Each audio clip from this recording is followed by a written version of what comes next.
Welcome to this video. Today we wanna read The Hitchhiker's Guide to the Galaxy. I hope you enjoy. Far out in the uncharted backwaters of the unfashionable end of the western spiral arm of the galaxy lies a small unregarded yellow sun. Orbiting this at a distance of roughly 92 million miles is an utterly insignificant little blue-green planet whose 8 descended life forms are so amazingly primitive that they still think digital watches are a pretty neat idea. This planet has, or rather had, a problem, which was this: most of the people only were unhappy for pretty much of the time. Many solutions were suggested for this problem, but most of these were largely concerned with the movements of small green pieces of paper, which is odd because on the whole it wasn't the small green pieces of paper that were unhappy. And so the problem remained: lots of the people were mean and most of them were miserable, even the ones with digital watches. Many were increasingly of the opinion that they'd all made a big mistake in coming down from the trees in the first place. And some said that even the trees had been a bad move, and that no one should ever have left the oceans. And then, one Thursday, nearly 2,000 years after one man had been nailed to a tree for saying how great it would be to be nice to people for a change, one girl sitting on her own in a small cafe in Rickmansworth suddenly realized what it was that had been going wrong all this time, and she finally knew how the world could be made a good and happy place. This time it was right, it would work, and no one would have to get nailed to anything. Sadly, however, before she could get to a phone to tell anyone about it, a terribly stupid catastrophe occurred, and the idea was lost forever. This is not her story, but it is the story of that terrible stupid catastrophe and some of its consequences. It is also the story of a book called The Hitchhiker's Guide to the Galaxy, not an Earth book, never published on Earth, and until the terrible catastrophe occurred, never seen or heard of by any Earthman. Nevertheless, a wholly remarkable book. In fact, it was probably the most remarkable book ever to come out of the great publishing houses of Ursa Minor, of which no Earthman had ever heard either. Not only is it a wholly remarkable book, it is also a highly successful one, more popular than the Celestial Home Care Omnibus, better selling than 50 More Things to Do in Zero Gravity, and more controversial than Olan Kulafi's trilogy of philosophical blockbusters where God went wrong, some more of God's greatest mistakes, and who is this God person anyway. In many of the more relaxed civilizations on the outer eastern rim of the galaxy, the Hitchhiker's Guide has already supplanted the great Encyclopedia Galactica as the standard repository of all knowledge and wisdom. For though it has many omissions and contains much that is apocryphal, or at least wildly inaccurate, it scores over the older, more pedestrian work in two important respects. First, it is slightly cheaper, and secondly, it has the words "Don't Panic" inscribed in large friendly letters on its cover. But the story of this terrible, stupid Thursday, the story of its extraordinary consequences, and the story of how these consequences are inextricably intertwined with this remarkable book begins very simply. It begins with a house. The house stood on a slight rise just on the edge of the village. It stood on its own and looked over a broad spread of West Country farmland.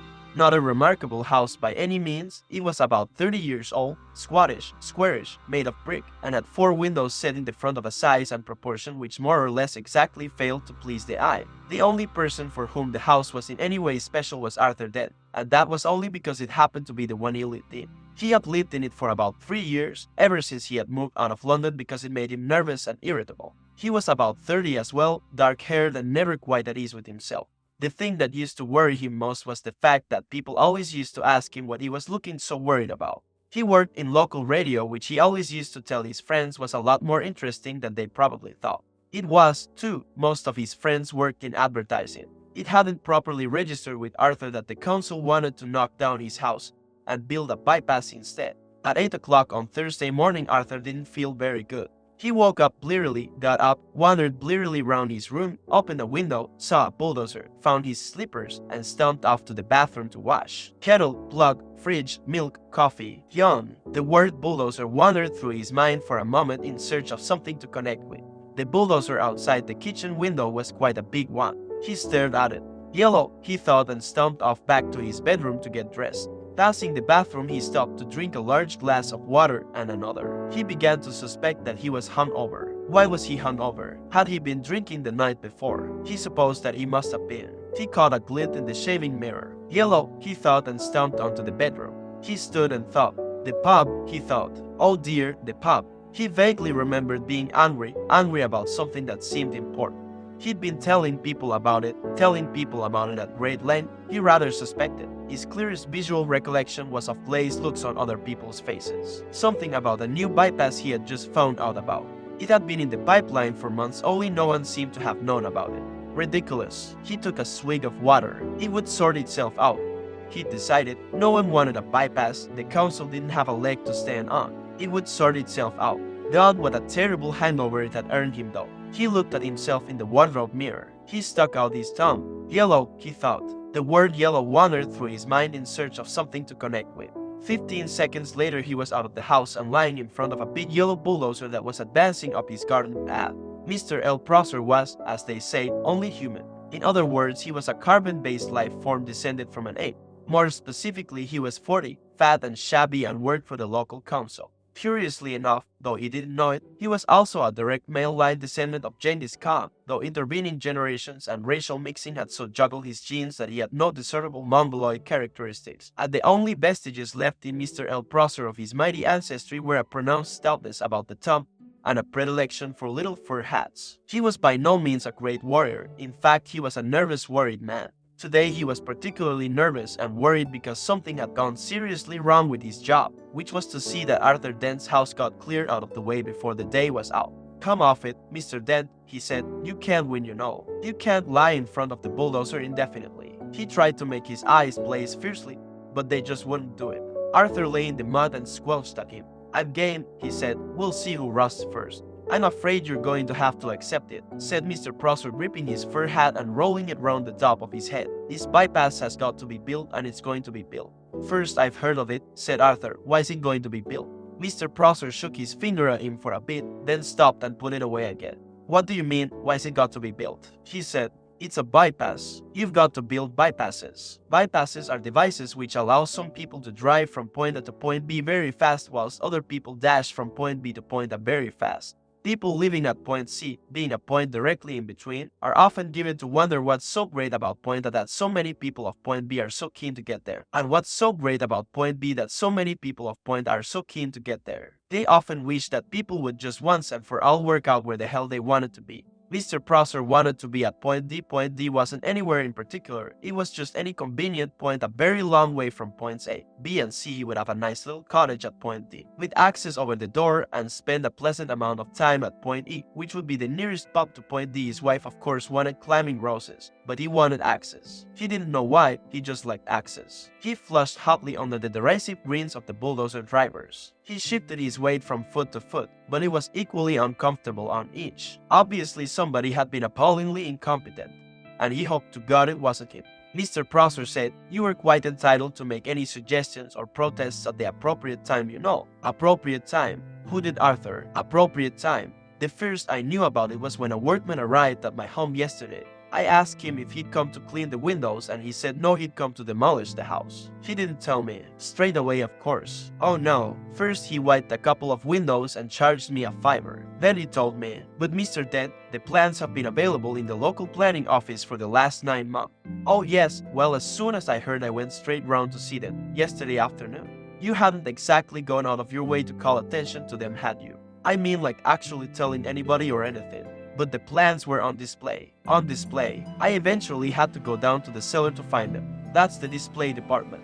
"With a torch." "Ah, well, the lights had probably gone. So had the stairs. But look, you found the notice, didn't you?" "Yes," said Arthur. "Yes, I did." It was on display in the bottom of a locked filing cabinet stuck in a disused lavatory with a sign on the door saying "Beware of the leopard." A cloud passed overhead. It cast a shadow over Arthur Dent as he lay propped up on his elbow in the cold mud. It cast a shadow over Arthur Dent's house. Mr. Prosser frowned at it. "It's not as if it's a particularly nice house," he said. "I'm sorry, but I happen to like it." "You'll like the bypass." "Oh, shut up," said Arthur Dent. "Shut up and go away.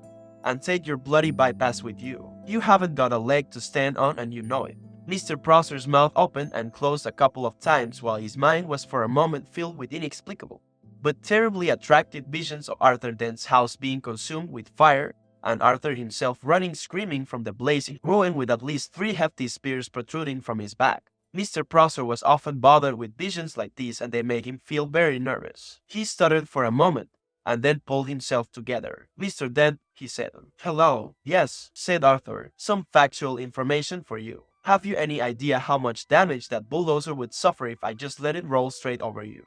None at all, said Mr. Prosser, and stormed nervously off, wondering why his brain was filled with 1,000 hairy horsemen all shouting at him. By a curious coincidence, none at all is exactly how much suspicion the ape descendant Arthur Dent had that one of his closest friends was not descended from an ape, but was in fact from a small planet in the vicinity of Betelgeuse and not from Guildford as he usually claimed. Arthur Dent had never ever suspected this. This friend of his had first arrived on the planet some 15 Earth years previously, and he had worked hard to blend himself into Earth society, with, it must be said, some success. For instance, he had spent those 15 years pretending to be an out-of-work actor, which was plausible enough. He had made one careless blunder though, because he had skimped a bit on his preparatory research. The information he had gathered had led him to choose the name Fourth Prefect as being nicely inconspicuous. He was not conspicuously tall, his features were striking but not conspicuously handsome. His hair was wiry and gingerish, and brushed backwards from the temples. His skin seemed to be pulled backwards from the nose. There was something very slightly odd about him, but it was difficult to say what it was. Perhaps it was that his eyes didn't blink often enough, and when you talked to him for any length of time your eyes began involuntarily to water on his behalf. Perhaps it was that he smiled slightly too broadly and gave people the unnerving impression that he was about to go for their neck. He struck most of the friends he had made on Earth as an eccentric, but a harmless one, an unruly boozer with some oddish habits. For instance, he would often gatecrash university parties, get badly drunk and start making fun of any astrophysicist he could find till he got thrown out. Sometimes he would get seized with oddly distracted moods and stare into the sky as if hypnotized until someone asked him what he was doing. Then he would start guiltily for a moment, relax and grin. Oh, just looking for flying saucers. He would joke and everyone would laugh and ask him what sort of flying saucers he was looking for. Grin once. He would reply with a wicked grin, laugh wildly for a moment, and then suddenly lunge for the nearest bar and buy an enormous round of drinks. Evenings like this usually ended badly. Ford would get out of his skull on whiskey, huddle into a corner with some girl and explain to her in slurred phrases that honestly the color of the flying saucers didn't matter that much really. Thereafter, staggering semi-paralytic down the night streets, he would often ask passing policemen if they knew the way to Betelgeuse. The policemen would usually say something like, "Don't you think it's about time you went off home, sir?" "I'm trying to, baby, I'm trying to," is what Ford invariably replied on these occasions. In fact, what he was really looking out for when he stared distractedly into the night sky was any kind of flying saucer at all. The reason he said green was that green was the traditional space livery of the Betelgeuse trading scouts. Fourth Prefect was desperate that any flying saucer at all would arrive soon because 15 years was a long time to get stranded anywhere, particularly somewhere as mind-beggingly dull as the Earth. Ford wished that a flying saucer would arrive soon because he knew how to flag flying saucers down and get lifts from them. He knew how to see the marvels of the universe for less than $30 alternate dollars a day. In fact, Fourth Prefect was a roving researcher for that wholly remarkable book, The Hitchhiker's Guide to the Galaxy. Human beings are great adapters, and by lunchtime life in the environs of Arthur's house had settled into a steady routine. It was Arthur's accepted role to lie squelching in the mud making occasional demands to see his lawyer, his mother, or a good book. It was Mr. Prosser's accepted role to tackle Arthur with the occasional new ploy such as the For the Public Good talk, the March of Progress talk, the They Knocked My House Down Once You Know, Never Look Back talk, and various other cajoleries and threats. And it was the bulldozer driver's accepted role to sit around drinking coffee and experimenting with union regulations to see how they could turn the situation to their financial advantage. The Earth moved slowly in its diurnal course. The sun was beginning to dry out the mud Arthur lay in. A shadow moved across him again. "Hello, Arthur," said the shadow. Arthur looked up and squinting into the sun was startled to see Ford Prefect standing above him. "Ford, hello, how are you?" "Fine," said Ford. "Look, are you busy?" "Am I busy?" exclaimed Arthur. "Well, I've just got all these bulldozers and things to lie in front of because they'll knock my house down if I don't. But other than that, well, no, not especially. Why?" They don't have sarcasm on Betelgeuse, and Ford Prefect often failed to notice it unless he was concentrating. He said, "Good, is there anywhere we can talk?" "What?" said Arthur Dent. For a few seconds, Ford seemed to ignore him and stared fixedly into the sky like a rabbit trying to get run over by a car. Then suddenly he squatted down beside Arthur. "We've got to talk," he said urgently. "Fine," said Arthur, "talk." "And drink," said Ford. "It's vitally important that we talk and drink. Now, we'll go to the pub in the village." He looked into the sky again, nervous, expectant. "Look, don't you understand?" shouted Arthur. He pointed at Prosser. "That man wants to knock my house down." Ford glanced at him, puzzled. "Well, he can do it while you're away, can't he?" he asked. "But I don't want him to." "Ah, look, what's the matter with you, Ford?" said Arthur. Nothing. Nothing's the matter. Listen to me. I've got to tell you the most important thing you've ever heard. I've got to tell you now, and I've got to tell you in the saloon bar of the Horse and Groom. But why? Because you are going to need a very stiff drink. Ford stared at Arthur, and Arthur was astonished to find that his will was beginning to weaken. He didn't realize that this was because of an old drinking game that Ford learned to play in the hyperspace ports that served the Madronite mining belts in the star system of Orion Beta. The game was not unlike the Earth game called Indian Wrestling, and was played like this. Two contestants would sit either side of a table with a glass in front of each of them.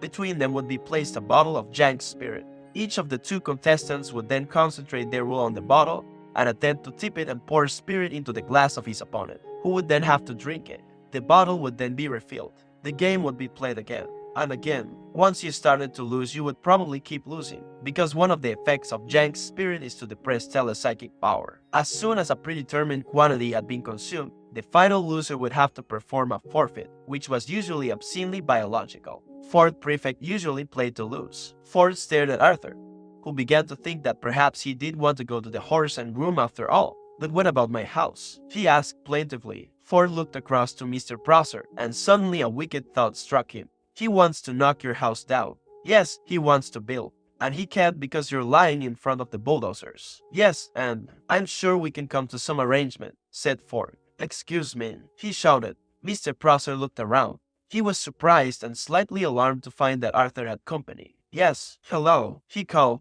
Has Mr. Dent come to his senses yet? Can we for the moment, called Ford, assume that he hasn't? Well, sighed Mr. Prosser, and can we also assume, said Ford, that he's going to be staying here all day? So all your men are going to be standing around all day doing nothing. Could be. Well, if you're resigned to doing that anyway, you don't actually need him to lie here all the time, do you? What? You don't, said Ford patiently, actually need him here. Mr. Prosser thought about this. Well, no, not as such. He said, not exactly need. Prosser was worried. He thought that one of them wasn't making a lot of sense. Ford said, so if you would just like to take it as read that he's actually here, then he and I could slip off down to the pub for half an hour. How does that sound? Mr. Prosser thought it sounded perfectly potty. That sounds perfectly reasonable, he said in a reassuring tone of voice, wondering who he was trying to reassure. And if you want to pop off for a quick one yourself later on, said Ford, we can always cover up for you in return. Thank you very much, said Mr. Prosser, who no longer knew how to play this at all. Thank you very much. Yes, that's very kind. He frowned, then smiled, then tried to do both at once, failed, grasped hold of his fur hat and rolled it fitfully round the top of his head. He could only assume that he had just won. So, continued Ford Prefect, if you would just like to come over here and lie down. What? Said Mr. Prosser. I'm sorry, said Ford. Perhaps I hadn't made myself fully clear. Somebody's got to lie in front of the bulldozers, haven't they? Or there won't be anything to stop them driving into Mr. Dent's house while there. What? Said Mr. Prosser again. It's very simple, said Ford. My client, Mr. Dent, says that he will stop lying here in the mud on the sole condition that you come and take over from him. What are you talking about? Said Arthur, but Ford nudged him with his shoe to be quiet. You want me, said Mr. Prosser, spelling out this new thought to himself, to come and lie there. Yes, in front of the bulldozer. Yes, instead of Mr. Dent. Yes, in the mud. In, as you say it, the mud. As soon as Mr. Prosser realized that he was substantially the loser after all, it was as if a weight lifted itself off his shoulders. This was more like the world as he knew it. He sighed, in return for which you will take Mr. Dent with you down to the pub. That's it, said Ford. That's it exactly. Mr. Prosser took a few nervous steps forward and stopped. Promise, said Ford. He turned to Arthur. Come on, he said to him. Get up and let the man lie down. Arthur stood up, feeling as if he was in a dream. Ford beckoned to Prosser, who sadly, awkwardly, sat down in the mud. He felt that his whole life was some kind of dream, and he sometimes wondered whose it was and whether they were enjoying. The mud folded itself round his bottom, and his arms and oozed into his shoes. Ford looked at him severely. And no sneaky knocking down Mr. Dent's house whilst he's away, all right, he said. The mere thought, growled Mr. Prosser, hadn't even begun to speculate. He continued, settling himself back about the merest possibility of crossing my mind. He saw the bulldozer drivers' union representative approaching, and let his head sink back and closed his eyes. He was trying to marshal his arguments for proving that he did not now constitute a mental health hazard himself. He was far from certain about this. His mind seemed to be full of noise, horses, smoke, and the stench of blood. This always happened when he felt miserable and put upon, and he had never been able to explain it to himself.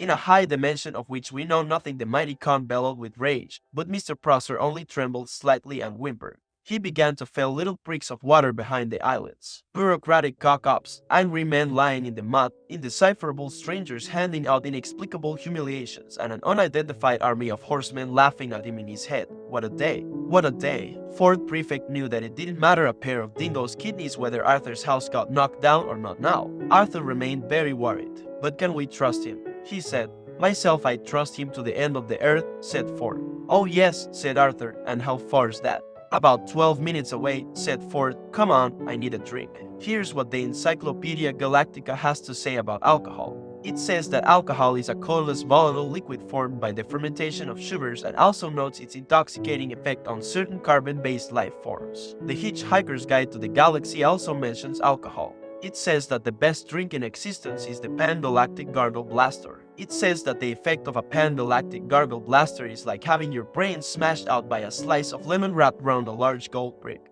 The guide also tells you on which planets the best Pan-Galactic Gargle Blasters are mixed, how much you can expect to pay for one, and what voluntary organizations exist to help you rehabilitate afterwards. The guide even tells you how you can mix one yourself. Take the juice from one bottle of that old jank spirit, it says. Pour into it 1 measure of water from the seas of Sanprogenius B. All that Sanprogenian sea water, it says. All those Sanprogenian fish. Allow 3 cubes of Archer and Mega Gin to melt into the mixture. Allow 4 liters of Foliant marsh gas to bubble through it, in memory of all those happy hikers who have died of pleasure in the marshes of Folia. Over the back of a silver spoon flowed a measure of qualitine hypermint extract, redolent of all the heady odors of the dark qualitine zones, subtle, sweet, and mystic. Drop in the tooth of an Algolian sun tiger. Watch it dissolve, spreading the fires of the Algolian suns deep into the heart of the drink. Sprinkle Xanthur, add an olive, drink, but very carefully. The Hitchhiker's Guide to the Galaxy sells rather better than the Encyclopedia Galactica. 6 pints of bitter, said Ford Prefect to the barman of the Horse and Groom. And quickly, please, the world's about to end. The barman of the Horse and Groom didn't deserve this sort of treatment. He was a dignified old man. He pushed his glasses up his nose and blinked at Ford Prefect. Ford ignored him and stared out of the window, so the barman looked instead at Arthur, who shrugged helplessly and said nothing. So the barman said, "Oh yes sir, nice weather for it," and started pulling pints. He tried again. "Going to watch the match this afternoon then?" Ford glanced round at him. No point," he said, and looked back out of the window. "What's that? Foregone conclusion then, you reckon, sir?" said the barman. "Arsenal without a chance." No," said Ford, "it's just that the world's about to end." "Oh yes, sir, so you said the barman, looking over his glasses this time at Arthur. "Lucky escape for Arsenal if it did." Ford looked back at him, genuinely surprised. "No, not really," he said. He frowned. The barman breathed in heavily. "There you are, sir, 6 pints," he said. Arthur smiled at him wanly and shrugged again. He turned and smiled wildly at the rest of the pub, just in case any of them had heard what was going on. None of them had, and none of them could understand what he was smiling at them for. A man sitting next to Ford at the bar looked at the 2 men, looked at the 6 pints, did a swift burst of mental arithmetic, arrived at an answer he liked, and grinned a stupid, hopeful grin at them. "Get off," said Ford, "they're ours," giving him a look that would have an Algolian sun tiger get on with what it was doing.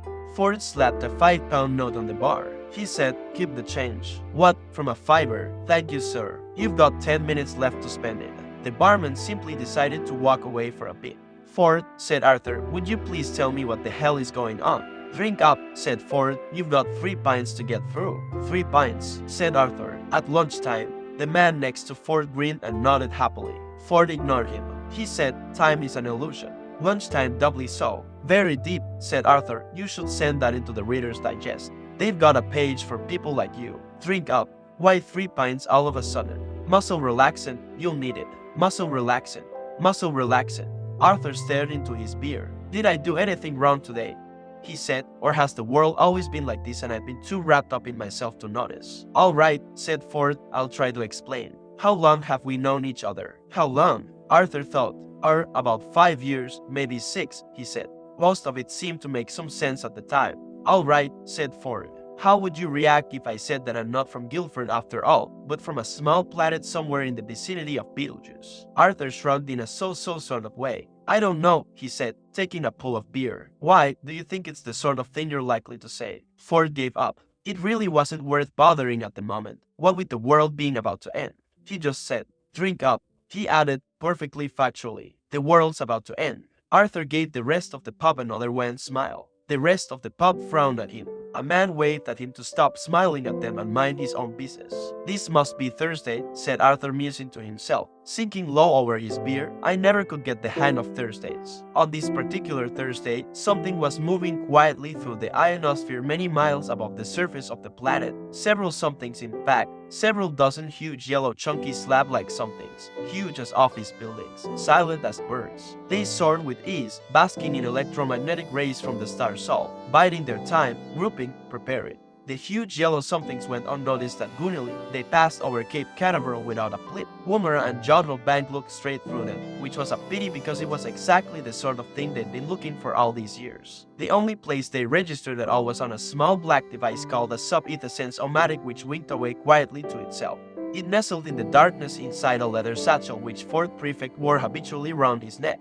The contents of Fourth Prefect's satchel were quite interesting, in fact, and would have made any Earth physicist's eyes pop out of his head, which is why he always concealed them by keeping a couple of dog-eared scripts for plays he pretended he was auditioning for stuffed in the top. Besides the sub-ether-sense-o-matic and the scripts, he had an electronic thumb, a short squat black rod, smooth and matte with a couple of flat switches and dials at one end. He also had a device which looked rather like a largish electronic calculator. This had about 100 tiny flat press buttons and a screen about 4 inches square on which any one of a million pages could be summoned at a moment's notice. It looked insanely complicated, and this was one of the reasons why the snug plastic cover it fitted into had the words "Don't Panic" printed on it in large friendly letters. The other reason was that this device was in fact that most remarkable of all books ever to come out of the great publishing corporations of Ursa Minor, The Hitchhiker's Guide to the Galaxy. The reason why it was published in the form of a micro sub-meson electronic component is that if it were printed in normal book form, an interstellar hitchhiker would require several inconveniently large buildings to carry it around in.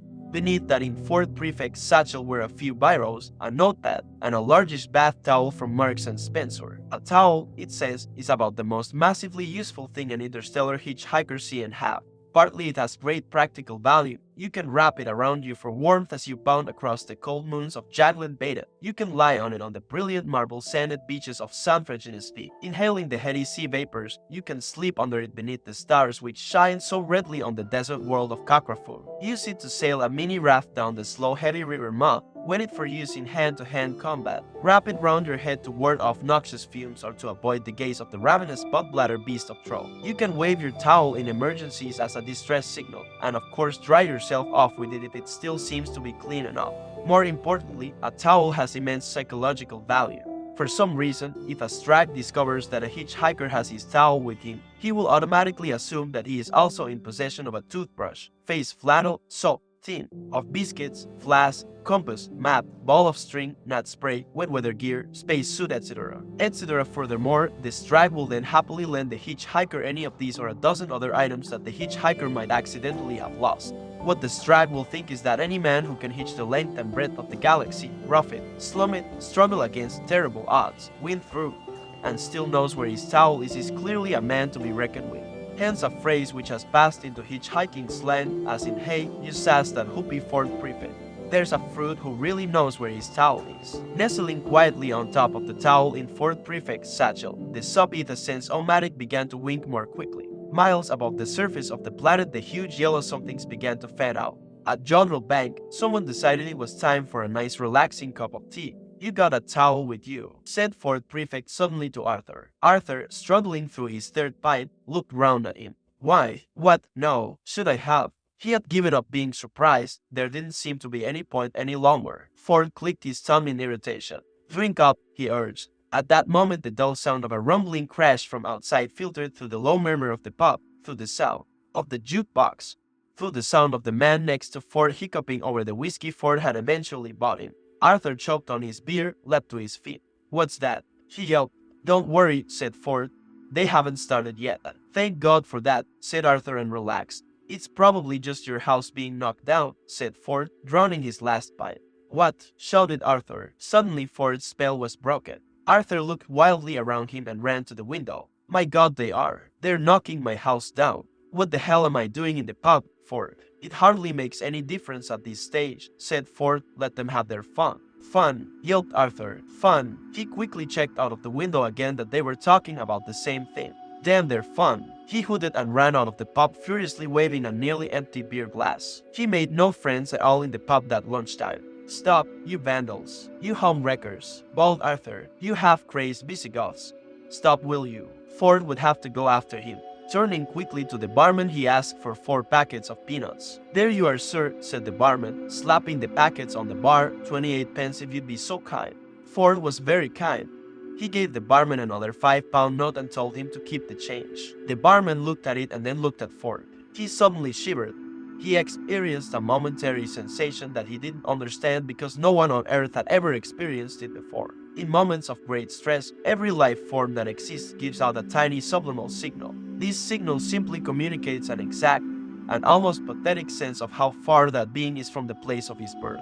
On Earth, it is never possible to be further than 16,000 miles from your birthplace, which really isn't very far, so such signals are too minute to be noticed. Ford Prefect was at this moment under great stress, and he was born 600 light years away in the near vicinity of Betelgeuse. The barman reeled for a moment, hit by a shocking, incomprehensible sense of distance. He didn't know what it meant, but he looked at Ford Prefect with a new sense of respect, almost awe. Are you serious, sir? He said in a small whisper which had the effect of silencing the pub. You think the world's going to end? Ford had recovered himself. He was at his flippest. Yes, he said gaily, in less than 2 minutes I would estimate. The barman couldn't believe the conversation he was having, but he couldn't believe the sensation he had just had either. Isn't there anything we can do about it then? He said. No, nothing, said Ford, stuffing the peanuts into his pockets. Someone in the hushed bar suddenly laughed raucously at how stupid everyone had become. I thought, he said, that if the world was going to end we were meant to lie down or put a paper bag over our head or something. If you like, yes, said Ford. That's what they told us in the army, said the man, and his eyes began the long trek back down to his whiskey. Will that help? Asked the barman. No, said Ford and gave him a friendly smile. Excuse me, he said, I've got to go. With a wave, he left. The pub was silent for a moment longer, and then, embarrassingly enough, the man with the raucous laugh did it again. The girl he had dragged along to the pub with him had grown to loathe him dearly over the last hour or so, and it would probably have been a great satisfaction to her to know that in a minute and a half or so he would suddenly evaporate into a whiff of hydrogen, ozone and carbon monoxide. However, when the moment came, she would be too busy evaporating herself to notice it. The barman cleared his throat. He heard himself say, "Last orders, please." The huge yellow machines began to sink downward and to move faster. Ford knew they were there. This wasn't the way he had wanted it. Running up the lane, Arthur had nearly reached his house. He didn't notice how cold it had suddenly become. He didn't notice the wind. He didn't notice the sudden irrational squall of rain. He didn't notice anything but the caterpillar bulldozers crawling over the rubble that had been his home. "You barbarians," he yelled. "I'll sue the council for every penny it's got. I'll have you hung, drawn and quartered, and whipped, and boiled, until you've had enough." Ford was running after him very fast. Very, very fast. "And then I'll do it again," yelled Arthur. "And when I've finished I will take all the little bits, and I will jump on them." Arthur didn't notice that the men were running from the bulldozers. He didn't notice that Mr. Prosser was staring hectically into the sky. What Mr. Prosser had noticed was that huge yellow somethings were screaming through the clouds. Impossibly huge yellow somethings. "And I will carry on jumping on them," yelled Arthur, "still running until I get blisters, or I can think of anything even more unpleasant to do." And then Arthur tripped and fell headlong, rolled and landed flat on his back. At last he noticed that something was going on. His fingers shot upwards. "What the hell's that?" he shrieked.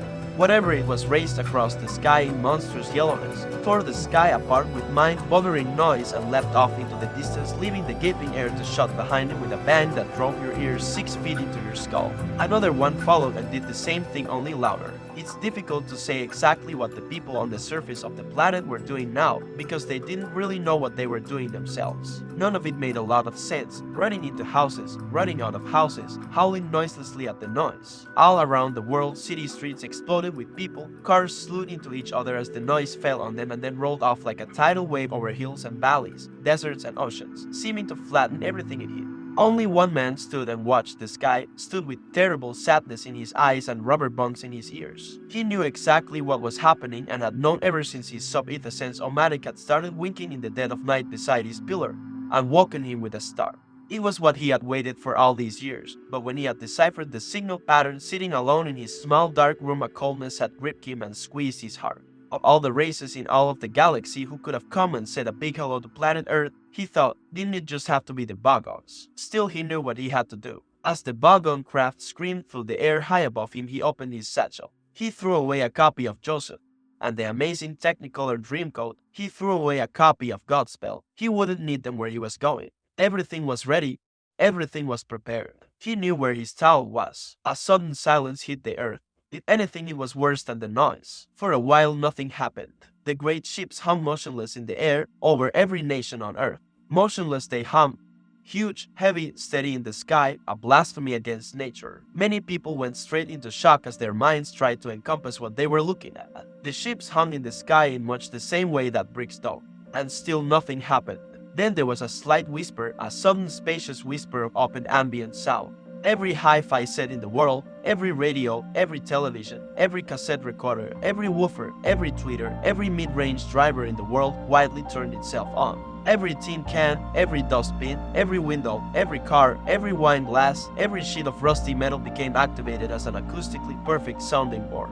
Before the Earth passed away, it was going to be treated to the very ultimate in sound reproduction, the greatest public address system ever built.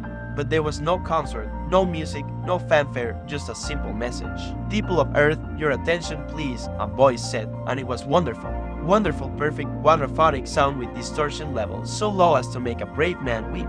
This is prosthetic Bogon gels of the Galactic Hyperspace Planning Council, the voice continued.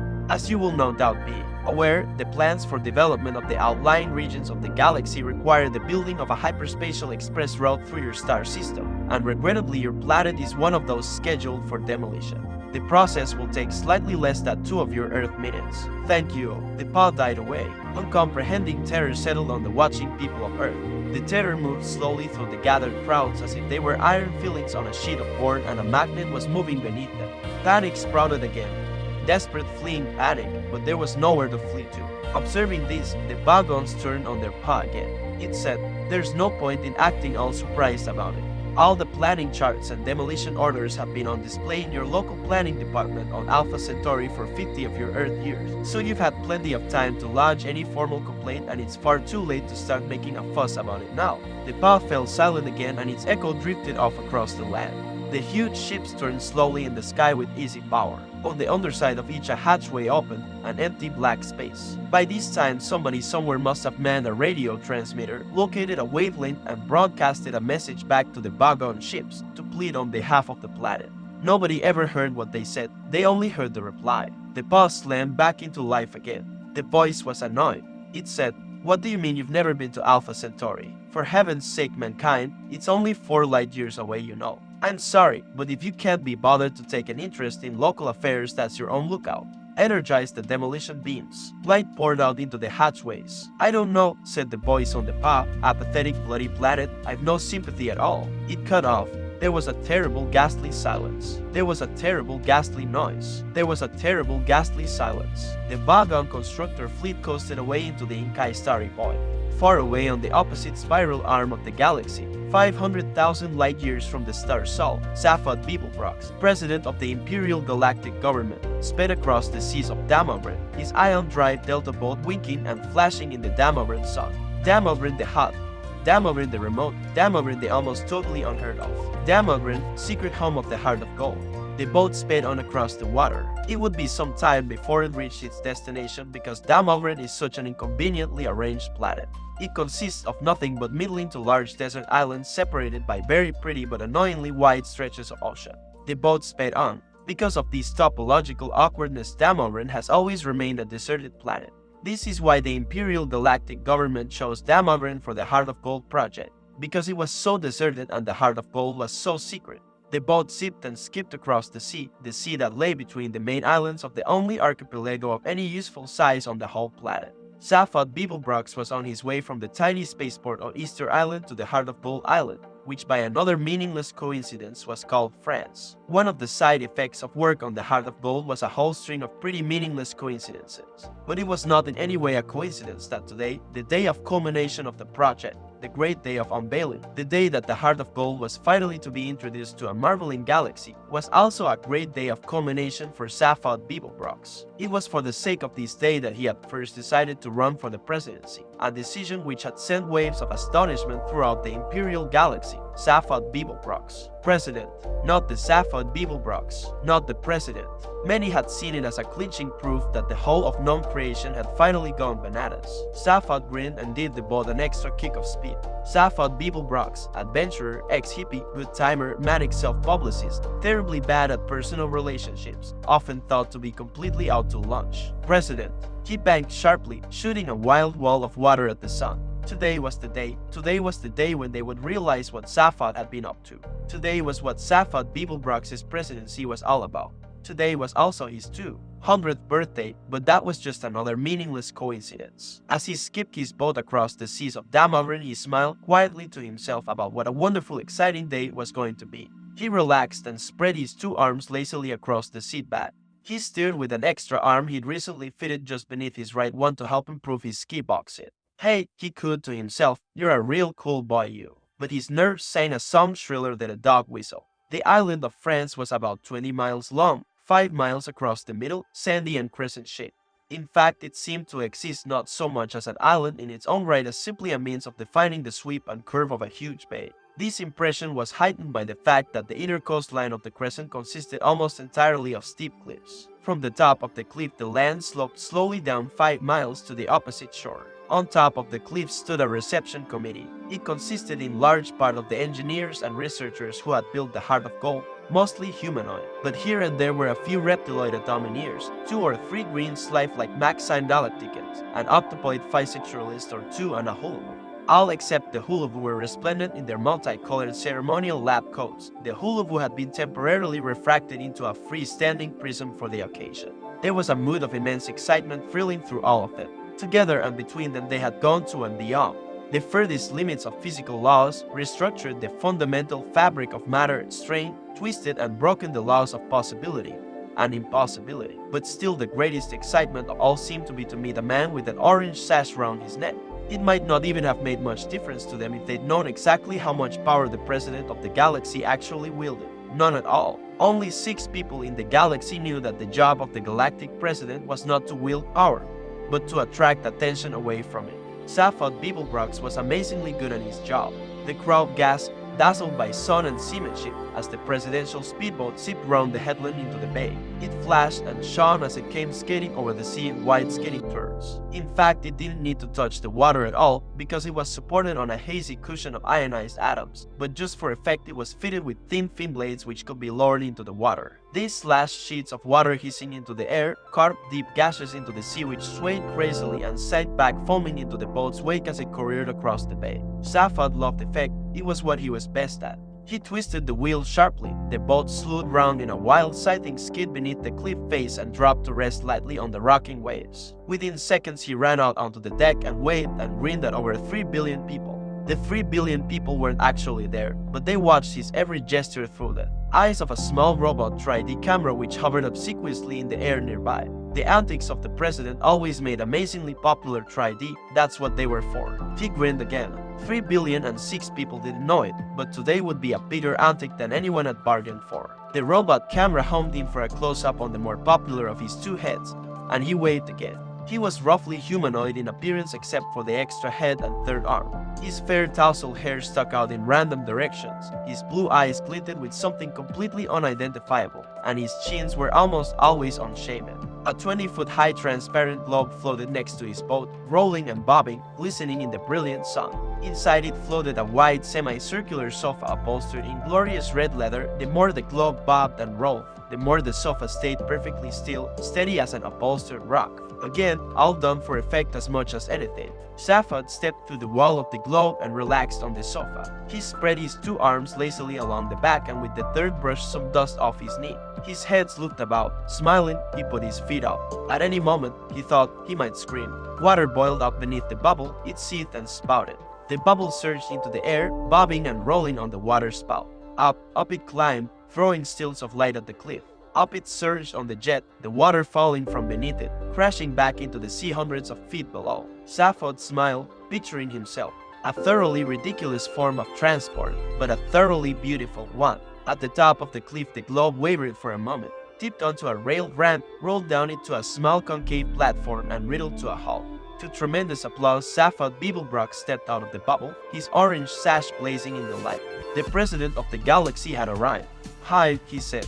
A government spider sidled up to him and attempted to press a copy of his prepared speech into his hands. Pages 3 to 7 of the original version were at the moment floating soggily on the Damoveran sea some 5 miles out from the bay. Pages 1 and 2 had been salvaged by a Damoveran front-crested eagle and had already become incorporated into an extraordinary new form of nest which the eagle had invented. It was constructed largely of papier matte chat, and it was virtually impossible for a newly hatched baby eagle to break out of it. The Damoveran front-crested eagle had heard of the notion of survival of the species, but wanted no truck with it. Safad Beeblebrox would not be needing his set speech, and he gently deflected the one being offered him by the spider. "Hi," he said again.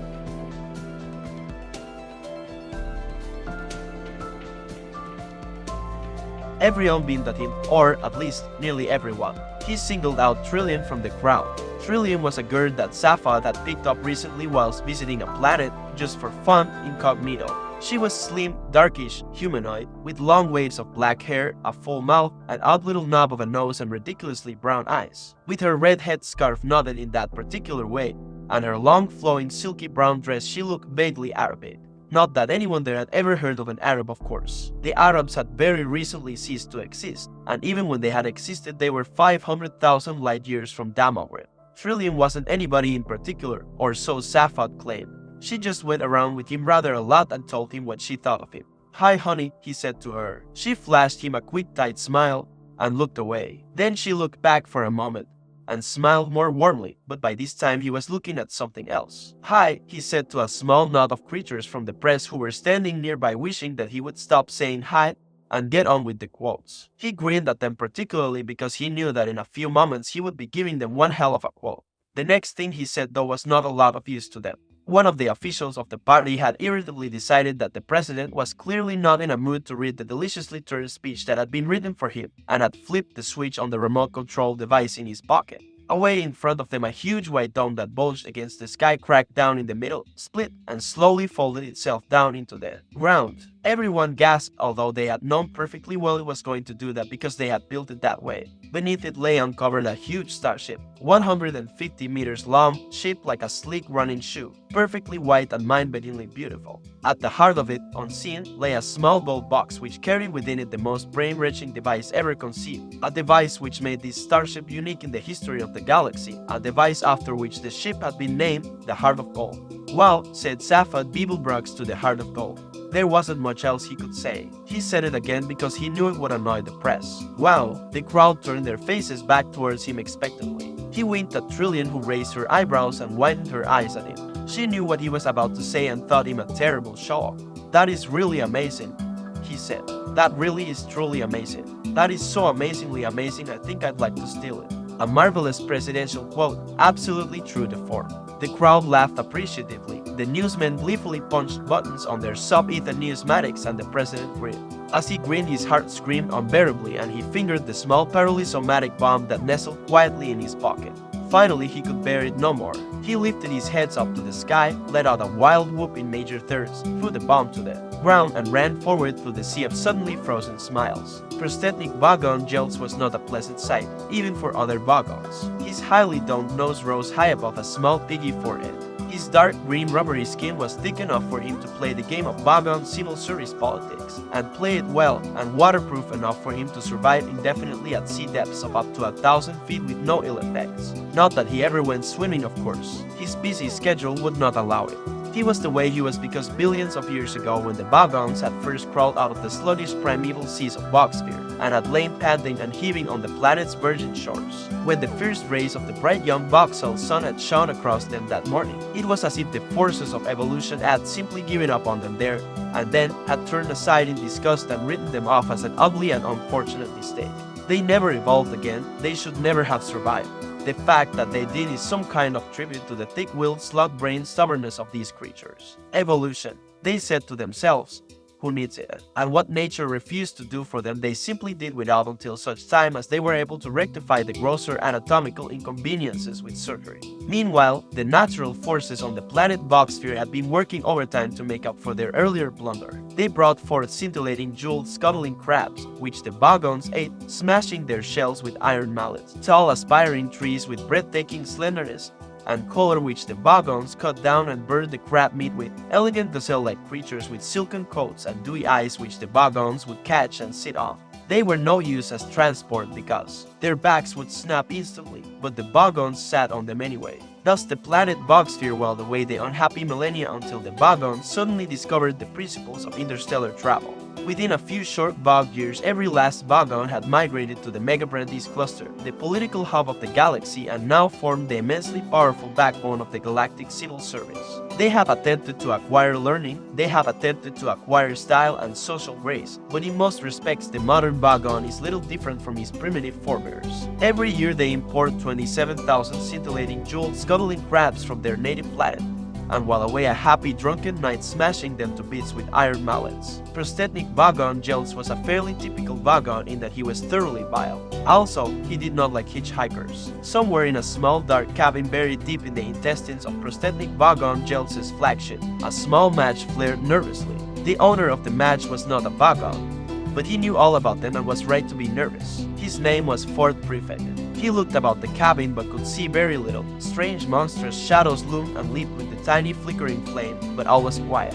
He breathed a silent thank you to the Dentraces. The Dentraces are an unruly tribe of gourmands, a wild but pleasant bunch whom the Bogons had recently taken to employing as catering staff on their long-haul fleets, on the strict understanding that they keep themselves very much to themselves. This suited the Dentraces fine, because they loved Bogon money, which is one of the hardest currencies in space, but loved the Bogons themselves. The only sort of Bogon a Dentracy liked to see was an annoyed Bogon. It was because of this tiny piece of information that Fourth Prefect was not now a whiff of hydrogen, ozone and carbon monoxide. He heard a slight groan. By the light of the match he saw a heavy shape moving slightly on the floor. Quickly he shook the match out, reached in his pocket, found what he was looking for and took it out. He crouched on the floor. The shape moved again. Fourth Prefect said, "I bought some peanuts." Arthur Dent moved and groaned again, muttering incoherently. "Here, have some," urged Ford, shaking the packet again. "If you've never been through a matter transference beam before, you probably lost some salt and protein. The beer you had should have cushioned your system a bit." "WHHH, said Arthur Dent. He opened his eyes. "It's dark," he said. "Yes," said Fourth Prefect, "it's dark." "No light," said Arthur Dent. "Dark, no light." One of the things Fourth Prefect had always found hardest to understand about human beings was their habit of continually stating and repeating the obvious, as in "it's a nice day," or "you're very tall," or "oh dear, you seem to have fallen down a 30-foot well, are you alright?" At first Ford had formed a theory to account for this strange behavior. If human beings don't keep exercising their lips, he thought, their mouths probably seize up. After a few months' consideration and observation, he abandoned this theory in favor of a new one. If they don't keep on exercising their lips, he thought, their brains start working. After a while he abandoned this one as well as being obstructively cynical, and decided he quite liked human beings after all, but he always remained desperately worried about the terrible number of things they didn't know about. Yes, he agreed with Arthur, no light. He helped Arthur to some peanuts. "How do you feel?" he asked. "Like a military academy," said Arthur. "Bits of me keep on passing out."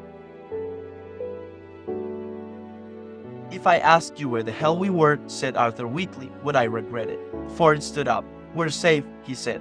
"Oh good," said Arthur. "We're in a small galley cabin," said Ford, "in one of the spaceships of the Bogon constructor fleet." "Ah," said Arthur, "this is obviously some strange usage of the word safe that I wasn't previously aware of." Ford struck another match to help him search for a light switch. Monstrous shadows leaped and loomed again. Arthur struggled to his feet and hugged himself apprehensively. Hideous alien shapes seemed to throng about him. The air was thick with musty smells which sidled into his lungs without identifying themselves, and a low irritating hum kept his brain from focusing. "How did we get here?" he asked, shivering slightly. "We hitched a lift," said Ford. "Excuse me," said Arthur. "Are you trying to tell me that we just stuck out our thumbs and some green bug-eyed monster stuck his head out and said, 'Hi fellas, hop right in. I can take you as far as the Basingstoke roundabout'?" Well, said Ford, the thumb's an electronic sub-ETA signaling device. The roundabouts at Barnard Star 6 light years away, but otherwise, that's more or less right. And the bug-eyed monster is green, yes. Fine, said Arthur, when can I get home? You can't, said Ford Prefect, and found the light switch. Shade your eyes, he said, and turned it on. Even Ford was surprised. Good grief, said Arthur, is this really the interior of a flying saucer? Prosthetic vagon gels hit his unpleasant green body round the control bridge.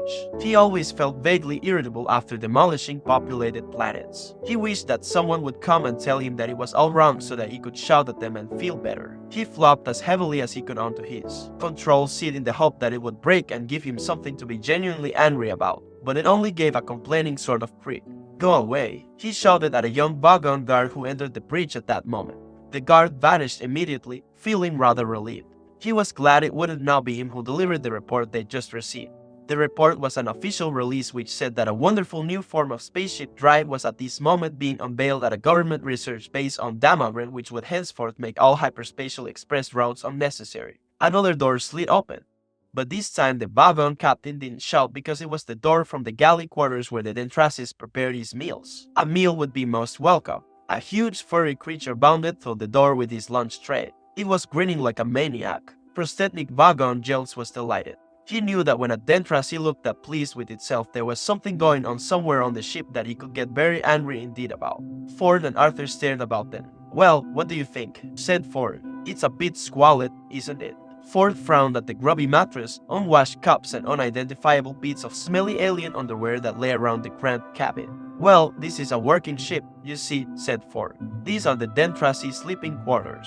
I thought you said they were called vagons or something. Yes, said Ford, the vagons run the ship, the Dentrasis are the cooks, they let us on board. I'm confused, said Arthur. Here, have a look at this, said Ford. He sat down on one of the mattresses and rummaged about in his satchel. Arthur prodded the mattress nervously and then sat on it himself. In fact, he had very little to be nervous about, because all mattresses grown in the swamps of Squarceless Zeta are very thoroughly killed and dried before being put to service. Very few have ever come to life again. Ford handed the book to Arthur. What is it? Asked Arthur. The Hitchhiker's Guide to the Galaxy. It's a sort of electronic book. It tells you everything you need to know about anything. That's its job. Arthur turned it over nervously in his hands. I like the cover, he said.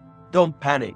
It's the first helpful or intelligible thing anybody said to me all day. I'll show you how it works, said Ford. He snatched it from Arthur, who was still holding it as if it was a 2-week dead lark, and pulled it out of its cover. You press this button here you see and the screen lights up, giving you the index. A screen, about 3 inches by 4, lit up and characters began to flicker across the surface. You want to know about vagons, so I entered that name so. His fingers tapped some more keys, and there we are. Ford pressed a large red button at the bottom of the screen, and words began to undulate across it. At the same time, the book began to speak the entry as well in a still quiet measured voice. This is what the book said. Vagon constructor fleets. Here is what to do if you want to get a lift from a vagon, forget it. They are one of the most unpleasant races in the galaxy, not actually evil, but bad-tempered, bureaucratic, officious, and callous. They wouldn't even lift a finger to save their own grandmothers from the ravenous bug-bladder beast of Troll without orders signed in triplicate. Sent in, sent back, queried, lost, found, subjected to public inquiry, lost again, and finally buried in soft peat and recycled as firelighters. The best way to get a drink out of a vagon is to stick your finger down his throat, and the best way to irritate him is to feed his grandmother to the ravenous bug-bladder beast of Troll. On no account allow a vagon to read poetry at you. Arthur blinked at it. What a strange book. How did we get a lift then? A pained expression crossed Arthur's face. But who are the Dentrasi? He said. Great guys, said Ford. They're the best cooks and the best drink mixers, and they don't give a wet slap about anything else. And they'll always help hitchhikers aboard. Partly because they like the company, but mostly because it annoys the vagons. Which is exactly the sort of thing you need to know if you're an impoverished hitchhiker trying to see the marvels of the universe for less than $30 alternate dollars a day. And that's my job. Fun, isn't it? Arthur looked lost. It's amazing, he said, and frowned at one of the other mattresses. Unfortunately, I got stuck on the earth for rather longer than I intended, said Ford. I came for a week and got stuck for 15 years. But how did you get there in the first place then? Easy, I got a lift with a teaser. A teaser? Yeah, Art, what is a teaser? Teasers are usually rich kids with nothing to do. They cruise around looking for planets which haven't made interstellar contact yet, and bust them. buzzed in. Arthur began to feel that Ford was enjoying making life difficult for him. Yeah, said Ford. They buzzed in on. They find some isolated spot with very few people around, then land right by some poor soul whom no one's ever going to believe, and then strut up and down in front of him wearing silly antennae on their heads and making beep beep noises. Rather childish, really. Ford leaned back on the mattress with his hands behind his head and looked infuriatingly pleased with himself. Ford, insisted Arthur, I don't know if this sounds like a silly question, but what am I doing here? Well, you know that, said Ford. I rescued you from the Earth. And what's happened to the Earth? It's been demolished. Has it? Said Arthur levelly. Yes, it just boiled away into space. Look, said Arthur, I'm a bit upset about that. Ford frowned to himself and seemed to roll the thought around his mind. Yes, I can understand that, he said at last. Understand that, shouted Arthur. Understand that. Ford sprang up. Keep looking at the book, he hissed urgently. What? Don't panic. I'm not panicking. Yes, you are. All right, so I'm panicking. What else is there to do? You just come along with me and have a good time. The galaxy is a fun place. You'll need to have this fish in your ear. I beg your pardon, asked Arthur, rather politely he thought. Ford was holding up a small glass jar which quite clearly had a small yellow fish wriggling around in it. Arthur blinked at him. He wished there was something simple and recognizable he could grasp hold of. He would have felt safe if alongside the Dentrassi underwear, the piles of Squarcelus mattresses, and the man from Beetlejuice holding up a small yellow fish and offering to put it in his ear, he had been able to see just a small packet of cornflakes. He couldn't, and he didn't feel safe. Suddenly, a violent noise leapt at them from no source that he could identify. He gasped in terror at what sounded like a man trying to gargle whilst fighting off a pack of wolves. Shush, said Ford. Listen, it might be important. Important. It's the Boggon captain making an announcement on the Tianoi. You mean that's how the Boggons talk? Listen, but I can't speak Boggon. You don't need to. Just put that fish in your ear. Ford, with a lightning movement, clapped his hand to Arthur's ear, and he had the sudden sickening sensation of the fish slithering deep into his oral tract. Gasping with horror, he scrabbled at his ear for a second or so, but then slowly turned goggle-eyed with wonder. He was experiencing the oral equivalent of looking at a picture of two black silhouetted faces and suddenly seeing it as a picture of a white candlestick, or of looking at a lot of colored dots on a piece of paper which suddenly resolve themselves into the figure 6 and mean that your optician is going to charge you a lot of money for a new pair of glasses. He was still listening to the howling gargles. He knew that, only now it had taken on the semblance of perfectly straightforward English. This is what he heard. Howl, howl, gargle, howl, gargle, howl, howl, howl, gargle, howl, gargle, howl, howl, gargle, gargle, howl, gargle, gargle, gargle, howl, slurp, ooh, should have a good time. Message repeats. This is your captain speaking, so stop whatever you're doing and pay attention. First of all, I see from our instruments that we have a couple of hitchhikers aboard. Hello wherever you are. I just want to make it totally clear that you are not at all welcome. I worked hard to get where I am today, and I didn't become captain of a Boggon constructor ship simply so I could turn it into a taxi service for a load of degenerate freeloaders. I have sent out a search party, and as soon that they find you, I will put you off the ship. If you're very lucky, I might read you some of my poetry first. Secondly, we are about to jump into hyperspace for the journey to Barnard's star. On arrival, we will stay in dock for a 72-hour refit, and no one's to leave the ship during that time. I repeat, all planet leave is cancelled. I've just had an unhappy love affair, so I don't see why anybody else should have a good time. Message ends. The noise stopped.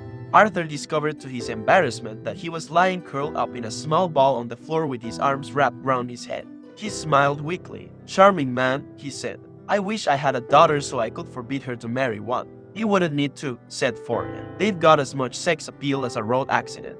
No, don't move, he added as Arthur began to uncurl himself. You'd better be prepared for the jump into hyperspace. It's unpleasantly like being drunk. What's so unpleasant about being drunk? You ask a glass of water. Arthur thought about this. Ford, he said. Yes, what's this fish doing in my ear? It's translating for you. It's a babble fish. Look it up in the book if you like. He tossed over the Hitchhiker's Guide to the Galaxy, and then curled himself up into a fetal ball to prepare himself for the jump. At that moment, the bottom fell out of Arthur's mind. His eyes turned inside out. His feet began to leak out of the top of his head. The room folded flat about him, spun around, shifted out of existence, and left him sliding into his own navel. They were passing through hyperspace. The Babel fish, said the Hitchhiker's Guide to the Galaxy quietly, is small, yellow and leech-like, and probably the oddest thing in the universe. It feeds on brainwave energy not from its carrier, but from those around it. It absorbs all unconscious mental frequencies from this brainwave energy to nourish itself with. It then excretes into the mind of its carrier a telepathic matrix formed by combining the conscious thought frequencies with nerve signals picked up from the speech centers of the brain which has supplied them. The practical upshot of all this is that if you stick a babblefish in your ear, you can instantly understand anything said to you in any form of language. The speech patterns you actually hear decode the brainwave matrix which has been fed into your mind by your babblefish. Now it is such a bizarrely improbable coincidence that anything so mind, bog, jinn, lie useful could evolve purely by chance that some thin curs have chosen to see it as the final and clinching proof of the non-existence of God. Most leading theologians claim that this argument is a load of dingo's kidneys, but that didn't stop Ulan Kolafit making a small fortune when he used it as the central theme of his best-selling book Well That About Wraps It Up for God. Meanwhile, the poor Babel fish, by effectively removing all barriers to communication between different races and cultures, has caused more and bloodier wars than anything else in the history of creation. Arthur let out a low groan. He was horrified to discover that the kick through hyperspace hadn't killed him. He was now 6 light years from the place that the Earth would have been if it still existed. The Earth, visions of it swam sickeningly through his nauseated mind. There was no way his imagination could feel the impact of the whole Earth having gone. It was too big. He prodded his feelings by thinking that his parents and his sister had gone. No reaction. He thought of all the people he had been close to. No reaction. Then he thought of a complete stranger he had been standing behind in the queue at the supermarket before and felt a sudden stab. The supermarket was gone, everything in it was gone. Nelson's column had gone. And Nelson's column had gone, and there would be no outcry, because there was no one left to make an outcry. From now on, Nelson's column only existed in his mind.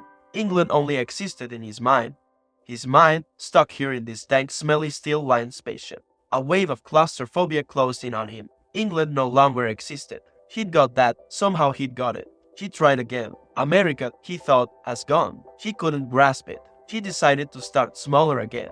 New York has gone. No reaction. He'd never seriously believed it existed anyway. The dollar, he thought, had sunk forever. Slight tremor there. Every Bogart movie has been wiped, he said to himself, and that gave him a nasty knock. McDonald's, he thought. There is no longer any such thing as a McDonald's hamburger. He passed out. When he came round a second later, he found he was sobbing for his mother. He jerked himself violently to his feet. Ford looked up from where he was sitting in a corner humming to himself. He always found the actual traveling through space part of space travel rather trying. Yes, he said, if you're a researcher on this book thing and you were on Earth, you must have been gathering material on it. Well, I was able to extend the original entry a bit, yes. Let me see what it says in this edition then, I've got to see it. Yeah, okay. He passed it over again. Arthur grabbed hold of it and tried to stop his hands shaking. He pressed the entry for the relevant page. The screen flashed and swirled and resolved into a page of print. Arthur stared at it. It doesn't have an entry, he burst out. Ford looked over his shoulder. Yes, it does, he said. Down there, see at the bottom of the screen, just under eccentric galambits, the triple-breasted whore of Eroticon 6. Arthur followed Ford's finger and saw where it was pointed. For a moment it still didn't register, then his mind nearly blew up. What? Harmless? Is that all it's got to say? Harmless. One word. Ford shrugged. Well, there are 100 billion stars in the galaxy, and only a limited amount of space in the book's microprocessors, he said, and no one knew much about the Earth, of course. Well, for God's sake, I hope you managed to rectify that a bit. Oh yes, well, I managed to transmit a new entry off to the editor. He had to trim it a bit, but it's still an improvement. And what does it say now? Asked Arthur. Mostly harmless, admitted Ford with a slightly embarrassed cough. Mostly harmless, shouted Arthur. What was that noise? Hissed Ford. It was me shouting, shouted Arthur. No, shut up, said Ford. I think we're in trouble. You think we're in trouble. Outside the door were the sounds of marching feet. The Dentrasy, whispered Arthur. No, those are steel-tipped boots, said Ford. There was a sharp ringing rap on the door. Then who is it? Said Arthur. Well, said Ford, if we're lucky it's just the Babons come to throw us into space. And if we're unlucky, said Ford grimly, the captain might be serious in his threat that he's going to read us some of his poetry first. Vagabond poetry is of course the third worst in the universe. The second worst is that of the Asagoths of Kriya. During a recitation by their poet Master Grunthos the flatulent of his poem Ode to a Small Lump of Green Putty I Found in My Armpit one midsummer morning, 4 of his audience died of internal hemorrhaging, and the president of the Mid-Galactic Arts Nobbling Council survived by gnawing one of his own legs off. Grunthos is reported to have been disappointed by the poem's reception, and was about to embark on a reading of his 12-book epic entitled My Favorite Bath Time Gurgles when his own major intestine, in a desperate attempt to save life and civilization, leapt straight up through his neck and throttled his brain. The very worst poetry of all perished along with its creator Paula Nancy Millstone Jennings of Greenbridge, Essex, England in the destruction of the planet Earth. Prosthetic Vagon Gel smiled very slowly. This was done not so much for effect as because he was trying to remember the sequence of muscle movements. He had had a terribly therapeutic yell at his prisoners and was now feeling quite relaxed and ready for a little callousness. The prisoners sat in poetry appreciation chairs, strapped in. Vagons suffered no illusions as to the regard their works were generally held in. Their early attempts at composition had been part of bludgeoning insistence that they be accepted as a properly evolved and cultured race, but now the only thing that kept them going was sheer bloody-mindedness. The sweat stood out cold on Fourth Prefect's brow and slid round the electrodes strapped to his temples. These were attached to a battery of electronic equipment, imagery intensifiers, rhythmic modulators, alliterative residulators, and simile dumpers, all designed to heighten the experience of the poem and make sure that not a single nuance of the poet's thought was lost. Arthur Dent sat and quivered. He had no idea what he was in for, but he knew that he hadn't liked anything that had happened so far and didn't think things were likely to change. The Vagon began to read a fetid little passage of his own devising. "Oh, Freddled Gruntbugly," he began. Spasms racked for his body. This was worse than ever he'd been prepared for. "Thy mixturations are to me as plurtal gabble blotchets on a lurgid bee." "Allah, went Fourth Prefect, wrenching his head back as lumps of pain thumped through it. He could dimly see beside him Arthur lolling and rolling in his seat. He clenched his teeth. "Group, I implore thee," continued the merciless Vagon, "my founting turlinrose." His voice was rising to a horrible pitch of impassioned stridency. "And hoopsiously drandle me with crinkly bindle wordles, or I will rend thee in the gobberwords with my blurgle crunchet. See if I don't." You were," cried Fourth Prefect, and threw one final spasm as the electronic enhancement of the last line got him full blast across the temples. He went limp. Arthur lulled. "Now, Earthlings, word the Vagon, I present you with a simple choice. Either die in the vacuum of space, or," he paused for melodramatic effect, "tell me how good you thought my poem was." He threw himself backwards into a huge leathery bat-shaped seat and watched them. He did the smile again. Ford was rasping for breath. He rolled his dusty tongue round his parched mouth and moaned. Arthur said brightly, "Actually, I quite liked it." Ford turned and gaped. Here was an approach that had quite simply not occurred to him. The Vagon raised a surprised eyebrow that effectively obscured his nose and was therefore no bad thing. "Oh, good," he whirred in considerable astonishment. "Oh, yes," said Arthur, "I thought that some of the metaphysical imagery was really particularly effective." Ford continued to stare at him, slowly organizing his thoughts around this totally new concept. Were they really going to be able to bareface their way out of this? "Yes, do continue," invited the Vagon. "Oh, and interesting rhythmic devices too," continued Arthur, which seemed to counterpoint them. He floundered. Ford leaped to his rescue, hazarding counterpoint the surrealism of the underlying metaphor of that. He floundered too, but Arthur was ready again. "Humanity of the vagonity," Ford hissed at him. "Ah yes, vagonity of the poet's compassionate soul." Arthur felt he was on a home stretch now, which contrives through the medium of the verse structure to sublimate this, transcend that, and come to terms with the fundamental dichotomies of the other, and one is left with a profound and vivid insight into, Ford leaped in with the coup de grace, into whatever it was the poem was about. He yelled, out of the corner of his mouth, "Well done, Arthur, that was very good." The Vagon perused it. For a moment his embittered racial soul had been touched, but he thought no, too little too late. His voice took on the quality of a cat snagging brushed nylon. "So what you're saying is that I write poetry because underneath my mean, callous, heartless exterior I really just want to be loved," he said. He paused. "Is that right?" Ford laughed a nervous laugh. "Well, I mean, yes," he said. "Don't we all, deep down, you know?" The Vagon stood up. "No, well, you're completely wrong," he said. "I just write poetry to throw my mean, callous, heartless exterior into sharp relief. I'm going to throw you off the ship anyway. Guard, take the prisoners to number 3 airlock and throw them out." "What?" shouted Ford. A huge young Vagon guard stepped forward and yanked them out of their straps with his huge blubbery arms. "You can't throw us into space," yelled Ford. "We're trying to write a book." "Resistance is useless," shouted the Vagon guard back at him. It was the first phrase he'd learned when he joined the Vagon guard corps. The captain watched with detached amusement, and then turned away. Arthur stared round him wildly. I don't want to die now, he yelled. I've still got a headache. I don't want to go to heaven with a headache. I'd be all cross and wouldn't enjoy it.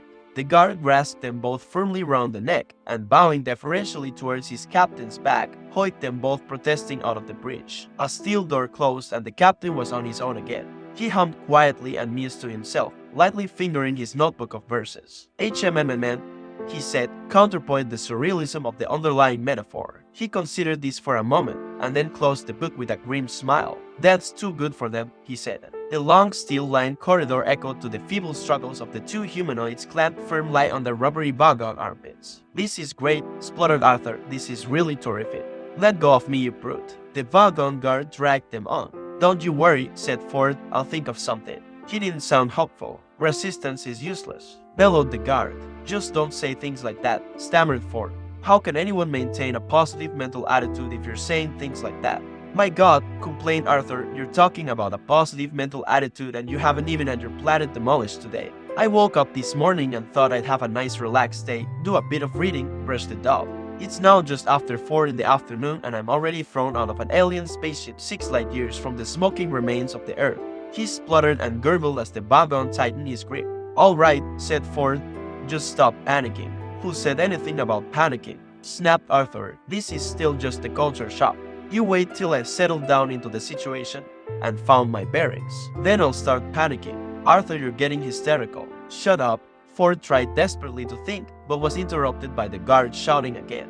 Resistance is useless. And you can shut up as well, snapped Ford. Resistance is useless. I'll give it a rest, said Ford. He twisted his head till he was looking straight up into his captor's face. A thought struck him. Do you really enjoy this sort of thing? He asked suddenly. The wagon stopped dead and a look of immense stupidity seeped slowly over his face. Enjoy, he boomed. What do you mean? What I mean, said Ford, is does it give you a full satisfying life? Stomping around, shouting, pushing people out of spaceships. The wagon stared up at the low steel ceiling and his eyebrows almost rolled over each other. His mouth slack. Finally he said, well, the hours are good. They'd have to be, agreed Ford. Arthur twisted his head to look at Ford. Ford, what are you doing? He asked in an amazed whisper. Oh, just trying to take an interest in the world around me. Okay, he said. So the hours are pretty good then. He resumed. The wagon stared down at him as sluggish thoughts moiled around in the murky depths. Yeah, he said.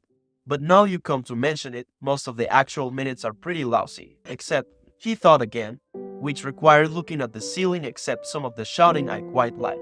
He filled his lungs and bellowed, resistances. Sure, yes, interrupted Ford hurriedly, you're good at that, I can tell. But if it's mostly lousy, he said, slowly giving the words time to reach their mark, then why do you do it? What is it? The girls, the leather, the machismo, or do you just find that coming to terms with the mindless tedium of it all presents an interesting challenge? Said the guard, I don't know, I think I just sort of do it really. My ad said that spaceship guard was a good career for a young wagon. You know, the uniform, the low-slung stun ray holster, the mindless tedium. There you are, Arthur, said Ford with the air of someone reaching the conclusion of his argument. You think you've got problems. Arthur rather thought he had. Apart from the unpleasant business with his home planet, the wagon guard had half-throttled him already and he didn't like the sound of being thrown into space very much. Try and understand his problem, insisted Ford. Here he is, poor lad. His entire life's work is stamping around, throwing people off spaceships. And shouting, added the guard. And shouting, sure, said Ford, patting the blubbery arm clamped round his neck in friendly condescension. And he doesn't even know why he's doing it. Arthur agreed this was very sad. He did this with a small feeble gesture, because he was too asphyxiated to speak. Deep rumblings of bemusement came from the guard. Well, now you put it like that, I suppose. But all right, went on the rumblings. So what's the alternative? Well, said Ford, brightly but slowly, stop doing it of course. Tell them, he went on, you're not going to do it anymore. He felt he had to add something to that, but for the moment the guard seemed to have his mind occupied pondering that much. Said the guard, well, that doesn't sound that great to me. Ford suddenly felt the moment slipping away. Now wait a minute, he said, that's just the start, you see, there's more to it than that you see.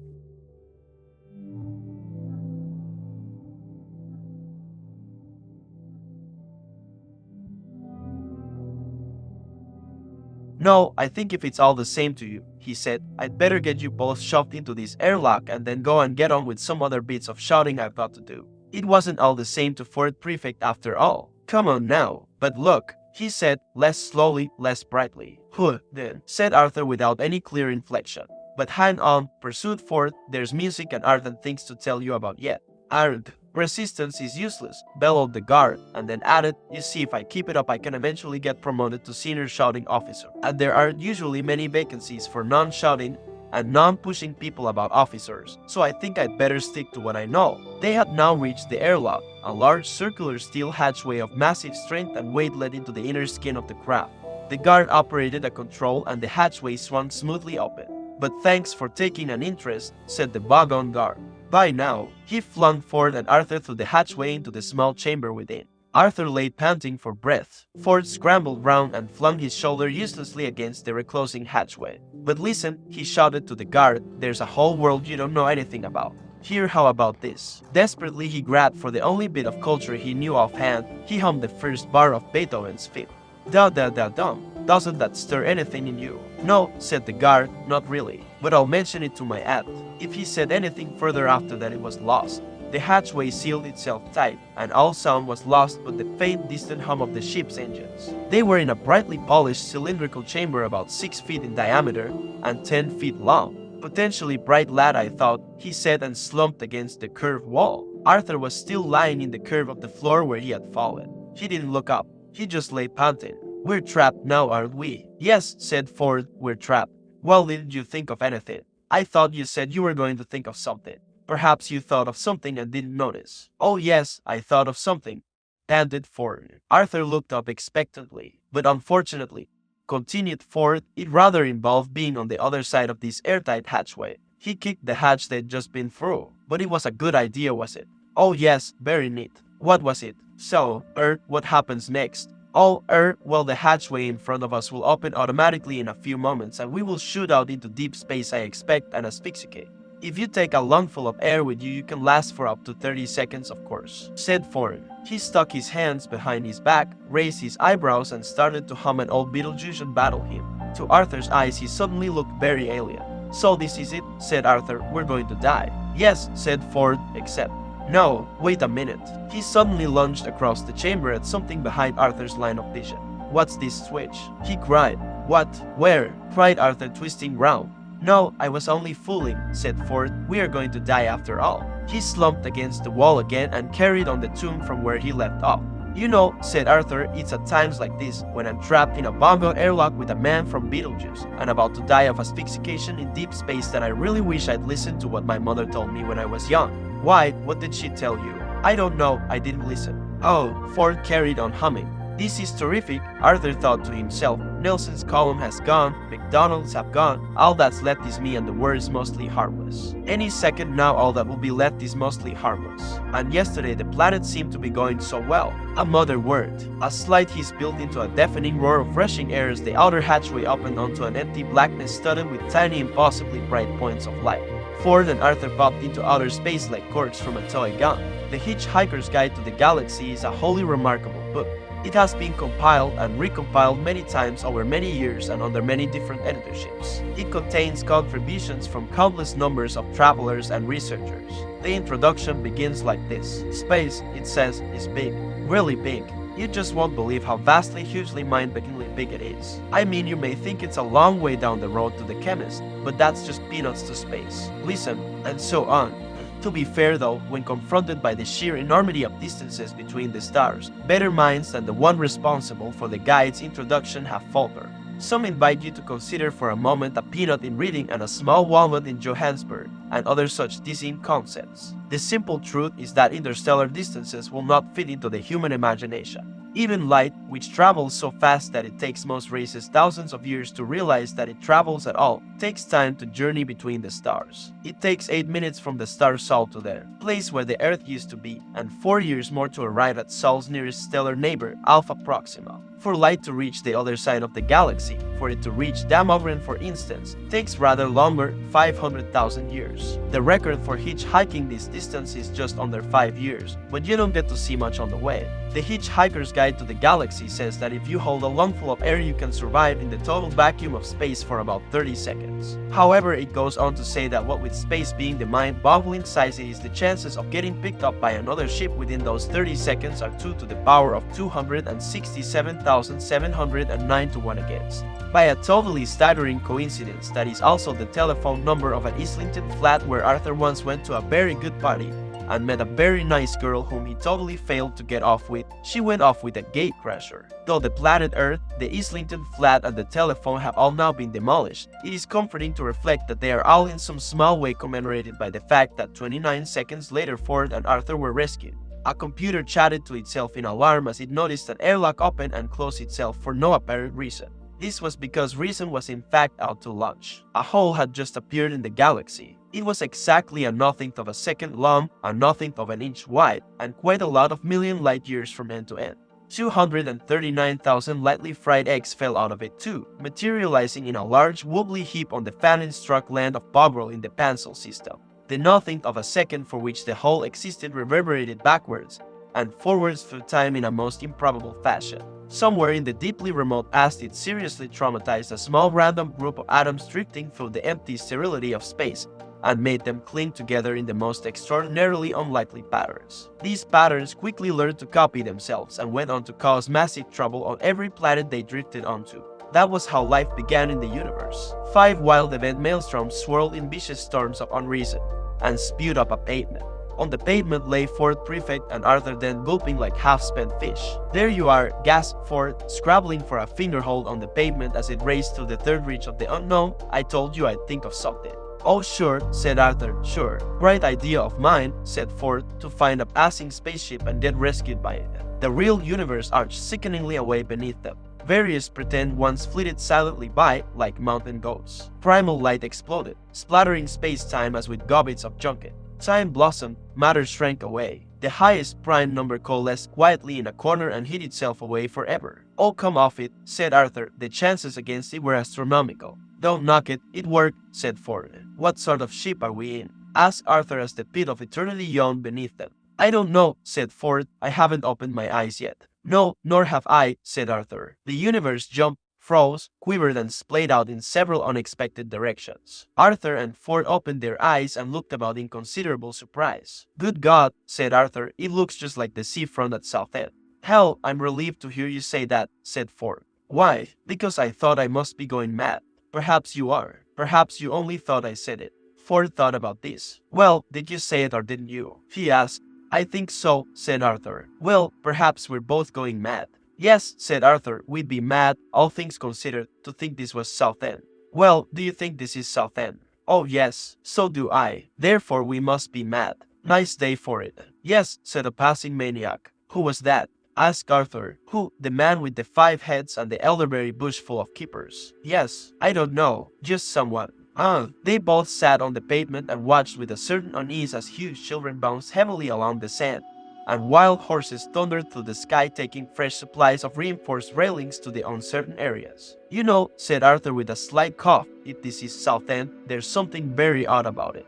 "You mean the way the sea stays steady and the buildings keep washing up and down?" said Ford. "Yes, I thought that was odd too. In fact," he continued as with a huge bang Southend split itself into 6 equal segments which danced and span giddily round each other in lewd and licentious formation, "there is something altogether very strange going on." Wild yowling noises of pipes and strings seared through the wind, hot donuts popped out of the road for 10 pence each, horrid fish stormed out of the sky, and Arthur and Ford decided to make a run for it. They plunged through heavy walls of sound, mountains of archaic thought, valleys of mood music, bad shoe sessions and footling bats, and suddenly I heard a girl's voice. It sounded quite a sensible voice, but it just said 2 to the power of 100,000 to 1 against and falling, and that was all. Ford skidded down a beam of light and span round trying to find a source for the voice, but could see nothing he could seriously believe in. "What was that voice?" shouted Arthur. "I don't know," yelled Ford. "I don't know. It sounded like a measurement of probability." "Probability? What do you mean?" "Probability. You know, like 2 to 1, 3 to 1, 5 to 4 against. It said 2 to the power of 100,000 to 1 against." That's pretty improbable, you know. A million-gallon vat of custard appended itself over them without warning. But what does it mean? Cried Arthur. What, the custard? No, the measurement of probability. I don't know. I don't know at all. I think we're on some kind of spaceship. I can only assume, said Arthur, that this is not the first-class compartment. Bulges appeared in the fabric of space-time. Great ugly bulges. How'd that work? Said Arthur as he felt his body softening and bending in unusual directions. South End seems to be melting away. The stars are swirling. A dust bowl. My legs are drifting off into the sunset.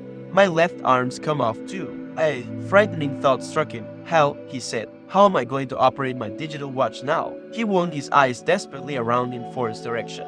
Ford, he said, you're turning into a penguin. Stop it. Again came the voice. 2 to the power of 75,000 to 1 against and falling. Ford waddled around his pond in a furious circle. Hey, who are you? He quacked. Where are you? What's going on, and is there any way of stopping it?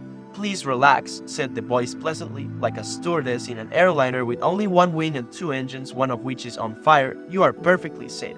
But that's not the point, raged Ford. The point is that I am now a perfectly safe penguin, and my colleague here is rapidly running out of limbs. It's all right, I've got them back now, said Arthur. 2 to the power of 50,000 to 1 against and falling, said the voice. Admittedly, said Arthur, they're longer than I usually like them, but isn't there anything, squawked Ford in avian fury, you feel you ought to be telling us? The voice cleared its throat. A giant petite Ford lolloped off into the distance. Welcome, the voice said, to the starship Heart of Gold. The voice continued. Please do not be alarmed, it said, by anything you see or hear around you. You are bound to feel some initial ill effects as you have been rescued from certain death at an improbability level of 2 to the power of 276,000 to 1 against, possibly much higher. We are now cruising at a level of 2 to the power of 25,000 to 1 against and falling, and we will be restoring normality just as soon as we are sure what is normal anyway. Thank you. 2 to the power of 20,000 to 1 against and falling. The voice cut out. Ford and Arthur were in a small luminous pink cubicle. Ford was wildly excited. Arthur, he said, this is fantastic. We've been picked up by a ship powered by the infinite improbability drive. This is incredible. I heard rumors about it before. They were all officially denied, but they must have done it. They've built the improbability drive. Arthur, this is. Arthur, what's happening? Arthur had jammed himself against the door to the cubicle, trying to hold it closed, but it was ill-fitting. Tiny furry little hands were squeezing themselves through the cracks, their fingers were ink-stained, tiny voices chattered insanely. Arthur looked up. Ford, he said, there's an infinite number of monkeys outside who want to talk to us about this script for Hamlet they've worked out. The infinite improbability drive is a wonderful new method of crossing vast interstellar distances in a mere nothing of a second, without all that tedious mucking about in hyperspace. This, briefly, is the story of its discovery. The principle of generating small amounts of finite improbability by simply hooking the logic circuits of a Bumble Winnie 57 sub. Meson brain to an atomic vector plotter suspended in a strong Brownian motion producer were of course well understood, and such generators were often used to break the ice at parties by making all the molecules in the hostess's undergarments leap simultaneously 1 foot to the left, in accordance with the theory of indeterminacy. Many respectable physicists said that they weren't going to stand for this, partly because it was at the basement of science, but mostly because they didn't get invited to those sort of parties. Another thing they couldn't stand was the perpetual failure they encountered in trying to construct a machine which could generate the infinite improbability field needed to flip a spaceship across the mind-paralyzing distances between the furthest stars. And in the end, they grumpily announced that such a machine was virtually impossible. Then, one day, a student who had been left to sweep up the lab after a particularly unsuccessful party found himself reasoning this way. If, he thought to himself, such a machine is a virtual impossibility, then it must logically be a finite improbability. So all I have to do in order to make one is to work out exactly how improbable it is, feed that figure into the finite improbability generator, give it a fresh cup of really hot tea, and turn it on. He did this, and was rather startled to discover that he had managed to create the long-sought-after golden infinite improbability generator out of thin air. It startled him even more when just after he was awarded the Galactic Institute's prize for extreme cleverness he got lynched by a rampaging mob of respectable physicists, who had finally realized that the one thing they really couldn't stand was a smartass. The improbability-proof control cabin of the Heart of Gold looked like a perfectly conventional spaceship, except that it was perfectly clean because it was so new. Some of the control seats hadn't had the plastic wrapping taken off yet. The cabin was mostly white, oblong, and about the size of a smallish restaurant. In fact, it wasn't perfectly oblong. The two long walls were raked round in a slight parallel curve, and all the angles and corners were contoured in excitingly chunky shapes. The truth of the matter is that it would have been a great deal simpler and more practical to build the cabin as an ordinary three-dimensional oblong room, but then the designers would have got miserable. As it was, the cabin looked excitingly purposeful, with large video screens ranged over the control and guidance system panels on the concave wall, and long banks of computers set into the convex wall. In one corner, a robot sat humped, its gleaming brushed steel head hanging loosely between its gleaming brushed steel knees. It too was fairly new, but though it was beautifully constructed and polished, it somehow looked as if the various parts of its more or less humanoid body didn't quite fit properly. In fact, they fitted perfectly well, but something in its bearing suggested that they might have fitted better. Zaphod Beeblebrox paced nervously up and down the cabin, brushing his hands over pieces of gleaming equipment and giggling with excitement. Trillian sat hunched over a clump of instruments reading off figures. Her voice was carried round the tannoy system of the whole ship. 5 to 1 against and falling. She said 4 to 1 against and falling. 3 to 1, 2, 1. Probability factor of 1 to 1. We have normality. I repeat, we have normality. She turned her microphone off, then turned it back on with a slight smile and continued. Anything you still can't cope with is therefore your own problem. Please relax. You will be sent for soon. Zaphod burst out in annoyance. Who are they, Trillian? Trillian spun her seat round to face him and shrugged. Just a couple of guys we seem to have picked up in open space, she said. Section CC9 plural C alpha. Yeah, well, that's a very sweet thought, Trillian, complained Zaphod, but do you really think it's wise under the circumstances? I mean, here we're on the run and everything. We must have the police of half the galaxy after us by now, and we stopped to pick up hitchhikers. Okay, so 10 out of 10 for style, but minus several million for good thinking, yeah. He tapped irritably at a control panel. Trillian quietly moved his hand before he tapped anything important, whatever Zaphod's qualities of mind might include.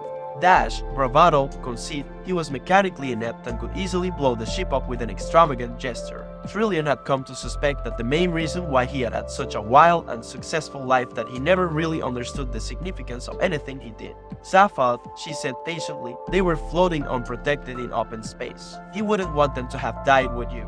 Well, you know, no, not as such, but not as such, not die as such. But Trillian cocked her head on one side. Well, maybe someone else might have picked them up later. A second later and they would have been dead. Yeah, so if you'd taken the trouble to think about the problem a bit longer, it would have gone away. You'd been happy to let them die. Well, you know, not happy as such, but...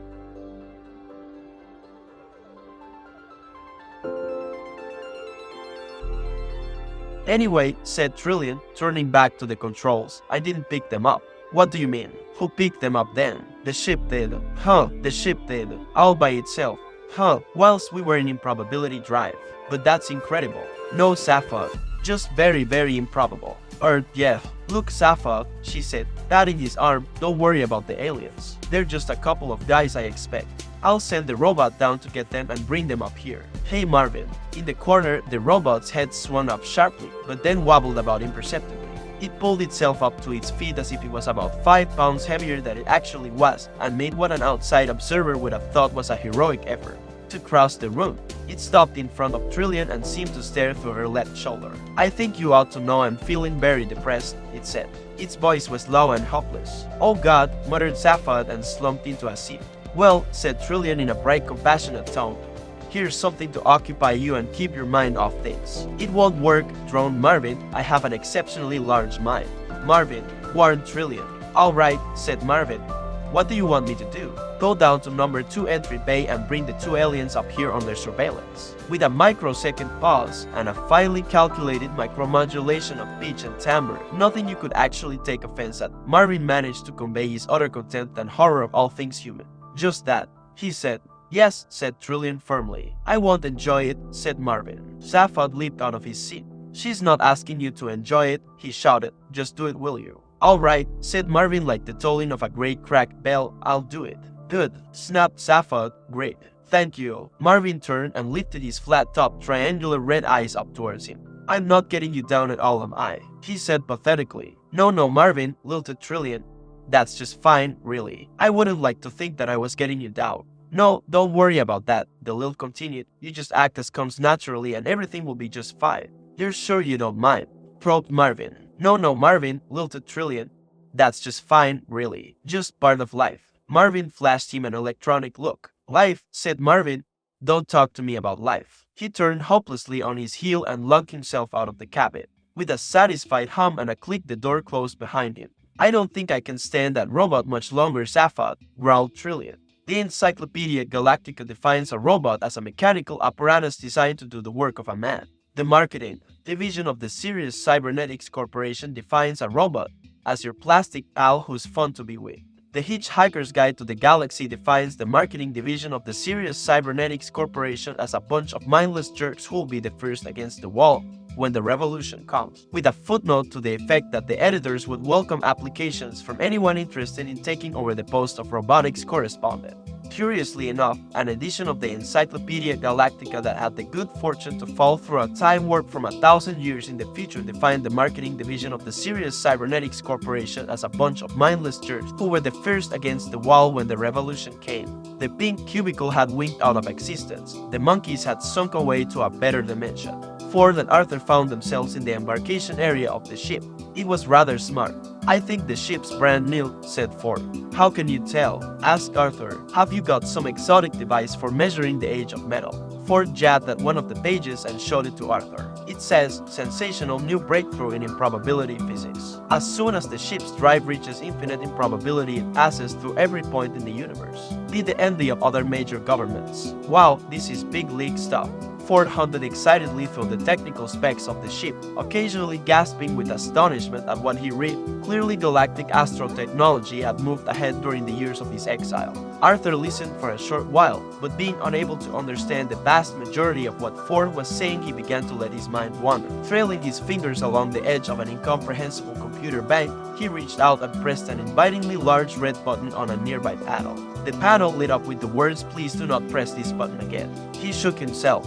Listen, said Ford, who was still engrossed in the sales brochure, they make a big thing of the ship's cybernetics. A new generation of Sirius Cybernetics Corporation robots and computers with the new GPP feature. GPP feature, said Arthur. What's that? Oh, it says genuine people personalities. Oh, said Arthur, sounds ghastly. A voice behind them said, it is. The voice was low and hopeless and accompanied by a slight clanking sound. They spun round and saw an abject steel man standing hunched in the doorway. What? They said. Ghastly, continued Marvin, it all is. Absolutely ghastly. Just don't even talk about it. Look at this door, he said, stepping through it. The irony circuits cut into his voice modulator as he mimicked the style of the sales brochure. All the doors in this spaceship have a cheerful and sunny disposition. It is their pleasure to open for you, and their satisfaction to close again with the knowledge of a job well done. As the door closed behind them, it became apparent that it did indeed have a satisfied sigh-like quality to it.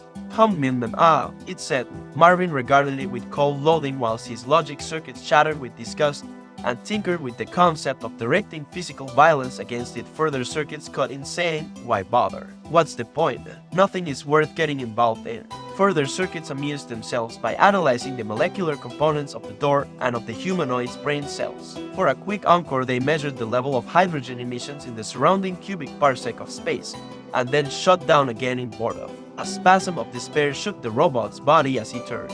Come on, he droned. I've been ordered to take you down to the bridge. Here I am, brain the size of a planet, and they asked me to take you down to the bridge. Call that job satisfaction. Cause I don't.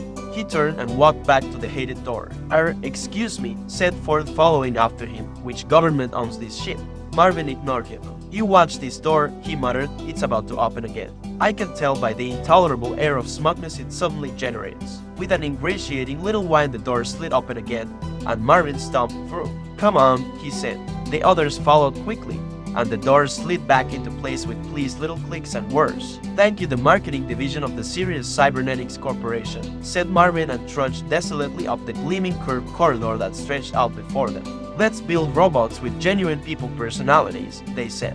So they tried it out with me. I'm a personality prototype.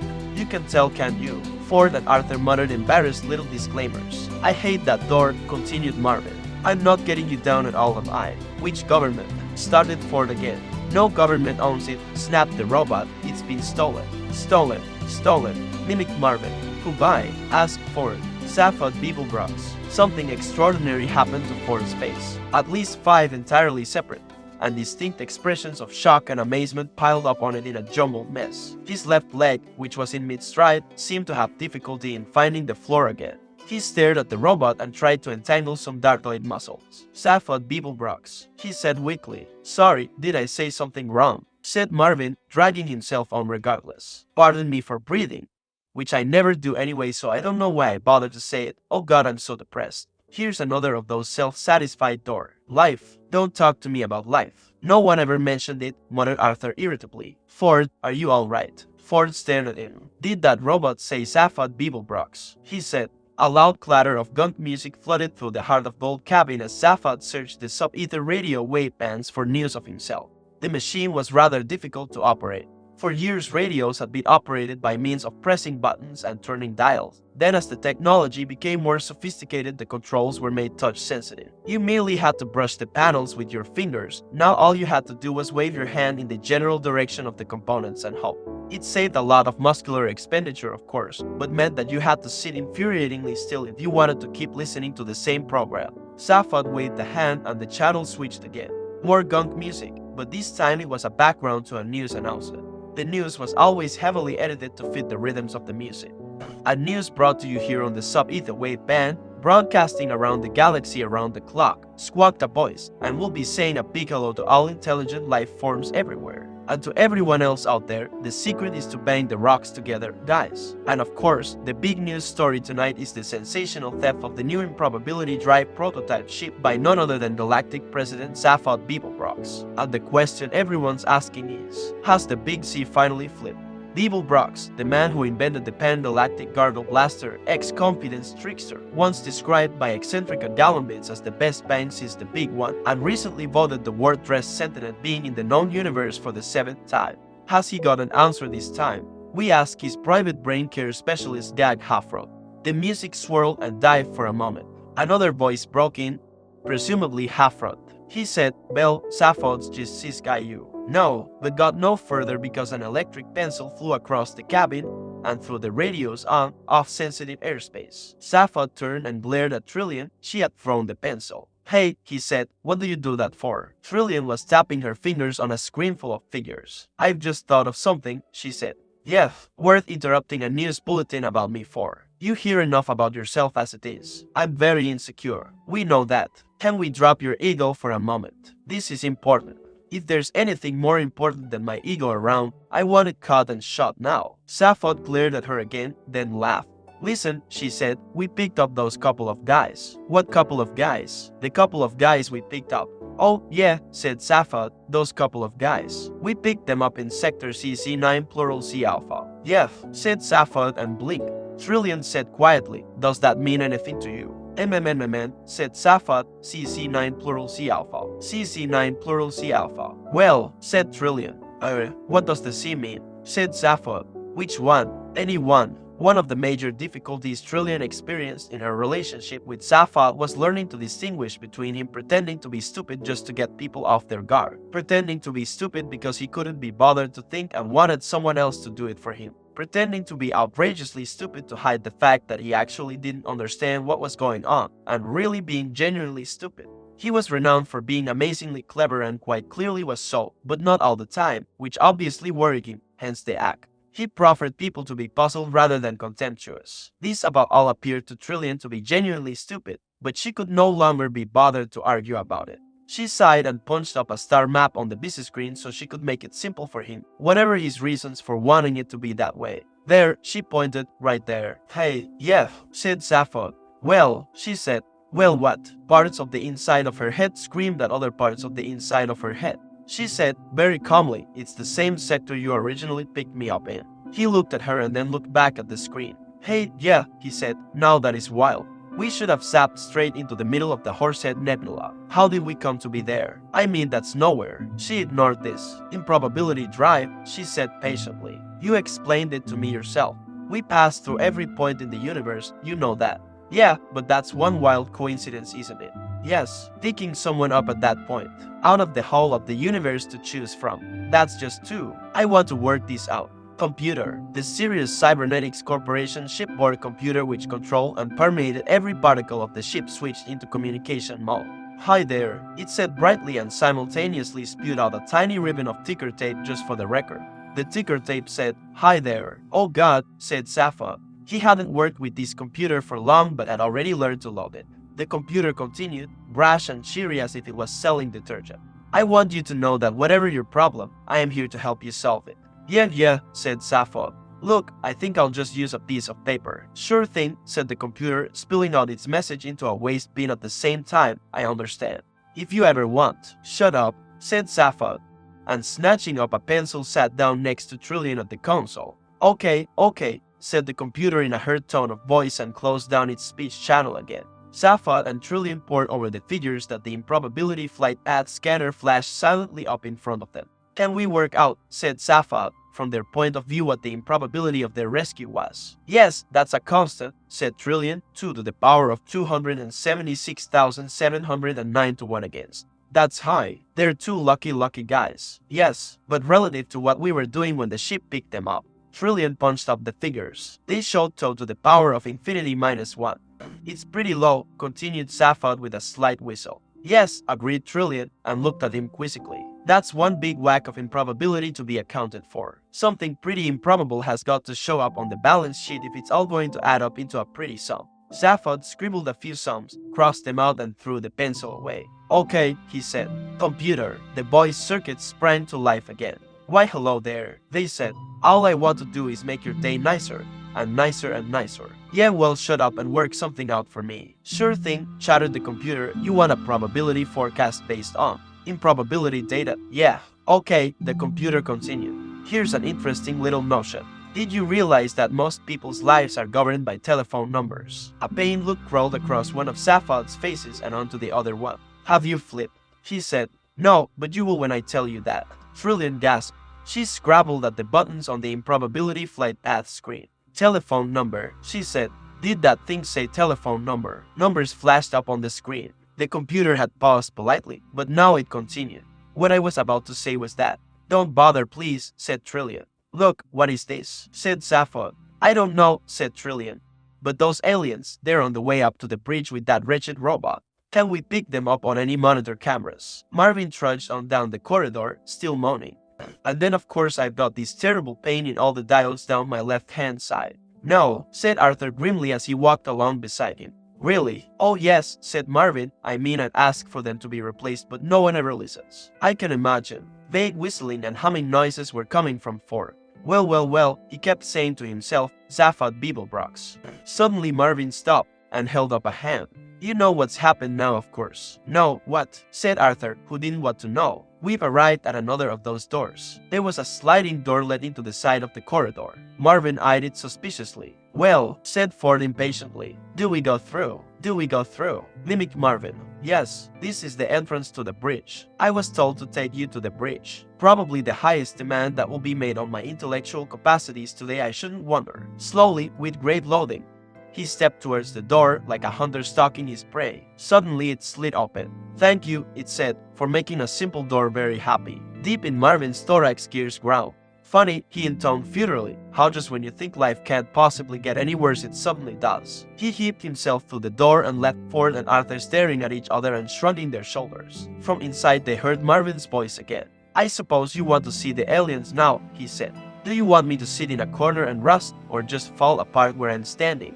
"Yeah, just show them in, would you, Marvin?" Came another voice. Arthur looked at Ford and was astonished to see him laughing. "What's SHHH?" said Ford. "Come in." Arthur followed him in nervously and was astonished to see a man lolling back in a chair with his feet on a control console, picking the teeth in his right hand head with his left hand. The right hand head seemed to be thoroughly preoccupied with this task, but the left hand one was grinning a broad, relaxed, nonchalant grin. The number of things that Arthur couldn't believe he was seeing was fairly large. His jaw flapped about at a loose end for a while. The peculiar man waved a lazy wave at Ford and with an appalling affectation of nonchalance said, "Ford, hi, how are you? Glad you could drop in." Ford was not going to be out cool. "Safad," he drawled, "great to see you. You're looking well. The extra arm suits you. Nice ship you've stolen." Arthur goggled at him. "You mean you know this guy?" he said, waving a wild finger at Safad. "Know him," exclaimed Ford. He paused and decided to do the introductions the other way round.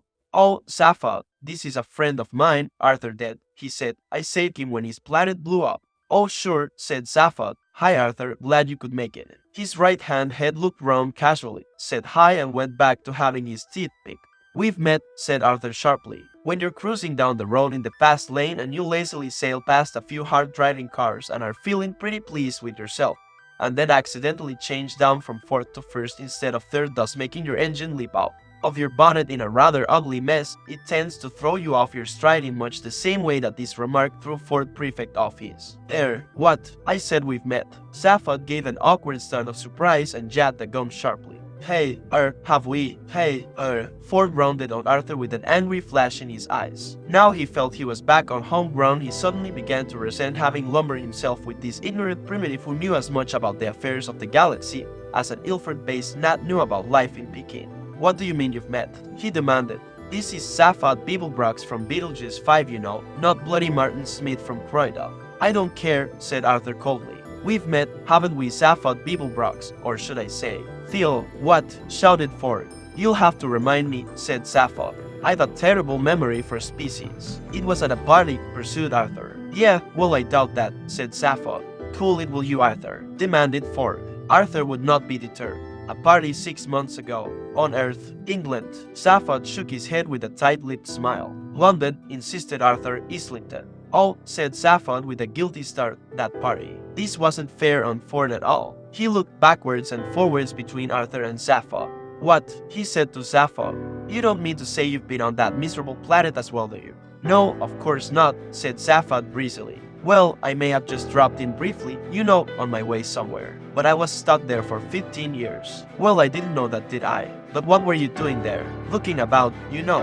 "He gate-crashed a party," persisted Arthur, trembling with anger, "a fancy-dress party." "It would have to be, wouldn't it?" said Ford. "At this party," persisted Arthur, "was a girl." "Oh well, look, it doesn't matter now. The whole place has gone up in smoke anyway." "I wish you'd stop sulking about that bloody planet," said Ford. "Who was the lady?" "Oh, just somebody." "Well, all right, I wasn't doing very well with her. I'd been trying all evening. Hell, she was something though. Beautiful, charming, devastatingly intelligent. At last I got her to myself for a bit and was plying her with a bit of talk when this friend of yours barges up and says, 'Hey doll, is this guy boring you? Why don't you talk to me instead? I'm from a different planet.' I never saw her again." "Sappho!" exclaimed Ford. "Yes," said Arthur, glaring at him and trying not to feel foolish. "He only had the 2 arms and the 1 head and he called himself Phil.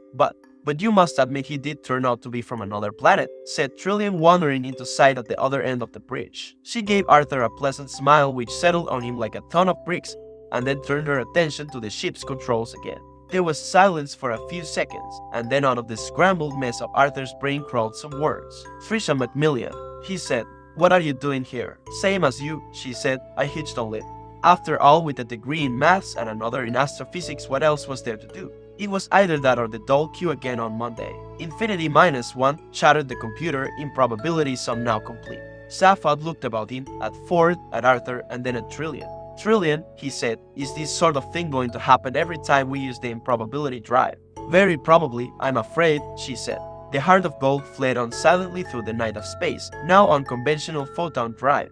Its crew of 4 were ill at ease knowing that they had been brought together not of their own volition, or by simple coincidence, but by some curious principle of physics, as if relationships between people were susceptible to the same laws that govern the relationships between atoms and molecules. As the ship's artificial night closed in, they were each grateful to retire to separate cabins and try to rationalize their thoughts. Trillian couldn't sleep. She sat on a couch and stared at a small cage which contained her last and only links with Earth, 2 white mice that she had insisted Sappho let her breed. She had expected not to see the planet again, but she was disturbed by her negative reaction to the planet's destruction. It seemed remote and unreal, and she could find no thoughts to think about it. She watched the mice scurrying round the cage and running furiously in their little plastic treadwheels till they occupied her whole attention. Suddenly she shook herself and went back to the bridge to watch over the tiny flashing lights and figures that charted the ship's progress to the point. She wished she knew what it was she was trying not to think about. Sappho couldn't sleep. He also wished he knew what it was that he wouldn't let himself think about.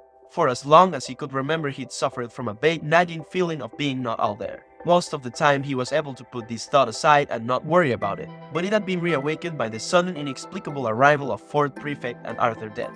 Somehow it seemed to conform to a pattern that he couldn't see. Ford couldn't sleep. He was too excited about being back on the road again. 15 years of virtual imprisonment were over just as he was finally beginning to give up hope.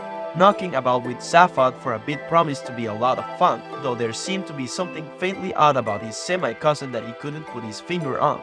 The fact that he had become president of the galaxy was frankly astonishing, as was the matter of his leaving the post. Was there a reason behind it? There would be no point in asking Safad. He never appeared to have a reason for anything he did at all. He had turned unfathomably into an art form. He attacked everything in life with a mixture of extraordinary genius and naive incompetence, and it was often difficult to tell which was which. Arthur slept. He was terribly tired. There was a tap at Safod's door. It slid open. Safod. Yeah, I think we just found what you came to look for. Hey, yeah. Ford gave up the attempt to sleep. In the corner of his cabin was a small computer screen and keyboard. He sat at it for a while and tried to compose a new entry for the guide on the subject of vagons, but couldn't think of anything vitriolic enough, so he gave that up too, wrapped a robe round himself and went for a walk to the bridge. As he entered, he was surprised to see two figures hunched excitedly over the instruments. "Sid, the ship's about to move into orbit," Trillian was saying. "There's a planet out there. It's of the exact coordinates you predicted." Safad heard a noise and looked up. "Ford," he hissed. "Hey, come and take a look at this." Ford went and had a look at it. It was a series of figures flashing over a screen. "You recognize those galactic coordinates?" said Safad. "No, I'll give you a clue. Computer." "Hi Dan," enthused the computer. "This is getting real sociable, isn't it?" "Shut up," said Safad, "and show up the screens." Light on the bridge sank. Thin points of light played across the consoles and reflected in 4 pairs of eyes that stared up at the external monitor screens. There was absolutely nothing on them. "Recognize that?" whispered Safad. Ford frowned. No," he said. "What do you say?" "Nothing. Recognize it." "What are you talking about?" "We're in the Horsehead Nebula, one whole vast dark cloud, and I was meant to recognize that from a blank screen. Inside a dark nebula is the only place in the galaxy you'd see a dark screen." "Very good." Safad laughed. He was clearly very excited about something, almost childishly so. "Hey, this is really terrific. This is just far too much." "What's so great about being stuck in a dust cloud?" said Ford. "What would you reckon to find here?" urged Safad. "Nothing. No stars. No planets. No, computer," shouted Safad. "Rotate angle of vision through 180 degrees and don't talk about it." For a moment it seemed that nothing was happening, then a brightness glowed at the edge of the huge screen. A red star the size of a small plate crept across it, followed quickly by another one, a binary system. Then a vast crescent sliced into the corner of the picture, a red glare shading away into the deep black, the night sign of the planet. "I found it," cried Safad, thumping the console. "I found it." Ford stared at it in astonishment. "What is it?" he said. "That," said Safad, "is the most improbable planet that ever existed.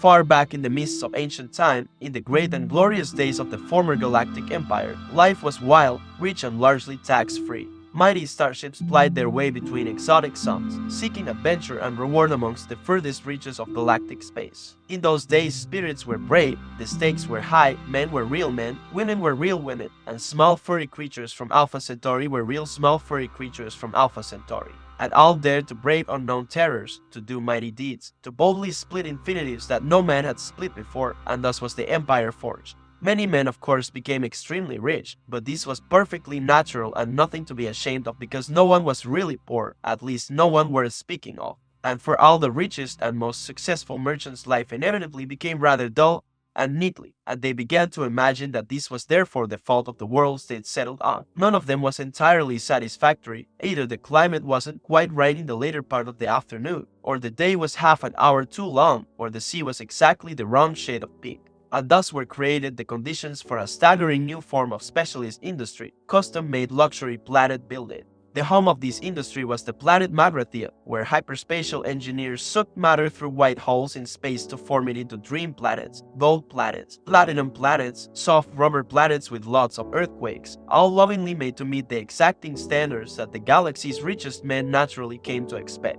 But so successful was this venture that Magrathea itself soon became the richest planet of all time, and the rest of the galaxy was reduced to abject poverty. And so the system broke down, the empire collapsed, and a long sullen silence settled over 1 billion worlds, disturbed only by the pen scratchings of scholars as they labored into the night over smug little treatises on the value of a planned political economy. Magrathea itself disappeared and its memory soon passed into the obscurity of legend. In these enlightened days, of course, no one believes a word of it. Arthur awoke to the sound of argument and went to the bridge. Ford was waving his arms about.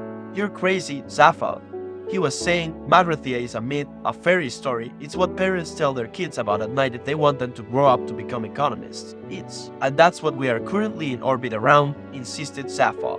"Look, I can't help what you may personally be in orbit around," said Ford, "but this ship."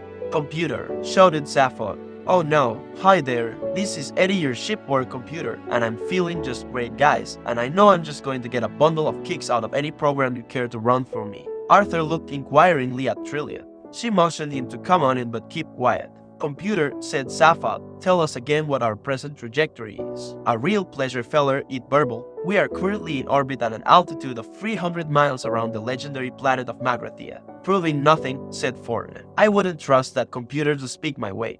"I can do that for you." "Sure," enthused the computer, punching out more ticker tape. "I can even work out your personality problems to 10 decimal places if it will help."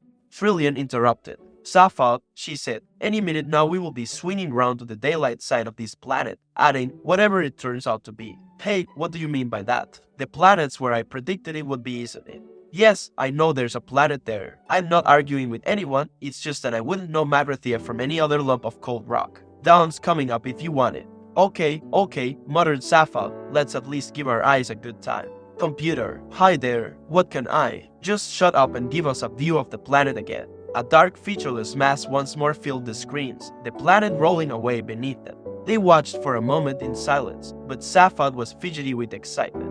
"We are now traversing the night side," he said in a hushed voice. The planet rolled on. "The surface of the planet is now 300 miles beneath us," he continued. He was trying to restore a sense of occasion to what he felt should have been a great moment. "Magrathea," he was piqued by Ford's skeptical reaction. "Magrathea, in a few seconds," he continued, "we should see." There, the moment carried itself. Even the most seasoned star tramp can't help but shiver at the spectacular drama of a sunrise seen from space, but a bitery sunrise is one of the marvels of the galaxy. Out of the utter blackness stepped a sudden point of blinding light. It crept up by slight degrees and spread sideways in a thin crescent blade, and within seconds 2 suns were visible, furnaces of light, searing the black edge of the horizon with white fire. Fierce shafts of color streaked through the thin atmosphere beneath them. "The fires of dawn," breathed Zaphod. "The twin sons of Solianes and Ram." "Or whatever," said Ford quietly. "Solianes and Ram," insisted Zaphod. As Ford gazed at the spectacle of light before them, excitement burned inside him, but only the excitement of seeing a strange new planet. It was enough for him to see it as it was. It faintly irritated him that Zaphod had to impose some ludicrous fantasy onto the scene to make it work for him. All this Magrathea nonsense seemed juvenile. Isn't it enough to see that a garden is beautiful without having to believe that there are fairies at the bottom of it too? All this Magrathea business seemed totally incomprehensible to Arthur. He edged up to Trillian and asked her what was going on. "I only know what Zaphod's told me," she whispered. "Apparently Magrathea is some kind of legend from way back which no one seriously believes in. Bit like Atlantis on Earth, except that the legends say the Magratheans used to manufacture planets." Arthur blinked at the screens and felt he was missing something important. Suddenly he realized what it was. "Is there any tea on this spaceship?" he asked. More of the planet was unfolding beneath them as the heart of gold streaked along its orbital path. The suns now stood high in the black sky, the pyrotechnics of dawn were over, and the surface of the planet appeared bleak and forbidding in the common light of day, gray, dusty, and only dimly contoured. It looked dead and cold as a crypt. From time to time, promising features would appear on the distant horizon, ravines, maybe mountains, maybe even cities, but as they approached, the lines would soften and blur into anonymity, and nothing would transpire. The planet's surface was blurred by time, by the slow movement of the thin stagnant air that had crept across it for century upon century. Clearly, it was very, very old. A moment of doubt came to Ford as he watched the gray landscape move beneath them. The immensity of time worried him. He could feel it as a presence. He cleared his throat. "Well, even supposing it is." "It is," said Zaphod. "Which it isn't," continued Ford. "What do you want with it anyway?" "There's nothing there." "Not on the surface," said Zaphod. "All right, just supposing there's something. I take it you're not here for the sheer industrial archaeology of it all." "What are you after?" One of Sapphod's heads looked away. The other one looked round to see what the first was looking at, but it wasn't looking at anything very much. "Well," said Sappho airily, "it's partly the curiosity, partly a sense of adventure, but mostly I think it's the fame and the money." Ford glanced at him sharply. He got a very strong impression that Sappho hadn't the faintest idea why he was there at all. "You know I don't like the look of that planet at all," said Trillian, shivering. Take no notice," said Sappho, "with half the wealth of the former galactic empire stored on it somewhere it can afford to look frumpy." "Bullshit," thought Ford. Even supposing this was the home of some ancient civilization now gone to dust, even supposing a number of exceedingly unlikely things, there was no way that vast treasures of wealth were going to be stored there in any form that would still have meaning now. He shrugged. "I think it's just a dead planet," he said. "The suspense is killing me," said Arthur testily. "Stress and nervous tension are now serious social problems in all parts of the galaxy, and it is in order that this situation should not in any way be exacerbated that the following facts will now be revealed in advance. The planet in question is in fact the legendary Magrathea. The deadly missile attack shortly to be launched by an ancient automatic defense system will result merely in the breakage of 3 coffee cups and a mice cage, the bruising of somebody's upper arm, and the untimely creation and sudden demise of a bowl of petunias and an innocent sperm whale, in order that some sense of mystery should still be preserved. No revelation will yet be made concerning whose upper arm sustained the bruise. This fact may safely be made the subject of suspense since it is of no significance whatsoever." After a fairly shaky start to the day, Arthur's mind was beginning to reassemble itself from the shell-shocked fragments the previous day had left him with. He had found a nutrimatic machine which had provided him with a plastic cup filled with a liquid that was almost, but not quite, entirely unlike tea. The way it functioned was very interesting. When the drink button was pressed, it made an instant but highly detailed examination of the subject's taste buds, a spectroscopic analysis of the subject's metabolism, and then sent tiny experimental signals down the neural pathways to the taste centers of the subject's brain to see what was likely to go down well. However, no one knew quite why it did this because it invariably delivered a cup full of liquid that was almost, but not quite, entirely unlike tea. The Nutrimatic was designed and manufactured by the Sirius Cybernetics Corporation, whose complaints department now covers all the major land masses of the first 3 planets in the Sirius Tau star system. Arthur drank the liquid and found it reviving. He glanced up at the screens again and watched a few more 100 miles of barren grayness slide past. It suddenly occurred to him to ask a question which had been bothering him. "Is it safe?" he said. "Magrathea has been dead for 5 million years. Said Sappho. "Of course it's safe. Even the ghosts will have settled down and raised families by now." At which point a strange and inexplicable sound thrilled suddenly through the bridge, a noise as of a distant fanfare, a hollow, reedy, insubstantial sound. It preceded a voice that was equally hollow, reedy, and insubstantial. The voice said, "Greetings to you." Someone from the dead planet was talking to them. "Computer," shouted Sappho. "Hi there. Oh, just some 5 million-year-old tape that's being broadcast at us." "A what?" "A recording." "Shush," said Ford. "It's carrying on." The voice was old, courteous, almost charming, but was underscored with quite unmistakable menace. "This is a recorded announcement," it said, "as I'm afraid we're all out at the moment. The Commercial Council of Magrathea thanks you for your esteemed visit, but regrets," continued the voice, "that the entire planet is temporarily closed for business. Thank you. If you would care to leave your name and the address of a planet where you can be contacted, kindly speak when you hear the tone." A short buzz followed, then silence. "They want to get rid of us," said Trillian nervously. "What do we do?" "It's just a recording," said Sappho. "We keep going." "Not that, computer." "I got it," said the computer and gave the ship an extra kick of speed. They waited. After a second or so came the fanfare once again, and then the voice. "We would like to assure you that as soon as our business is resumed, announcements will be made in all fashionable magazines and color supplements, when our clients will once again be able to select from all that's best in contemporary geography." The menace in the voice took on a sharper edge. "Meanwhile, we thank our clients for their kind interest and would ask them to leave." Now, Arthur looked round the nervous faces of his companions. "Well, I suppose we'd better be going then, hadn't we?" he suggested. "SHHH," said Sappho. "There's absolutely nothing to be worried about." "Then why is everyone so tense?" "They're just interested," shouted Sappho. Computer, start a descent into the atmosphere and prepare for landing. This time the fanfare was quite perfunctory, the voice distinctly called, It is most gratifying, it said, that your enthusiasm for our planet continues unabated. And so we would like to assure you that the guided missiles currently converging with your ship are part of a special service we extend to all of our most enthusiastic clients, and the fully armed nuclear warheads are of course merely a courtesy detail. We look forward to your custom in future lives. Thank you. The voice snapped off. Oh, said Trillian. Said Arthur. Well, said Ford. Look, said Zaphod, will you get it into your heads? That's just a recorded message. It's millions of years old. It doesn't apply to us, get it? What? Said Trillian quietly about the missiles. Missiles? Don't make me laugh. Ford tapped Zaphod on the shoulder and pointed at the rear screen. Clear in the distance behind them, two silver darts were climbing through the atmosphere towards the ship. A quick change of magnification brought them into close focus, two massively real rockets thundering through the sky. The suddenness of it was shocking. Zaphod stared at them in astonishment. Hey, this is terrific, he said. Someone down there is trying to kill us. Terrific, said Arthur. But don't you see what this means? Yes, we're going to die. Yes, but apart from that, it means we must be out to something. How soon can we get off it? Second by second, the image of the missiles on the screen became larger. They had swung round now onto a direct homing course so that all that could be seen of them now was the warheads, head on. As a matter of interest, said Trillian, what are we going to do? Just keep cool, said Zaphod. Is that all? Shouted Arthur. No, we're also going to, take evasive action, said Zaphod with a sudden access of panic. Computer, what evasive action can we take?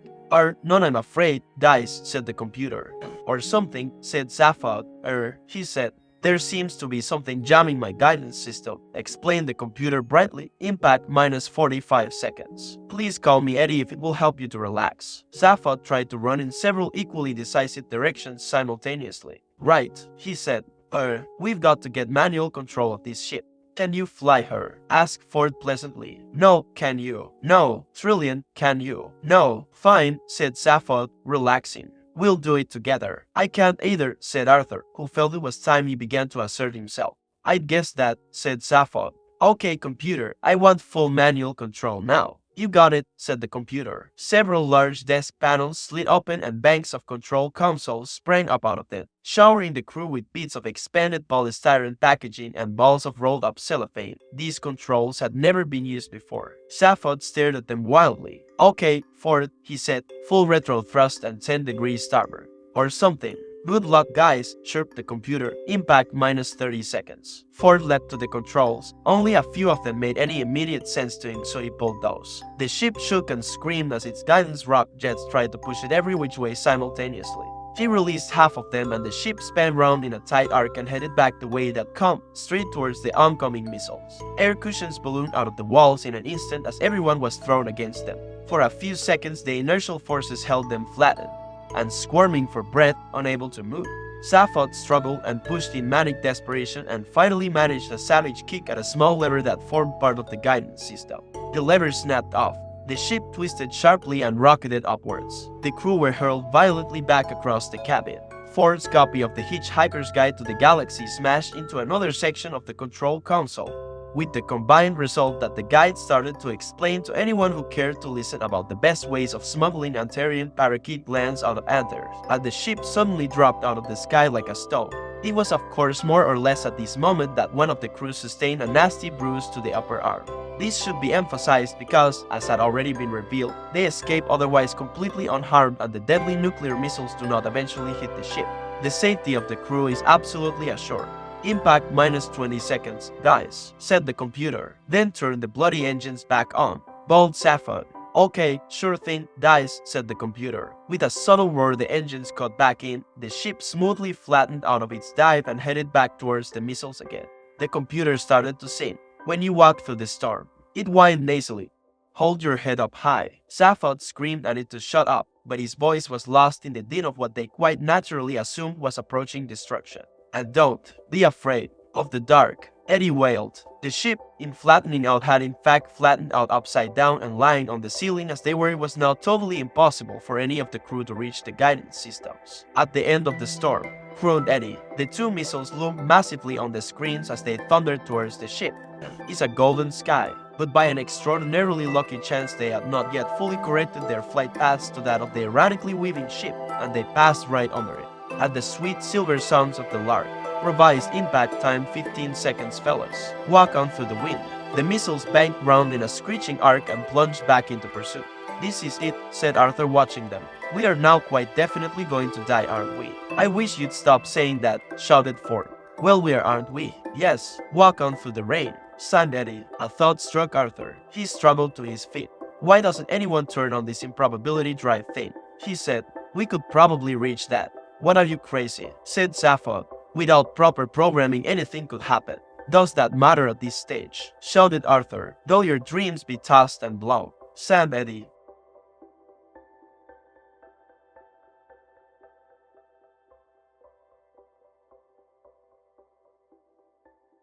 Walk on, with hope in your heart. Does anyone know why Arthur can't turn on the improbability drive? Shouted Trillian. And you'll never walk alone. Impact minus 5 seconds. It's been great knowing you guys, God bless. Kill me. Where? Walk. Alone. I said, yelled Trillian.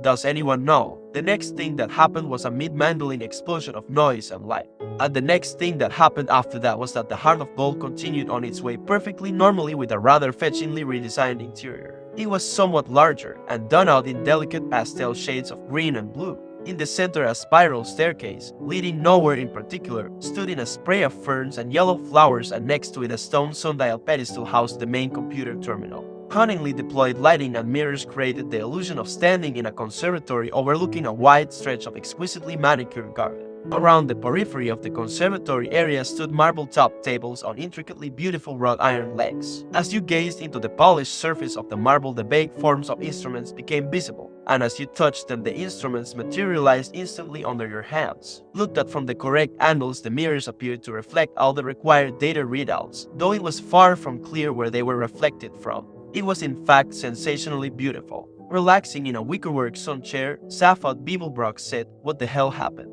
"Well, I was just saying," said Arthur, lounging by a small fish pool, "there's this improbability drive switch over here." He waved at where it had been. There was a potted plant there now. "But where are we?" said Ford, who was sitting on the spiral staircase, a nicely chilled pan-galactic gargle blaster in his hand. "Exactly where we were, I think," said Trillian, as all about them the mirrors showed them an image of the blighted landscape of Magrathea which still scooted along beneath them. Zaphod leapt out of his seat. "Then what's happened to the missiles?" he said. A new and astounding image appeared in the mirrors. "They would appear," said Ford doubtfully, "to have turned into a ball of petunias and a very surprised-looking whale. At an improbability factor," cut in Eddie, who hadn't changed a bit, "of 8,767,128 to 1 against." Zaphod stared at Arthur. "Did you think of that, Earthman?" he demanded. "Well," said Arthur, "all I did was..." "That's very good thinking, you know. Turn on the improbability drive for a second without first activating the proofing screens. Hey kid, you just saved our lives, you know that." "Oh," said Arthur, "well, it was nothing really." "Was it?" said Zaphod. "Oh well, forget it then. Okay, computer, take us into lab." "But," I said, "forget it." Another thing that got forgotten was the fact that against all probability a sperm whale had suddenly been called into existence several miles above the surface of an alien planet. And since this is not a naturally tenable position for a whale, this poor innocent creature had very little time to come to terms with its identity as a whale before it then had to come to terms with not being a whale anymore. This is a complete record of its thoughts from the moment it began its life till the moment it ended it. What's happening? It thought. Excuse me. Who am I? Hello. Why am I here? What's my purpose in life? What do I mean by who am I? Calm down. Get a grip now. Oh, this is an interesting sensation. What is it? It's a sort of yawning, tingling sensation in my. Well, I suppose I'd better start finding names for things if I want to make any headway in what, for the sake of what I shall call an argument, I shall call the world. So let's call it my stomach. Good. Oh, it's getting quite strong. And hey, what's about this whistling, roaring sound going past what I'm suddenly going to call my head? Perhaps I can call that wind. Is that a good name? It'll do. Perhaps I can find a better name for it later when I found out what it's for. It must be something very important because there certainly seems to be a hell of a lot of it. Hey, what's this thing? This. Let's call it a tail. Yeah, tail. Hey, I can really thrash it about pretty good, can't I? Wow, that feels great. Doesn't seem to achieve very much, but I'll probably find out what it's for later on. Now, have I built up any coherent picture of things yet? No, never mind. Hey, this is really exciting. So much to find out about. So much to look forward to. I'm quite dizzy with anticipation. H space, or is it the wind? There really is a lot of that now, isn't it? And wow, hey, what's this thing suddenly coming towards me very fast? Very, very fast. So big and flat and round, it needs a big wide sounding name like. Oh, round. That's it. That's a good name, round. And the rest, after a sudden wet thought, was silence. Curiously enough, the only thing that went through the mind of the ball of petunias as it fell was, oh no, not again. Many people have speculated that if we knew exactly why the ball of petunias had thought that we would know a lot more about the nature of the universe than we do now. Are we taking this robot with us? Said Ford, looking with distaste at Marvin, who was standing in an awkward hunched posture in the corner under a small palm tree. Safat glanced away from the mirror screens which presented a Mike view of the blighted landscape on which the heart of gold had now landed. Oh, the paranoid android, he said. Yeah, we'll take him. But what are supposed to do with a manically depressed robot? You think you've got problems, said Marvin as if he was addressing a newly occupied coffin. What are you supposed to do if you are a manically depressed robot? No, don't bother to answer that. I'm 50,000 times more intelligent than you and even I don't know the answer. It gives me a headache just trying to think down to your level. Trillian burst in through the door from her cabin. My white mice have escaped, she said. An expression of deep worry and concern failed to cross either of Safat's faces. Nuts to your white mice, he said. Trillian glared an upset glare at him and disappeared again. It is possible that her remark would have commanded greater attention had it been generally realized that human beings were only the third most intelligent life form present on the planet Earth instead of the second.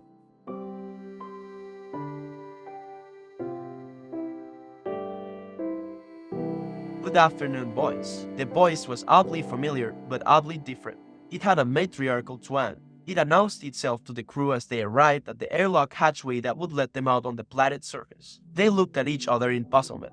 It's the computer, explained Safot. I discovered it had an emergency backup personality that I thought might work out better. Now this is going to be your first day out on a strange new planet, continued Eddie's new voice. So I want you all wrapped up snug and warm, and not playing with any naughty bug-eyed monsters. Safot tapped impatiently on the hatch. I'm sorry, he said. I think we might be better off with a slide rule. Right, snapped the computer. Who said that? Will you open the exit hatch please, computer, said Safot, trying not to get angry. Not until whoever said that owns up, urged the computer, stamping a few synapses closed. Oh God, muttered Ford, slumped against a bulkhead and started to count to 10. He was desperately worried that one day sentient life forms would forget how to do this. Only by counting could humans demonstrate their independence of computers. Come on, said Eddie sternly. Computer, began Safot. I'm waiting, interrupted Eddie. I can wait all day if necessary.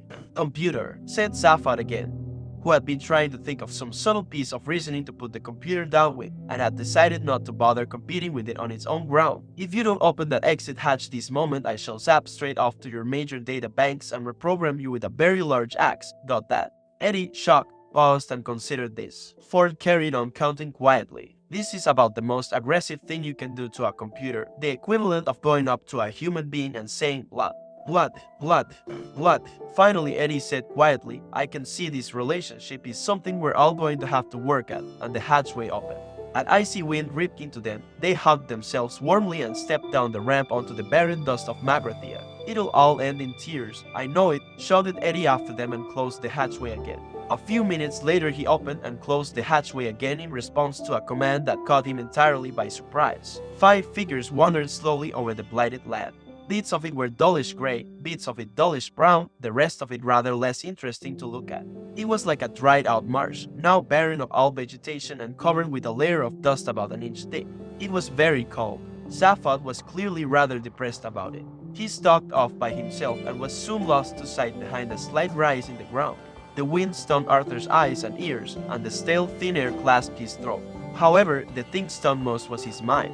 It's fantastic, he said, and his own voice rattled his ears. Sound carried badly in this thin atmosphere. Desolate hole if you ask me, said Ford. I could have more fun in a cat litter. He felt a mounting irritation. Of all the planets in all the star systems of all the galaxy, didn't you just have to turn up at a dump like this after 15 years of being a castaway? Not even a hot dog stand in Evident Sea. He stooped down and picked up a cold clod of earth, but there was nothing underneath it worth crossing thousands of light years to look at. No, insisted Arthur, don't you understand? This is the first time I'd actually stood on the surface of another planet. A whole alien world. Pity it's such a dump though. Trillian hugged herself, shivered and frowned. She could have sworn she saw a slight, an unexpected movement out of the corner of her eye, but when she glanced in that direction all she could see was the ship, still and silent, 100 yards or so behind them. She was relieved when a second or so later they caught sight of Safad standing on top of the ridge of ground and waving to them to come and join him. He seemed to be excited,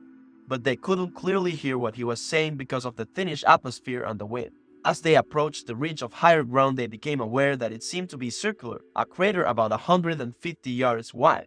Round the outside of the crater the sloping ground was spattered with black and red lumps. They stopped and looked at a piece. It was wet. It was rubbery. With horror they suddenly realized that it was fresh whale meat. At the top of the crater's lip they met Safad. "Look," he said, pointing into the crater. In the center lay the exploded carcass of a lonely sperm whale that hadn't lived long enough to be disappointed with its lot. The silence was only disturbed by the slight involuntary spasms of Trillian's throat. "I suppose there's no point in trying to bury it," murmured Arthur, and then wished he hadn't. "Come," said Safad and started back down into the crater. "What, down there?" said Trillian with severe distaste. "Yeah," said Safad. "Come on, I've got something to show you." "We can see it," said Trillian. "Not that," said Safad. "Something else." "Come on." They all hesitated. "Come on," insisted Safad. "I've found a way in." "In," said Arthur in horror. "Into the interior of the planet. An underground passage. The force of the whale's impact cracked it open, and that's where we have to go. Where no man has trod these 5 million years, into the very depths of time itself." Marvin started his ironical humming again. Safad hit him and he shut up. With little shudders of disgust they all followed Safad down the incline into the crater, trying very hard not to look at its unfortunate creator. "Life," said Marvin dolefully, "load it or ignore it, you can't like it." The ground had caved in where the whale had hit it, revealing a network of galleries and passages, now largely obstructed by collapsed rubble and entrails. Safad had made a start clearing a way into one of them, but Marvin was able to do it rather faster. Dank air wafted out of its dark recesses, and as Safad shone a torch into it, little was visible in the dusty gloom. "According to the legends," he said, "the Magrathians lived most of their lives underground." "Why's that?" said Arthur. "Did the surface become too polluted or overpopulated?" "No, I don't think so," said Safad. "I think they just didn't like it very much." "Are you sure you know what you're doing?" said Trillian, peering nervously into the darkness. "We've been attacked once already, you know." "Look, kid, I promise you the live population of this planet is nil plus the 4 of us, so come on, let's get on in there." Hey Earthman." "Arthur," said Arthur. "Yeah, could you just sort of keep this robot with you and guard this end of the passageway?" "Okay. Yeah, well, just for safety, okay," said Safad. "Whose? Yours or mine?" "Good lad." "Okay, here we go." Safad scrambled down into the passage, followed by Trillian and Ford. "Well, I hope you all have a really miserable time," complained Arthur. "Don't worry," Marvin assured him, "they will." In a few seconds they had disappeared from view. Arthur stamped around in a huff, and then decided that a whale's graveyard is not on the whole a good place to stamp around in. Marvin eyed him balefully for a moment, and then turned himself off. Safad marched quickly down the passageway, nervous as hell, but trying to hide it by striding purposefully. He flung the torch beam around. The walls were covered in dark tiles and were cold to the touch, the air thick with decay. "There, what did I tell you?" he said. "An inhabited planet. Magrathia." And he strode on through the dirt and debris that littered the tile floor. Trillian was reminded unavoidably of the London underground, though it was less thoroughly squalid. At intervals along the walls, the tiles gave way to large mosaics, simple angular patterns in bright colors. Trillian stopped and studied one of them but could not interpret any sense in them. She called to Safad. "Hey, have you any idea what these strange symbols are?" "I think they're just strange symbols of some kind," said Safad, hardly glancing back. Trillian shrugged and hurried after him. Greater than from time to time a doorway led either to the left or right into smallish chambers which Ford discovered to be full of derelict computer equipment. He dragged Safad into one to have a look. Trillian followed. "Look," said Ford, "you reckon this is Magrathia?" "Yeah," said Safad, and we heard the voice right. "Okay, so I bought the fact that it's Magrathia for the moment. What you have so far said nothing about is how in the galaxy you found it. You didn't just look it up in a star atlas, that's for sure. Research, government archives, detective work, few lucky guesses. That's it. And then you stole the heart of gold to come and look for it with." "I stole it to look for a lot of things." "A lot of things," said Ford in surprise. "Like what?" "I don't know." "What?" "I don't know what I'm looking for." Why not? Because I think it might be because if I knew I wouldn't be able to look for them. What, are you crazy? It's a possibility I haven't ruled out yet, said Safad quietly. I only know as much about myself as my mind can work out under its current conditions. And its current conditions are not good. For a long time nobody said anything as Ford gazed at Safad with a mind suddenly full of worry. Listen, old friend, if you want to, started Ford eventually. No, wait, I'll tell you something, said Safad. I freewheel a lot. I get an idea to do something, and hey, why not, I do it. I reckon I'll become president of the galaxy, and it just happens, it's easy. I decide to steal this ship. I decide to look for Magrathea, and it all just happens. Yeah, I work out how it can best be done. Right, but it always works out. It's like having a galactic credit card which keeps on working though you never send off the checks. And then whenever I stop and think, why did I want to do something? How did I work out how to do it? I get a very strong desire just to stop thinking about it. Like I have now, it's a big effort to talk about it. Safad paused for a while. For a while there was silence. Then he frowned and said, last night I was worrying about this again. About the fact that part of my mind just didn't seem to work properly. Then it occurred to me that the way it seemed was that someone else was using my mind to have good ideas without telling me about it. I put the two ideas together and decided that maybe that somebody had locked off part of my mind for that purpose, which was why I couldn't use it. I wondered if there was a way I could check. I went to the ship's medical bay and plugged myself into the encephalographic screen. I went through every major screening test on both my heads, all the tests I had to go through under government medical officers before my nomination for presidency could be properly ratified. They showed up nothing unexpected at least. They showed that I was clever, imaginative, irresponsible, untrustworthy, extrovert, nothing you couldn't have guessed, and no other anomalies. So I started inventing further tests, completely at random. Nothing. Then I tried superimposing the results from one head on top of the results from the other head. Still nothing. Finally I got silly, because I'd given it all up as nothing more than an attack of paranoia. Last thing I did before I packed it in was take the superimposed picture and look at it through a green filter. You remember I was always superstitious about the color green when I was a kid. I always wanted to be a pilot on one of the trading scouts. Ford nodded. And there it was, said Safad, clear as day. A whole section in the middle of both brains that related only to each other and not to anything else around them. Some bastard had cauterized all the synapses and electronically traumatized those two lumps of cerebellum. Ford stared at him, aghast. Trillian had turned white. Somebody did that to you, whispered Ford. Yeah, but have you any idea who? Or why? Why? I can only guess. But I do know who the bastard was. You know. How do you know? Because they left their initials burnt into the cauterized synapses. They left them there for me to see. Ford stared at him in horror and felt his skin begin to crawl. Initials, burnt into your brain. Yeah, well, what were they, for God's sake? Safad looked at him in silence again for a moment. Then he looked away. Sibby, he said. At that moment a steel shutter slammed down behind them and gas started to pour into the chamber. I'll tell you about it later, choked Safad as all three passed out. On the surface of Magrathea, Arthur wondered about moodily. Ford had thoughtfully left him his copy of the Hitchhiker's Guide to the Galaxy to while away the time with. He pushed a few buttons at random. The Hitchhiker's Guide to the Galaxy is a very unevenly edited book and contains many passages that simply seem to its editors like a good idea at the time. One of these supposedly relates the experiences of one Beat Bujajit, a quiet youngster at the University of Maxandala, who pursued a brilliant academic career studying ancient philology, transformational ethics, and the wave harmonic theory of historical perception. And then, after a night of drinking pan-galactic gargle blasters with Safad Beeblebrox, became increasingly obsessed with the problem of what had happened to all the Biros he'd bought over the past few years. There followed a long period of painstaking research during which he visited all the major centers of Biro lost throughout the galaxy, and eventually came up with a quaint little theory which quite caught the public imagination at the time. Somewhere in the cosmos, he said, along with all the planets inhabited by humanoids, reptiloids, fishoids, walking trioids, and superintelligent shades of the color blue, there was also a planet entirely given over to Biro life forms. And it was to this planet that unattended Biros would make their way, slipping away quietly through wormholes in space to a world where they knew they could enjoy a uniquely Biroid lifestyle, responding to highly Biro-oriented stimuli, and generally leading the Biro equivalent of the good life. And as theories go, this was all very fine and pleasant until Beat Bujajik suddenly claimed to have found this planet, and to have worked there for a while driving a limousine for a family of cheap green retractable, whereupon he was taken away, locked up, wrote a book, and was finally sent into tax exile, which is the usual fate reserved for those who are determined to make a fool of themselves in public.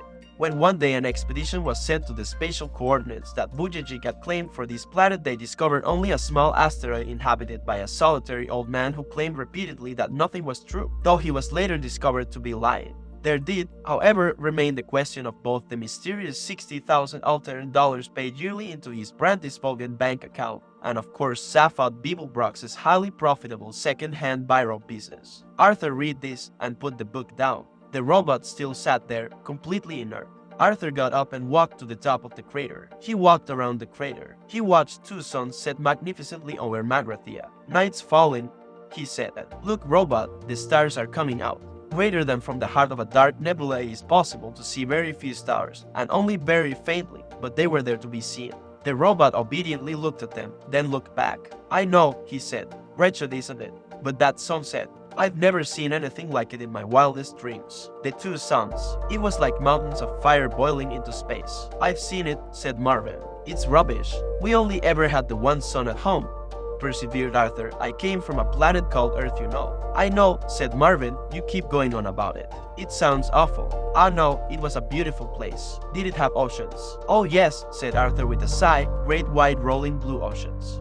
Can't bear oceans, said Marvin. Tell me, inquired Arthur, do you get on well with other robots? Hate them, said Marvin. Where are you going? Arthur couldn't bear any more. He had got up again. I think I'll just take another walk, he said. Don't blame you, said Marvin and counted 597,000 million sheep before falling asleep again a second later. Arthur slapped his arms about himself to try and get his circulation a little more enthusiastic about its job. He trudged back up the wall of the crater. Because the atmosphere was so thin, and because there was no moon, nightfall was very rapid and it was by now very dark. Because of this, Arthur practically walked into the old man before he noticed him. He was standing with his back to Arthur, watching the very last glimmers of light sink into blackness behind the horizon. He was tallish, elderly, and dressed in a single long grey robe. When he turned, his face was thin and distinguished, careworn but not unkind, the sort of face you would happily bank with. But he didn't turn yet, not even to react to Arthur's yelp of surprise. Eventually, the last rays of the sun had vanished completely, and he turned. His face was still illuminated from somewhere, and when Arthur looked for the source of the light, he saw that a few yards away stood a small craft of some kind, a small hovercraft, Arthur guessed. It shed a dim pool of light around it. The man looked at Arthur, sadly it seemed. You choose a cold night to visit our dead planet, he said. Who are you? Stammered Arthur. The man looked away. Again a kind of sadness seemed to cross his face. My name is not important, he said. He seemed to have something on his mind. Conversation was clearly something he felt he didn't have to rush at. Arthur felt awkward. The man looked round to him again and slightly raised his eyebrows. He said, I said you startled me. Do not be alarmed. I will not harm you. Arthur frowned at him. But you shot at us. They were missiles, he said. The man chuckled slightly. An automatic system, he said, and gave a small sigh. Ancient computers ranged in the bowels of the planet tick away the dark millennia, and the ages hang heavy on their dusty data pads. I think they take the occasional pot shot to relieve the monotony. He looked gravely at Arthur and said, I'm a great fan of science, you know. Oh, Art, really? Said Arthur, who was beginning to find the man's curious, kindly manner disconcerting. Oh, yes, said the old man, and simply stopped talking again.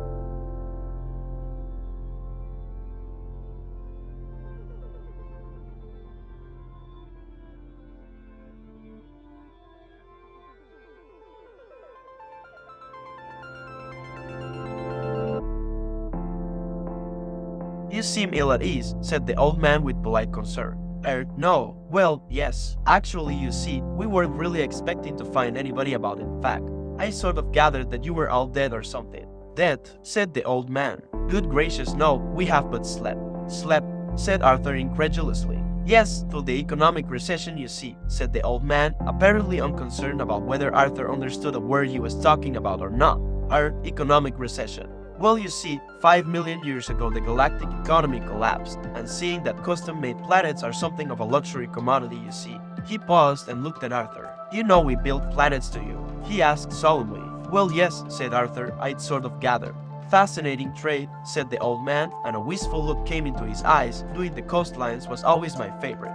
Used to have endless fun doing the little bits in fjords. So anyway, he said, trying to find his thread again. The recession came and we decided it would save us a lot of bother if we just slept through it. So we programmed the computers to revive us when it was all over. The man stifled a very slight yawn and continued. The computers were index linked to the galactic stock market prices, you see, so that we'd all be revived when everybody else had rebuilt the economy enough to afford our rather expensive services. Arthur, a regular Guardian reader, was deeply shocked at this. That's a pretty unpleasant way to behave, isn't it? Is it? Asked the old man mildly. I'm sorry, I'm a bit out of touch. He pointed down into the crater. Is that robot yours? He said. No, came a thin metallic voice from the crater. I'm mine. If you'd call it a robot, muttered Arthur. It's more a sort of electronic sulking machine. Bring it, said the old man. Arthur was quite surprised to hear a note of decision suddenly present in the old man's voice. He called to Marvin, who crawled up the slope making a big show of being lame, which he wasn't. On second thoughts, said the old man, leave it here. You must come with me. Great things are afoot. He turned towards his craft which, though no apparent signal had been given, now drifted quietly towards them through the dark. Arthur looked down at Marvin, who now made an equally big show of turning round laboriously and trudging off down into the crater again, muttering sour nothings to himself. Come, called the old man. Come now or you will be late. Late, said Arthur. What for? What is your name, human? Dent. Arthur Dent, said Arthur. Late, as in the late Dent Arthur, said the old man sternly. It's a sort of threat, you see. Another wistful look came into his tired old eyes. I've never been very good at them myself, but I'm told they can be very effective. Arthur blinked at him. What an extraordinary person. He muttered to himself. I beg your pardon, said the old man. Oh, nothing, I'm sorry, said Arthur in embarrassment. All right, where do we go? In my air car, said the old man, motioning Arthur to get into the craft which had settled silently next to them. We are going deep into the bowels of the planet where even now our race is being revived from its 5 million year slumber. Magrathea awaits. Arthur shivered involuntarily as he seated himself next to the old man.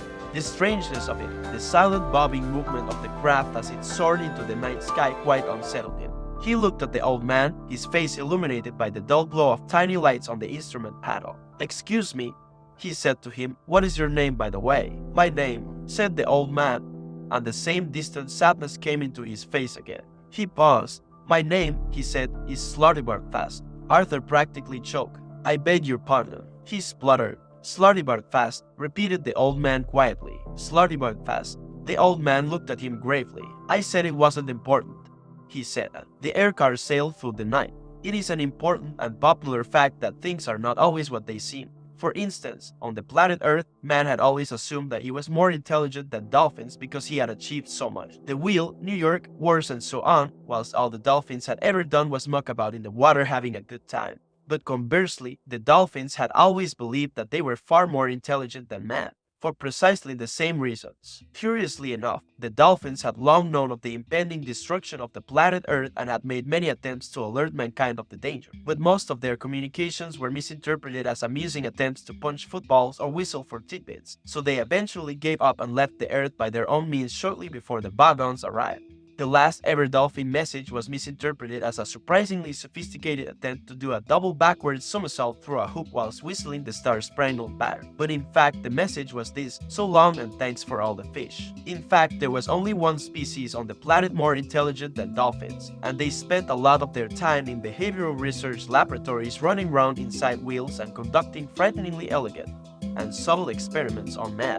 The fact that once again man completely misinterpreted this relationship was entirely according to these creatures' plans. Silently the air car coasted through the cold darkness, a single soft glow of light that was utterly alone in the deep Magrathian night. It sped swiftly. Arthur's companion seemed sunk in his own thoughts, and when Arthur tried on a couple of occasions to engage him in conversation again, he would simply reply by asking if he was comfortable enough, and then left it at that. Arthur tried to gauge the speed at which they were traveling, but the blackness outside was absolute and he was denied any reference points. The sense of motion was so soft and slight he could almost believe they were hardly moving at all. Then a tiny glow of light appeared in the far distance, and within seconds had grown so much in size that Arthur realized it was traveling towards them at a colossal speed, and he tried to make out what sort of craft it might be. He peered at it, but was unable to discern any clear shape, and suddenly gasped in alarm as the aircraft dipped sharply and headed downwards in what seemed certain to be a collision course. Their relative velocity seemed unbelievable, and Arthur had hardly time to draw breath before it was all over. The next thing he was aware of was an insane silver blur that seemed to surround him. He twisted his head sharply round and saw a small black point dwindling rapidly in the distance behind them,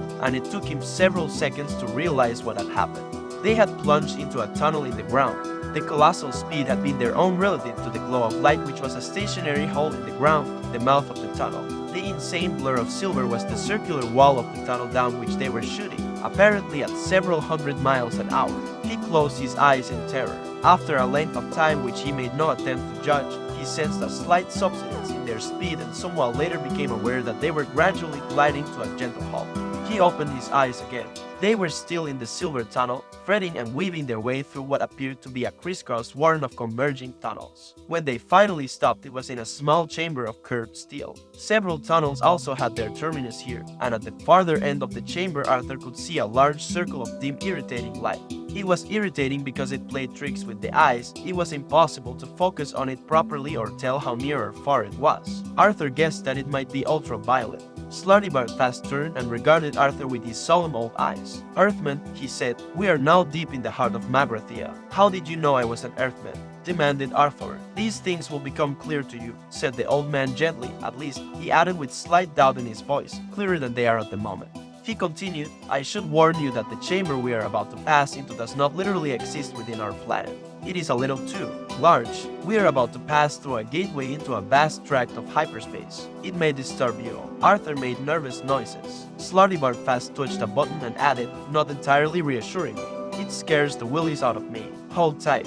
The car shot forward straight into the circle of light, and suddenly Arthur had a fairly clear idea of what infinity looked like. It wasn't infinity, in fact. Infinity itself looks flat and uninteresting.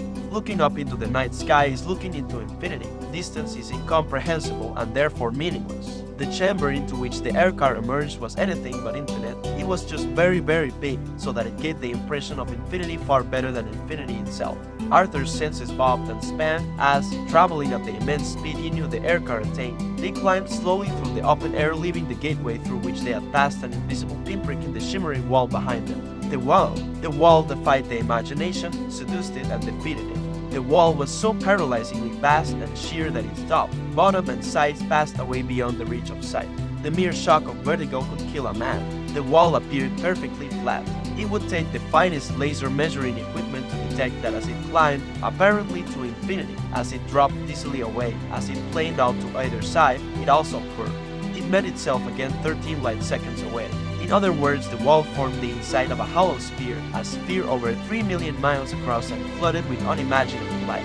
"Welcome," said Slartibartfast as the tiny speck that was the aircar, traveling now at 3 times the speed of sound, crept imperceptibly forward into the mind-boggling space. "Welcome," he said, "to our factory floor." Arthur stared about him in a kind of wonderful horror. Ranged away before them, at distances he could neither judge nor even guess at, were a series of curious suspensions. Delicate traceries of metal and light hung about shadowy spherical shapes that hung in the space. "This," said Slartibartfast, "is where we make most of our planets, you see." "You mean," said Arthur, trying to form the words, "you mean you're starting it all up again now?" No, good heavens no," exclaimed the old man. "No, the galaxy isn't nearly rich enough to support us yet. No, we've been awakened to perform just one extraordinary commission for Barry. Special clients from another dimension. It may interest you. They're in the distance in front of us." Arthur followed the old man's finger till he was able to pick out the floating structure he was pointing out. It was indeed the only one of the many structures that betrayed any sign of activity about it, though this was more a subliminal impression than anything one could put one's finger on. At the moment, however, a flash of light arced through the structure, and revealed in stark relief the patterns that were formed on the dark sphere within. Patterns that Arthur knew, rough blobby shapes that were as familiar to him as the shapes of words, part of the furniture of his mind. For a few seconds he sat in stunned silence as the images rushed around his mind and tried to find somewhere to settle down and make sense. Part of his brain told him that he knew perfectly well what he was looking at and what the shapes represented, whilst another quite sensibly refused to countenance the idea and abdicated responsibility for any further thinking in that direction. "Well, the Earth Mark II, in fact," said Slartibartfast cheery. "We're making a copy from our original blueprints." There was a pause. "Are you trying to tell me," said Arthur, slowly and with control, "that you originally made the Earth?" "Oh yes," said Slartibartfast. Did you ever go to a place? I think it was called Norway. No, said Arthur. No, I didn't. Did it? Said Slutty fast. That was one of mine. Won an award, you know. Lovely crinkly edges. I was most upset to hear about its destruction. You were upset? Yes. 5 minutes later and it wouldn't have mattered so much. It was a quite shocking cock-up. Huh, said Arthur. The mice were furious. The mice were furious. Oh yes, said the old man mildly. Yes, well, so I expect were the dogs and cats and duck-billed platypuses. But they hadn't paid for it, you see. Had they? Look, said Arthur, would it save you a lot of time if I just gave up and went mad now? For a while the air car flew on in awkward silence. Then the old man tried patiently to explain. Earthman, the planet you lived on was commissioned, paid for and run by mice. It was destroyed 5 minutes before the completion of the purpose for which it was built, and we've got to build another one. Only one word registered with Arthur. Mice, he said. Indeed, Earthmano. Look, sorry, are we talking about the little white furry things with the cheese fixation? And women standing on tables screaming in early 60s sitcoms. Slutty fast coughed politely. Earthman, he said, it is sometimes hard to follow your mode of speech. Remember, I have been asleep inside this planet of Magrathea for 5 million years and know little of these early 60s sitcoms of which you speak. These creatures you call mice, you see, they are not quite as they appear. They are merely the protrusion into our dimension of vast hyperintelligent, pan-dimensional beings. The whole business with the cheese and the squeaking is just a front. The old man paused and with a sympathetic frown continued. They've been experimenting on you, I'm afraid. Arthur thought about this for a second and then his face cleared. Ah no, he said, I see the source of the misunderstanding now. No, look, you see, what happened was that we used to do experiments on them. They were often used in behavioral research, Pavlov and all that sort of stuff. So what happened was the mice would be set all sorts of tests, learning to ring bells, run around mazes and things so that the whole nature of the learning process could be examined. From our observations of their behavior, we were able to learn all sorts of things about our own. Arthur's voice tailed off. Such subtlety, said Slutty fast. One has to admire it. What? Said Arthur. How better to disguise their real natures, and how better to guide your thinking. Suddenly running down a maze the wrong way, eating the wrong bit of cheese, unexpectedly dropping dead of myxomatosis. If it's finely calculated, the cumulative effect is enormous. He paused for effect. You see, Earthman, they really are particularly clever, hyperintelligent, and dimensional beings. Your planet and people have formed the matrix of an organic computer running a 10 million year research program. Let me tell you the whole story. It'll take a little time. Time, said Arthur weakly, is not currently one of my problems. There are of course many problems connected with life, of which some of the most popular are why are people born? Why do they die? Why do they want to spend so much of the intervening time wearing digital watches? Many millions of years ago, a race of hyper-intelligent pan-dimensional beings got so fed up with the constant bickering about the meaning of life, which used to interrupt their favorite pastime of brochiate ultra cricket, that they decided to sit down and solve their problems once and for all. And to this end they built themselves a stupendous supercomputer which was so amazingly intelligent that even before the data banks had been connected up, it had started from I think therefore I am and got as far as the existence of rice pudding and income tax before anyone managed to turn it off. It was the size of a small city. Its main console was installed in a specially designed executive office, mounted on an enormous executive desk of finest ultra mahogany top with rich ultra leather. The dark carpeting was discreetly sumptuous. Exotic pot plants and tastefully engraved prints of the principal computer programmers and their families were deployed liberally about the room, and stately windows looked out upon a tree-lined public square. On the day of the great unturning, 2 soberly dressed programmers with briefcases arrived and were shown discreetly into the office. They were aware that this day they would represent their entire race in its greatest moment, but they conducted themselves calmly and quietly as they seated themselves deferentially before the desk, opened their briefcases, and took out their leather-bound notebooks. Their names were Lunquill and Fook. For a few moments they sat in respectful silence.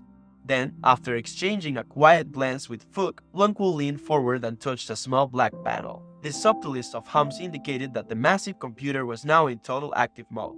After a pause, it spoke to them in a voice rich, resonant, and deep. It said, "What is this great task for which I, Deep Thought, the second greatest computer in the universe of time and space, have been called into existence?" Lunquill and Fook glanced at each other in surprise. "Your task, oh computer," began Fook. "No, wait a minute, this isn't right," said Lunquill, worried. "We distinctly designed this computer to be the greatest one ever, and we're not making do with second best. Deep thought, he addressed the computer, are you not, as we designed you to be, the greatest, most powerful computer in all time? I described myself as the second greatest, intoned Deep thought, and such I am. Another worried look passed between the two programmers. Longwell cleared his throat. There must be some mistake, he said. Are you not the greatest computer than the Milliard Gargantua brain which can count all the atoms in a star in a millisecond? The Milliard Gargantua brain, said Deep thought with unconcealed contempt. A mere abacus, mention it not. And are you not, said Fook leaning anxiously forward, a greater analyst than the Googleplex star thinker in the 7th galaxy of light, an ingenuity which can calculate the trajectory of every single dust particle throughout a 5-week Dynrobot beta sand blizzard. A 5-week sand blizzard, said Deep thought haughtily. You ask this of me who have contemplated the very vectors of the atoms in the Big Bang itself. Molest me not with this pocket calculator stuff. The two programmers sat in uncomfortable silence for a moment. Then Longwell leaned forward again. But are you not, he said, a more finished disputant than the great hyperlobic omnicognate neutron wrangler of Caesrodicus 12, the magic and indefatigable? The great hyperlobic omnicognate neutron wrangler, said Deep thought, thoroughly rolling the R's, could talk all 4 legs off an archer and make a donkey, but only I could persuade it to go for a walk afterwards. Then what, asked Fook, is the problem? There is no problem, said Deep thought with magnificent ringing tones. I am simply the second greatest computer in the universe of space and time. But the second, insisted Longwell. Why do you keep saying the second? You're surely not thinking of the multicorticoid perspicatron Titan Muller, are you? Or the Pondermatic? Or the contemptuous lights flashed across the computer's console?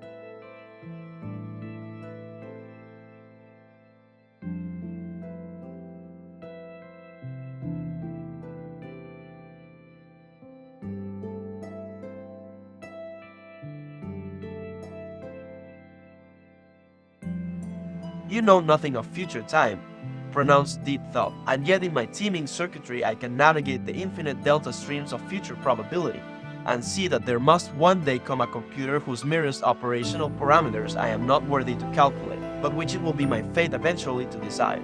Fook sighed heavily and glanced across to Longwell. Can we get on and ask the question? He said. Longwell motioned him to wait. What computer is this of which you speak? He asked. I will speak of it no further in this present time, said Deep thought. Now, ask what else of me you will that I may function. Speak. They shrugged at each other. Fook composed himself. Oh, Deep thought computer, he said, the task we have designed you to perform is this. We want you to tell us. He paused. The answer, said Deep thought. The answer to what? Life, urged Fook. The universe, said Longwell. Everything, they said in chorus. Deep thought paused for a moment's reflection. Tricky, he said finally, but can you do it? Again, a significant pause. Yes, said Deep thought, I can do it. There is an answer, said Fook with breathless excitement. A simple answer, added Longwell. Yes, said Deep thought. Life, the universe, and everything. There is an answer, but, he added, I'll have to think about it. A sudden commotion destroyed the moment. The door flew open and 2 angry men wearing the coarse faded blue robes and belts of the Cruxwan University burst into the room, thrusting aside the ineffectual flunkies who tried to bar their way. We demand admission, shouted the younger of the 2 men, elbowing a pretty young secretary in the throat. Come on, shouted the older one, you can't keep us out. He pushed a junior programmer back through the door. We demand that you can't keep us out, bawled the younger one, though he was now firmly inside the room and no further attempts were being made to stop him. Who are you? Said Longwell, rising angrily from his seat. What do you want? I am Magic Thighs, announced the older one, and I demand that I am Vroomfondle, shouted the younger one. Magic Thighs turned on Vroomfondle. It's all right, he explained angrily, you don't need to demand that. All right, bawled Vroomfondle, banging on a nearby desk. I am Vroomfondle, and that is not a demand, that is a solid fact. What we demand is solid facts. No, we don't, exclaimed Magic Thighs in irritation. That is precisely what we don't demand. Scarcely pausing for breath, Vroomfondle shouted, we don't demand solid facts. What we demand is a total absence of solid facts. I demand that I may or may not be Vroomfondle. But who the devil are you? Exclaimed an outraged Fook. We, said Magic Thighs, are philosophers. Though we may not be, said Vroomfondle, waving a warning finger at the programmers. Yes, we are, insisted Magic Thighs. We are quite definitely here as representatives of the amalgamated union of philosophers, sages, luminaries, and other thinking persons. And we want this machine off, and we want it off now. What's the problem? Said Longwell. I'll tell you what the problem is, mate, said Magic Thighs. Demarcation, that's the problem. We demand, yelled Vroomfundle, that demarcation may or may not be the problem. You just let the machines get on with the adding up, warned Magic Dice, and we'll take care of the internal verities, thank you very much. You want to check your legal position, you do, mate. Under law, the quest for ultimate truth is quite clearly the inalienable prerogative of your working thinkers. Any bloody machine goes and actually finds it and we're straight out of a job, aren't we? I mean, what's the use of our sitting up half the night arguing that there may or may not be a god if this machine only goes and gives us his bleeding phone number the next morning? That's right, shouted Vroomfundle. We demand rigidly defined areas of doubt and uncertainty. Suddenly, a stentorian voice boomed across the room. Might I make an observation at this point? Inquired Deep Thought. We'll go on strike, yelled Vroomfundle. That's right, agreed Magic Dice. You'll have a national philosopher's strike on your hands. The hum level in the room suddenly increased as several ancillary bass driver units, mounted in sedately carved and varnished cabinet speakers around the room, cut in to give Deep Thought's voice a little more power. Fook glanced impatiently at his watch. How long? He said. 7.5 million years, said Deep Thought. Lunquill and Fook blinked at each other. 7.5 million years, they cried in chorus. Yes, declaimed Deep Thought, I said I'd have to think about it, didn't I? And it occurs to me that running a program like this is bound to create an enormous amount of popular publicity for the whole area of philosophy in general. Everyone's going to have their own theories about what answer I'm eventually to come up with, and who better to capitalize on that media market than you yourself. So long as you can keep disagreeing with each other violently enough and sliding each other off in the popular press, you can keep yourself on the gravy train for life. How does that sound? The two philosophers gaped at him. Bloody hell, said Magic Dice, now that is what I call thinking. Here, Vroomfundle, why do we never think of things like that? Dunno, said Vroomfundle in an odd whisper, think our brains must be too highly trained, Magic Dice. So saying, they turned on their heels and walked out of the door and into a lifestyle beyond their wildest dreams. Yes, very salutary, said Arthur after Slottybartfast had related the salient points of the story to him. But I don't understand what all this has got to do with the earth and mice and things. That is but the first half of the story, Earthman, said the old man. If you would care to discover what happened 7.5 million later on the great day of the answer, allow me to invite you to my study where you can experience the events yourself on our sense of tape records. That is, unless you would care to take a quick stroll on the surface of New Earth. It's only half completed, I'm afraid. We haven't even finished burying the artificial dinosaur skeletons in the crust yet. Then we have the tertiary and quaternary periods of the Cenozoic era to lay down, and... No thank you, said Arthur, it wouldn't be quite the same. No, said Slottybartfast, it won't be, and he turned the aircar round and headed back towards the mind-numbing wall. Slottybartfast's study was a total mess, like the results of an explosion in a public library. The old man frowned as they stepped in. Terribly unfortunate, he said. A diode blew in one of the life support computers. When we tried to revive our cleaning staff, we discovered they'd been dead for nearly 30,000 years. Who's going to clear away the bodies? That's what I want to know. Look, why don't you sit yourself down over there and let me plug you in? He gestured Arthur towards a chair which looked as if it had been made out of the ribcage of a stegosaurus. It was made out of the ribcage of a stegosaurus, explained the old man as he pottered about fishing bits of wire out from under tottering piles of paper and drawing instruments. Here, he said, hold these, and passed a couple of stripped wire ends to Arthur. The instant he took hold of them, a bird flew straight through him. He was suspended in mid-air and totally invisible to himself. Beneath him was a pretty tree-lined city square, and all around it as far as the eye could see were white concrete buildings of airy spacious design but somewhat the worse for wear. Many were cracked and stained with rain. Today, however, the sun was shining. A fresh breeze danced lightly through the trees, and the odd sensation that all the buildings were quietly humming was probably caused by the fact that the square and all the streets around it were thronged with cheerful, excited people. Somewhere a band was playing, brightly colored flags were fluttering in the breeze, and the spirit of carnival was in the air. Arthur felt extraordinarily lonely stuck up in the air above it all without so much as a body to his name. But before he had time to reflect on this, a voice rang out across the square and called for everyone's attention. A man standing on a brightly dressed dais before the building which clearly dominated the square was addressing the crowd over a tannoy. All people waiting in the shadow of deep thought. He cried out, "Utter descendants of Vroomfundle and Magic Dice, the greatest and most truly interesting pundits the universe has ever known. The time of waiting is over." Wild cheers broke out amongst the crowd. Flags, streamers, and wolf whistles sailed through the air. The narrower streets looked rather like centipedes rolled over on their backs and frantically waving their legs in the air. 7.5 million years our race has waited for this great and hopefully enlightening day, cried the cheerleader. the day of the answer, a rouse burst from the ecstatic crowd. Never again, cried the man, never again will we wake up in the morning and think, who am I? What is my purpose in life? Does it really, cosmically speaking, matter if I don't get up and go to work? For today we will finally learn once and for all the plain and simple answer to all these nagging little problems of life, the universe and everything. As the crowd erupted once again, Arthur found himself gliding through the air and down towards one of the large stately windows on the first floor of the building behind the dais from which the speaker was addressing the crowd. He experienced a moment's panic as he sailed straight through towards the window, which passed when a second or so later he found he had gone right through the solid glass without apparently touching it. No one in the room remarked on his peculiar arrival, which is hardly surprising as he wasn't there. He began to realize that the whole experience was merely a recorded projection which knocked 6-track 70mm into a cocked hat. The room was much as Slutty Fast had described it. In 7.5 million years it had been well looked after and cleaned regularly every century or so. The ultra-mahogany desk was worn at the edges, the carpet a little faded now, but the large computer terminal sat in sparkling glory on the desk's leather top, as bright as if it had been constructed yesterday. Two severely dressed men sat respectfully before the terminal and waited. The time is nearly upon us, said one, and Arthur was surprised to see a word suddenly materialize in thin air just by the man's neck. The word was Lunqual, and it flashed a couple of times and then disappeared again. Before Arthur was able to assimilate this, the other man spoke, and the word Fauch appeared by his neck. 75,000 generations ago, our ancestors set this program in motion, the second man said, and in all that time we will be the first to hear the computer speak. An awesome prospect, Fauch, agreed the first man, and Arthur suddenly realized that he was watching a recording with subtitles. We are the ones who will hear, said Fauch, the answer to the great question of life. The universe, said Lunqual, and everything, SHHH, said Lunqual with a slight gesture. I think Deep Thought is preparing to speak. There was a moment's expected pause whilst panels slowly came to life on the front of the console.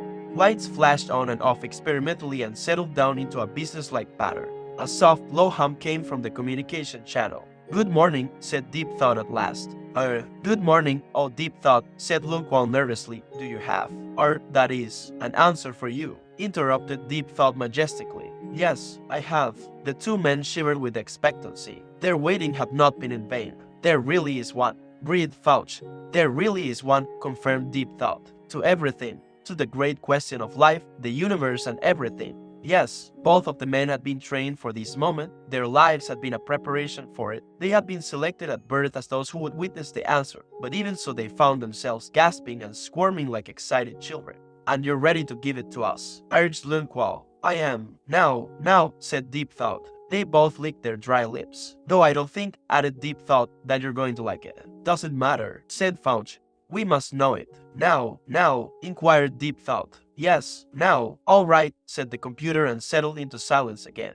The two men fidgeted. The tension was unbearable. You're really not going to like it, observed Deep Thought. Tell us. All right, said Deep Thought. The answer to the great question. Yes, of life, the universe and everything, said Deep Thought. Yes, is, said Deep Thought and paused. Yes, is, yes, 42, said Deep Thought with infinite majesty and calm. It was a long time before anyone spoke. Out of the corner of his eye, Fauch could see the sea of tense, expectant faces down in the square outside. We're going to get lynched, aren't we? He whispered. It was a tough assignment, said Deep Thought mildly. 42, yelled Lunqual. Is that all you've got to show for 7.5 million years' work?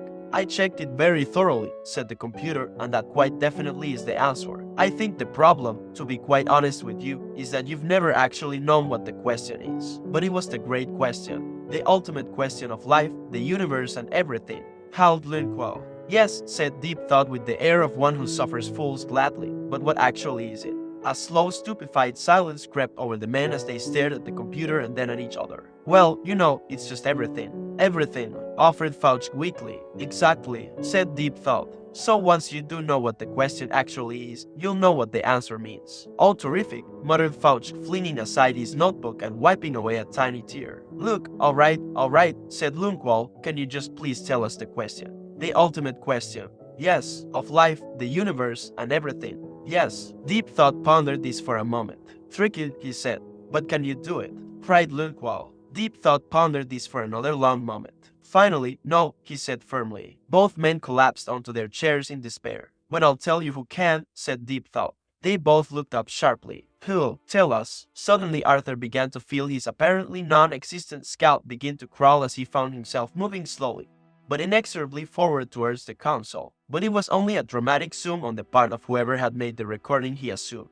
I speak of none other than the computer that is to come after me, intoned Deep Thought, his voice regaining its accustomed declamatory tones. A computer whose merest operational parameters I am not worthy to calculate, and yet I will design it for you. A computer which can calculate the question to the ultimate answer, a computer of such infinite and subtle complexity that organic life itself shall form part of its operational matrix. And you yourselves shall take on new forms and go down into the computer to navigate its 10 million year program. Yes, I shall design this computer for you, and I shall name it also unto you, and it shall be called the Earth. Fauch gave that deep thought. What a dull name, he said, and great incisions appeared down the length of his body. Lungwall too suddenly sustained horrific gasps from nowhere. The computer console blotched and cracked, the walls flickered and crumbled, and the room crashed upwards into its own ceiling. Slutty was standing in front of Arthur holding the two wires. End of the tape, he explained. Safford, wake up. www where? Hey, come on, wake up. Just let me stick to what I'm good at, yeah, muttered Safford and rolled away from the boys back to sleep. Do you want me to kick you? Said Ford. Would it give you a lot of pleasure? Said Safford blearily. No, nor me. So what's the point? Stop bugging me. Safford curled himself up. He got a double dose of the gas, said Trillian looking down at him, 2 windpipes. And stop talking, said Safford. It's hard enough trying to sleep anyway. What's the matter with the ground? It's all cold and hard. It's gold, said Ford. With an amazingly balletic movement, Safford was standing and scanning the horizon, because that was how far the gold ground stretched in every direction. Perfectly smooth and solid. It gleamed like. It's impossible to say what it gleamed like because nothing in the universe gleams in quite the same way that a planet of solid gold does. Who put all that there? Yelped Safford, goggle-eyed. Don't get excited, said Ford. It's only a catalog. A fool. A catalog, said Trillian, an illusion. How can you say that? Cried Safford, falling to his hands and knees and staring at the ground. He poked it and prodded it with his fingernail. It was very heavy and very slightly soft. He could mark it with his fingernail. It was very yellow and very shiny, and when he breathed on it, his breath evaporated off it in that very peculiar and special way that breath evaporates off solid gold. Trillian and I came round a while ago, said Ford.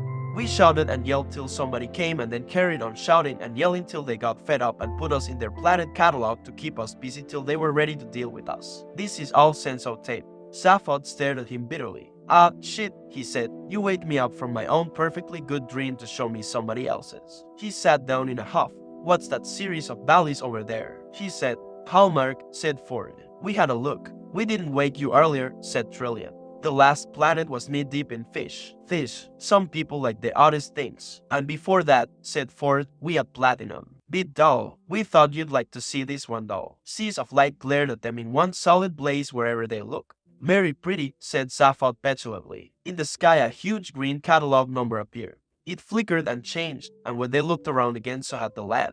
As with one voice they all went, Yuch. The sea was purple. The beach they were on was composed of tiny yellow and green pebbles, presumably terribly precious stones. The mountains in the distance seemed soft and undulating with red peaks. Nearby stood a solid silver beach table with a frilly mauve parasol and silver tassels. In the sky a huge sign appeared, replacing the catalog number. It said, whatever your taste, Mabrathia can cater for you. We are not proud. And 500 entirely naked women dropped out of the sky on parachutes. In a moment the scene vanished and left them in a springtime meadow full of cows. Oh, said Safford, my brains. You want to talk about it, said Ford. Yeah, okay, said Safford, and all three sat down and ignored the scenes that came and went around them. I figured this, said Safford. Whatever happened to my mind, I did it. And I did it in such a way that it wouldn't be detected by the government screening tests, and I wasn't to know anything about it myself. Pretty crazy, right? The other two nodded in agreement. So I reckon, what's so secret that I can't let anybody know I know it? Not the galactic government, not even myself. And the answer is I don't know, obviously, but I put a few things together and I can begin to guess. When did I decide to run for president? Shortly after the death of President Uden Ranks. You remember Uden, Ford? Yeah, said Ford. He was that guy we met when we were kids, the Arthurian captain. He was a gas. He gave us conkers when you bust your way into his mega freighter. Said you were the most amazing kid he'd ever met.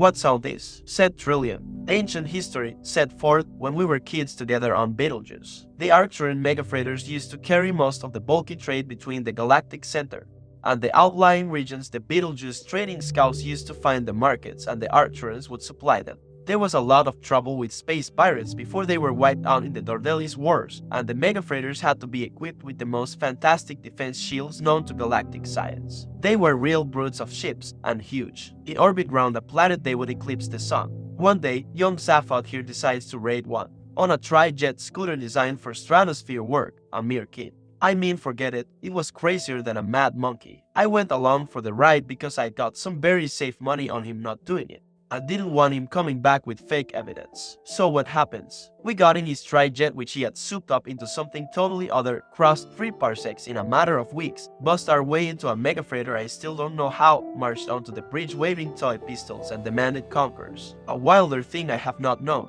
Lost me a year's pocket money. For what? Conquerors. The captain was this really amazing guy, Yudin Branks, said Sappho. He gave us food, booze, stuff from really weird parts of the galaxy, lots of conquerors of course, and we had just the most incredible time. Then he teleported us back, into the maximum security wing of Betelgeuse State Prison.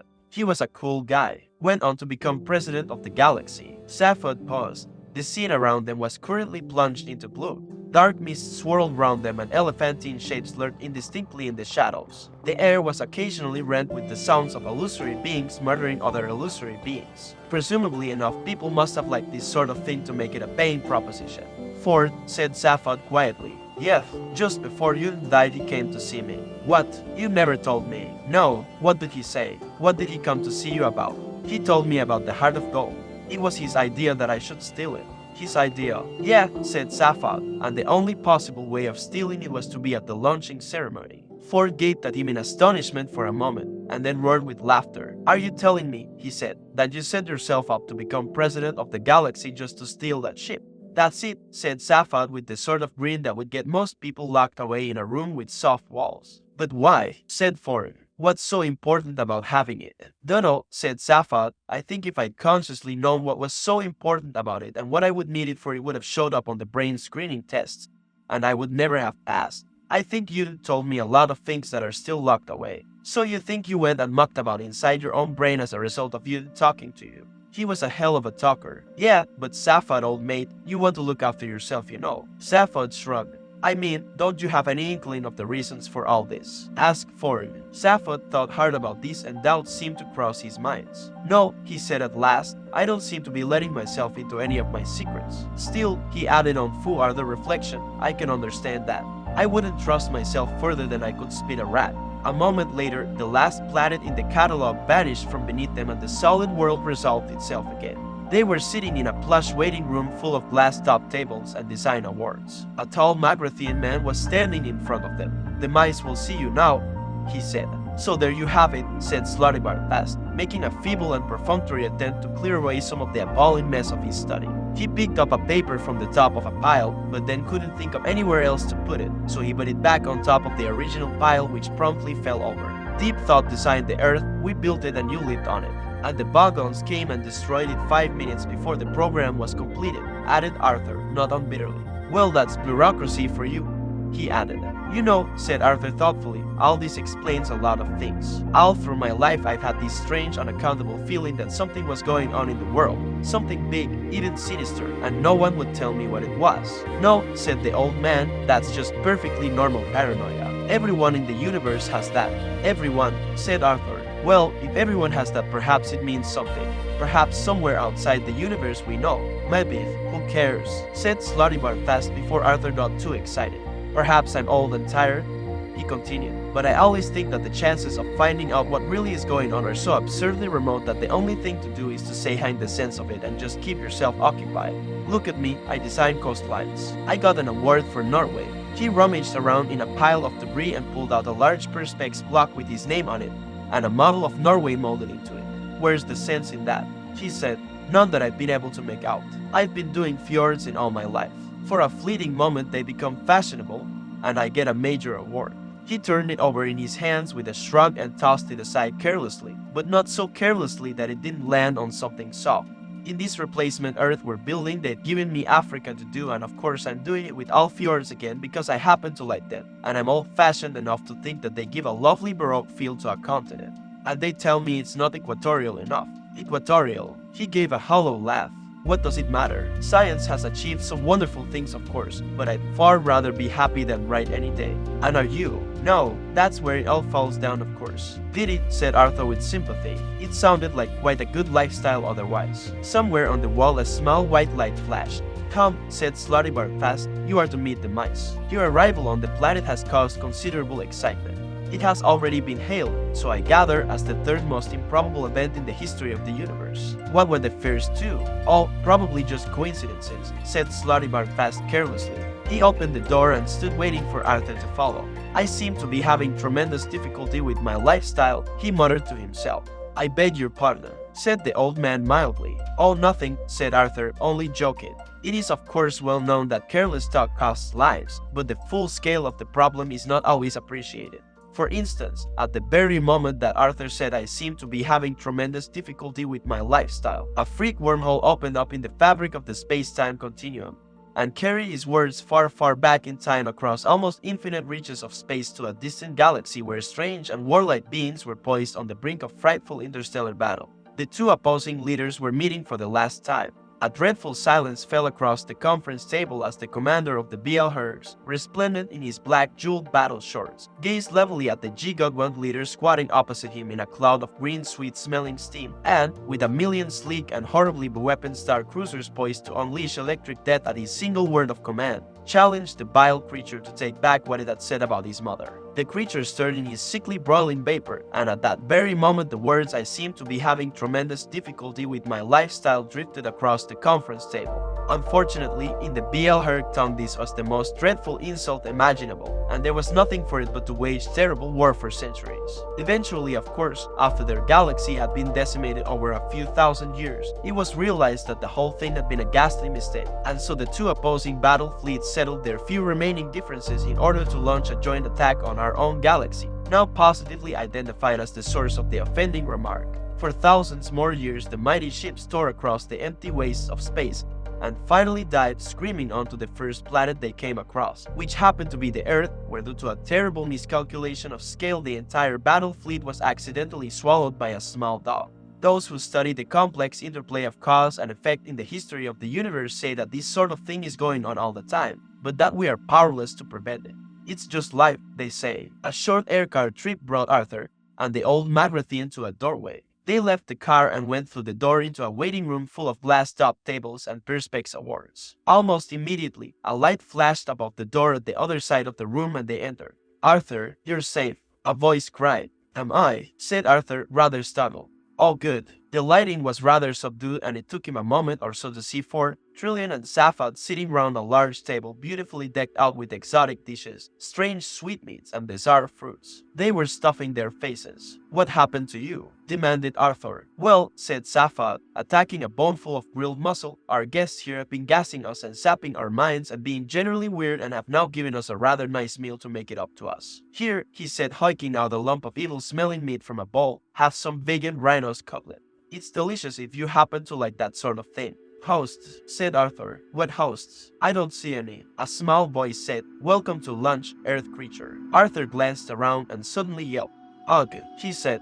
"There are mice on the table." There was an awkward silence as everyone looked pointedly at Arthur. He was busy staring at two white mice sitting in what looked like whiskey glasses on the table. He heard the silence and glanced around at everyone.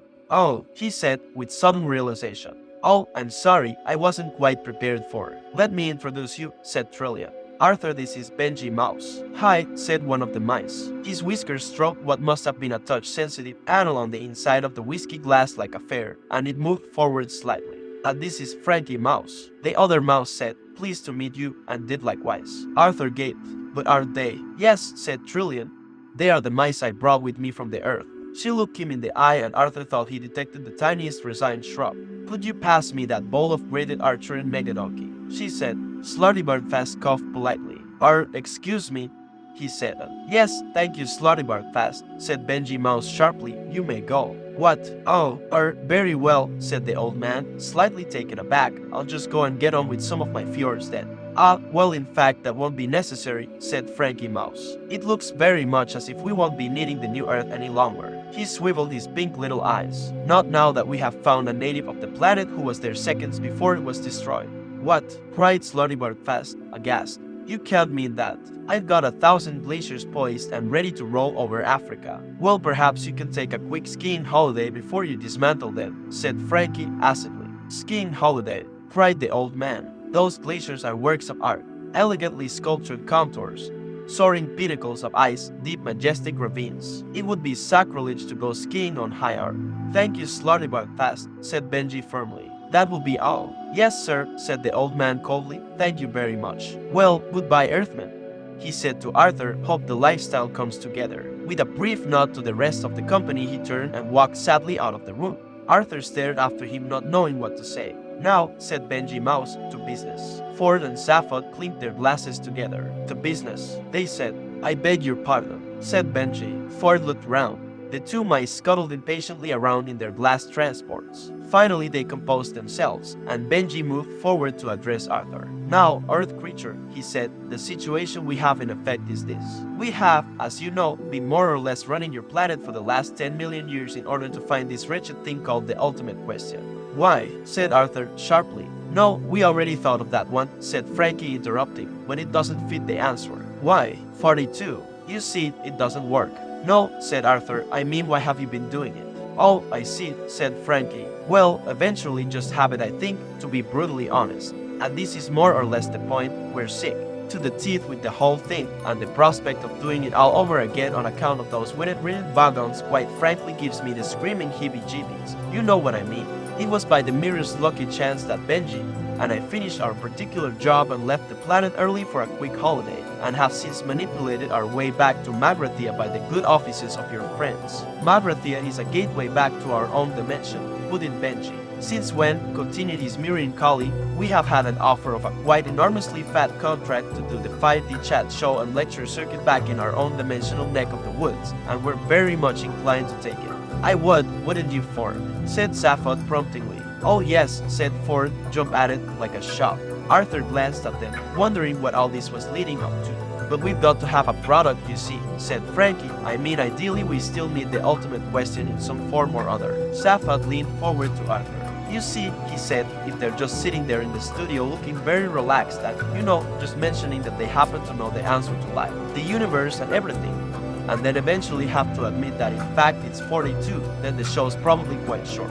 No follow-up, you see. We have to have something that sounds good, said Benji. Something that sounds good, exclaimed Arthur. An ultimate question that sounds good, from a couple of mice. Well, I mean, yes, idealism, yes, the dignity of pure research, yes, the pursuit of truth in all its forms. But there comes a point, I'm afraid, where you begin to suspect that if there's any real truth, it's that the entire multi-dimensional infinity of the universe is almost certainly being run by a bunch of maniacs. And if it comes to a choice between spending yet another 10 million years finding that out, and on the other hand just taking the money and running, then I for one could do with the exercise, said Frankie. But, started Arthur hopelessly. Hey, will you get this, Earthman, interrupted Sappho. You are a last generation product of that computer matrix, right? And you were there right up to the moment your planet got the finger, yeah. So your brain was an organic part of the penultimate configuration of the computer program, said Ford, rather lucidly he thought.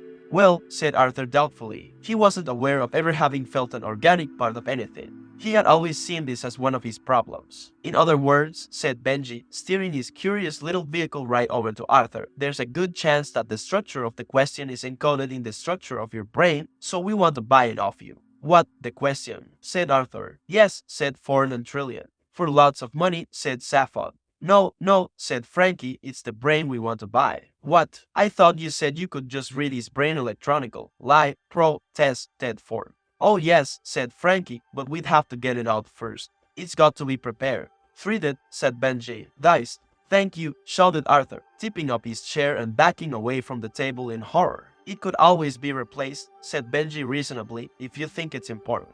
Yes, an electronic brain, said Frankie. A simple one would suffice. A simple one, wailed Arthur. Yeah, said Safford with a sudden evil grin, you'd just have to program it to say what. And I don't understand, and where's the tea? Who'd know the difference? What? Cried Arthur, backing away still further. See what I mean? Said Safad and howled with pain because of something that Trillian did at that moment. I'd noticed the difference, said Arthur. No, you wouldn't, said Frankie Mouse. You'd be programmed not to. Ford made for the door. Look, I'm sorry, my soul lads, he said. I don't think we've got a deal. I rather think we have to have a deal, said the mice in chorus, all the charm vanishing from their piping little voices in an instant. With a tiny whining shriek, their two glass transports lifted themselves off the table and swung through the air towards Arthur, who stumbled further backwards into a blind corner, utterly unable to cope or think of anything. Trillian grabbed him desperately by the arm and tried to drag him towards the door, which Ford and Safad were struggling to open, but Arthur was dead weight. He seemed hypnotized by the airborne run swooping towards him. She screamed at him, but he just gave up. With one more yank, Ford and Safad got the door open. On the other side of it was a small pack of rather ugly men who they could only assume were the heavy mob of Magrathea. Not only were they ugly themselves, but the medical equipment they carried with them was also far from pretty. They charged, so Arthur was about to have his head cut open. Trillian was unable to help him, and Ford and Safad were about to be set upon by several thugs a great deal heavier and more sharply armed than they were. All in all, it was extremely fortunate that at that moment every alarm on the planet burst into an ear-splitting din. Emergency, emergency, blared the klaxons throughout Magrathea. Host, tile ship has landed on planet. Armed intruders in Section 8A. Defense stations, defense stations. The two mice sniffed irritably round the fragments of their glass transports where they lay shattered on the floor. Damnation, muttered Frankie Mouse, all that fuss over 2 pounds of earthling brain. He scuttled round and about, his pink eyes flashing, his fine white coat bristling with static. The only thing we can do now, said Benji, crouching and stroking his whiskers in thought, is to try and fake a question. Invent one that will sound plausible. Difficult, said Frankie. He thought, how about what's yellow and dangerous? Benji considered this for a moment. No good, he said. Doesn't fit the answer. They sank into silence for a few seconds. No, too literal, too factual, said Frankie, wouldn't sustain the punter's interest. Again they thought. Then Frankie said, here's a thought. How many roads must a man walk down? Said Benji. Aha, now that does sound promising. He rolled the phrase around a little. Yes, he said, that's excellent. Sounds very significant without actually tying it down to meaning anything at all. How many roads must a man walk down? 42. Excellent, that'll fox M. Frankie baby, we're made. They performed a scampering dance in their excitement. Near them on the floor lay several rather ugly men who had been hit about the head with some heavy design awards. Half a mile away, 4 figures pounded up a corridor looking for a way out. They emerged into a wide open plan computer bay. They glanced about wildly. Which way do you reckon, Safad? Said Ford. At a wild guess, I'd say down here, said Safad, running off down to the right between a computer bank and the wall. As the others started after him, he was brought up short by a kill-o-zap energy bolt that cracked through the air inches in front of him and fried a small section of adjacent wall. A voice on a loud hailer said, Okay, Beeblebrox, hold it right there. We've got you covered. Cops, he's Zaphod, and span around in a crouch. You want to try a guess at all, Ford? Okay, this way, said Ford, and the 4 of them ran down a gangway between 2 computer banks. At the end of the gangway appeared a heavily armored and space-suited figure waving a vicious kill-o-zap gun. We don't want to shoot you, Beeblebrox, shouted the figure. Suits me fine, shouted Safad back and dived down a wide gap between 2 data process units. The others swerved in behind him. There are 2 of them, said Trillian. We're cornered. They squeezed themselves down in an angle between a large computer data bank and the wall. They held their breath and waited. Suddenly the air exploded with energy bolts as both the cops opened fire on them simultaneously. Hey, they're shooting at us, said Arthur, crouching in a tight ball. I thought they said they didn't want to do that. Yeah, I thought they said that, agreed Ford. Safad stuck a head up for a dangerous moment. Hey, he said, I thought you said you didn't want to shoot us. And ducked again. They waited. After a moment a voice replied, It isn't easy being a cop. What did he say? Whispered Ford in astonishment. He said it isn't easy being a cop. Well, surely that's his problem, isn't it? I'd have thought so. Ford shouted out, Hey, listen. I think we've got enough problems on our own having you shooting at us, so if you could avoid laying your problems on us as well, I think we'd all find it easier to cope. Another pause, and then the loud hailer again. "Now see here, guy," said the voice on the loud hailer, "you're not dealing with any dumb 2-bit trigger-pumping morons with low hairlines, little beady eyes, and no conversation. We're a couple of intelligent, caring guys that you'd probably quite like if you met us socially. I don't go around gratuitously shooting people and then bragging about it afterwards in City Space Rangers bars like some cops I could mention. I go around shooting people gratuitously, and then I agonize about it afterwards for hours to my girlfriend. And I write novels," chimed in the other cop, "though I haven't had any of them published yet, so I better warn you, I'm in a mean mood." Ford's eyes popped halfway out of their sockets. "Who are these guys?" he said. "Dunno," said Safad. "I think I preferred it when they were shooting." "So are you going to come quietly?" shouted one of the cops again, "or are you going to let us blast you out?" "Which would you prefer?" shouted Ford. A millisecond later, the air about them started to fry again, as bolt after bolt of Kill-O sap hurled itself into the computer bank in front of them. The fusillade continued for several seconds at unbearable intensity. When it stopped, there were a few seconds of near quietness as the echoes died away. "You still there?" called one of the cops. "Yes," they called back. "We didn't enjoy doing that at all," shouted the other cop. "We could tell," shouted Ford. "Now, listen to this, Beeblebrox, and you better listen good." "Why?" shouted back Safod. "Because," shouted the cop, "it's going to be very intelligent and quite interesting and humane. Now either you all give yourselves up now and let us beat you up a bit, though not very much of course because we are firmly opposed to needless violence, or we blow up this entire planet and possibly one or two others we noticed on our way out here." "But that's crazy," cried Trillian. "You wouldn't do that." "Oh yes we would," shouted the cop. "Wouldn't we?" he asked the other one. "Oh yes, we'd have to, no question," the other one called back. "But why?" demanded Trillian. "Because there are some things you have to do even if you are an enlightened liberal cop who knows all about sensitivity and everything." "I just don't believe these guys," muttered Ford, shaking his head. One cop shouted to the other, "Shall we shoot them again for a bit?" "Yeah, why not?" They let fly another electric barrage. The heat and noise was quite fantastic. Slowly, the computer bank was beginning to disintegrate. The front had almost all melted away, and thick rivulets of molten metal were winding their way back towards where they were squatting. They huddled further back and waited for the end. But the end never came, at least not then. Quite suddenly the barrage stopped, and the sudden silence afterwards was punctuated by a couple of strangled gurgles and thuds. The four stared at each other. "What happened?" said Arthur. "They stopped," said Safad with a shrug. "Why?" "Dunno, do you want to go and ask them?" "No, they waited." "Hello," called out Ford. No answer. "That's odd. Perhaps it's a trap." "They haven't the wit." "What were those thuds?" "Dunno." They waited for a few more seconds. "Right," said Ford. "I'm going to have a look." He glanced round at the others. "Is no one going to say, 'No, you can't possibly. Let me go instead'?" They all shook their heads. "Oh well," he said, and stood up. For a moment, nothing happened. Then, after a second or so, nothing continued to happen. Ford peered through the thick smoke that was billowing out of the burning computer. Cautiously, he stepped out into the open. Still nothing happened. 20 yards away, he could dimly see through the smoke the space-suited figure of one of the cops. He was lying in a crumpled heap on the ground. 20 yards in the other direction lay the second man. No one else was anywhere to be seen. This struck Ford as being extremely odd. Slowly, nervously, he walked towards the first one. The body lay reassuringly still as he approached it, and continued to lie reassuringly still as he reached it and put his foot down on the Kill-O sap gun that still dangled from his limp fingers. He reached down and picked it up, meeting no resistance. The cop was quite clearly dead. A quick examination revealed him to be from Bladulin Kappa. He was a methane-breathing life form, dependent on his space suit for survival in the thin oxygen atmosphere of Magrathea. The tiny life support system computer on his backpack appeared unexpectedly to have blown up. Ford poked around in it in considerable astonishment. These miniature suit computers usually had the full backup of the main computer back on the ship, with which they were directly linked to the sub-ETA. Such a system was fail-safe in all circumstances other than total feedback malfunction, which was unheard of. He hurried over to the other prone figure and discovered that exactly the same impossible thing had happened to him, presumably simultaneously. He called the others over to look. They came, shared his astonishment, but not his curiosity. "Let's get shot out of this hole," said Zappa. "If whatever I'm supposed to be looking for is here, I don't want it." He grabbed the second Kill-O sap gun, blasted a perfectly harmless accounting computer and rushed out into the corridor, followed by the others. He very nearly blasted hell out of an air car that stood waiting for them a few yards away.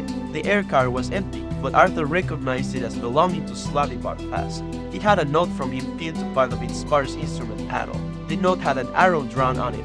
pointing at one of the controls. It said, "This is probably the best button to press." The aircar rocketed them at speeds in excess of R-17 through the steel tunnels that lead out onto the appalling surface of the planet, which was now in the grip of yet another drear morning twilight. Ghastly gray lights congealed on the land. R is a velocity measure defined as a reasonable speed of travel that is consistent with health, mental well-being, and not being more than, say, 5 minutes late. It is therefore clearly an almost infinitely variable figure according to circumstances, since the first two factors vary not only with speed taken as an absolute, but also with awareness of the third factor. Unless handled with tranquility, this equation can result in considerable stress, ulcers, and even death. R-17 is not a fixed velocity, but it is clearly far too fast. The aircar flung itself through the air at R-17, and above, deposited them next to the heart of gold, which stood starkly on the frozen ground like a bleached ball, and then precipitately hurled itself back in the direction whence they had come, presumably on important business of its own. Shivering, the four of them stood and looked at the ship. Beside it stood another one. It was the Blagulan Kappa police craft, a bulbous shark-like affair, slate green in color and smothered with black stenciled letters of varying degrees of size and unfriendliness. The letters informed anyone who cared to read them as to where the ship was from, what section of the police it was assigned to, and where the power feeds should be connected. It seemed somehow unnaturally dark and silent, even for a ship whose two-man crew was at that moment lying asphyxiated in a smoke-filled chamber several miles beneath the ground. It is one of those curious things that is impossible to explain or define, but one can sense when a ship is completely dead.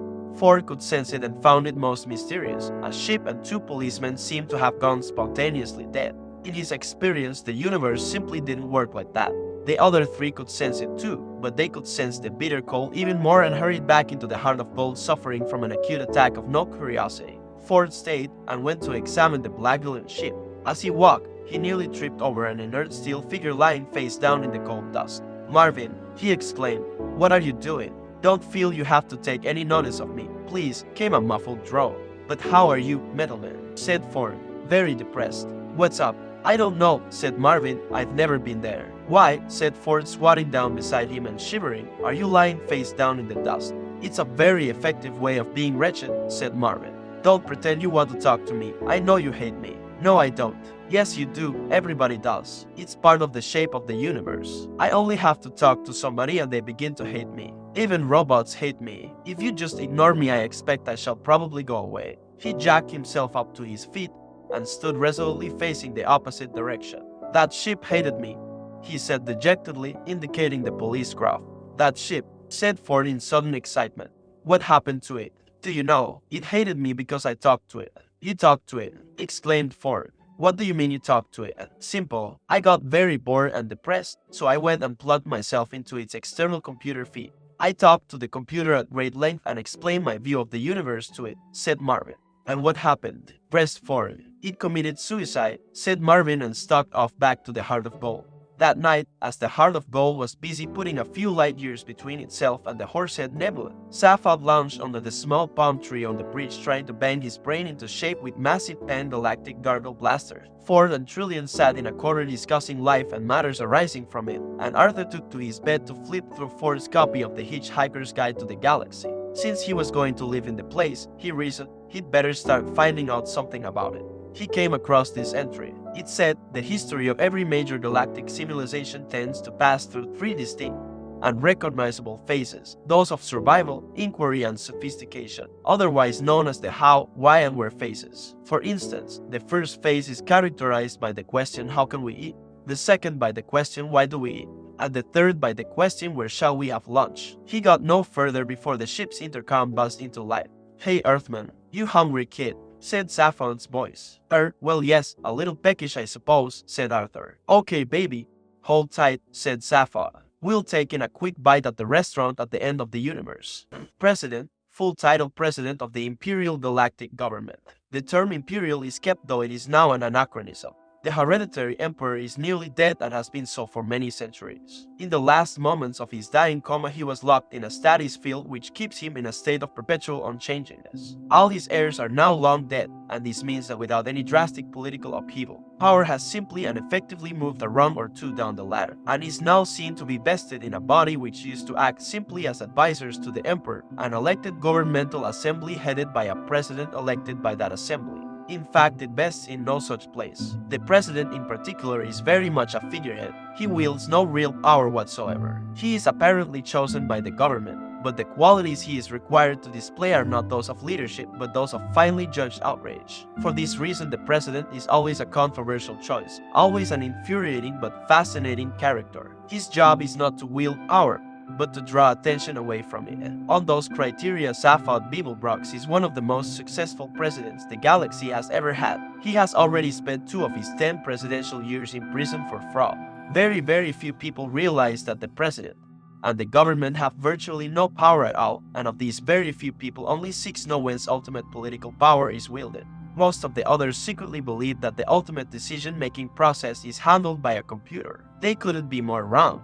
Ford Prefect's original name is only pronounceable in an obscure Betelgeusian dialect, now virtually extinct since the great collapsing H-Ron disaster of Gal, divided by Sid, divided by year 3758, which wiped out all the old Praxiteal communities on Betelgeuse 7. Ford's father was the only man on the entire planet to survive the great collapsing H-Ron disaster, by an extraordinary coincidence that he was never able satisfactorily to explain. The whole episode is shrouded in deep mystery. In fact, no one ever knew what a H-Ron was nor why it had chosen to collapse on Betelgeuse 7 particularly. Ford's father, magnanimously waving aside the clouds of suspicion that had inevitably settled around him, came to live on Betelgeuse 5, where he both fathered and Uncle Ford. In memory of his now dead race, he christened him in the ancient Praxiteal town. Because Ford never learned to say his original name, his father eventually died of shame, which is still a terminal disease in some parts of the galaxy. The other kids at school nicknamed him X, which in the language of Betelgeuse 5 translates as boy who is not able satisfactorily to explain what a H-Ron is, nor why it should choose to collapse on Betelgeuse 7.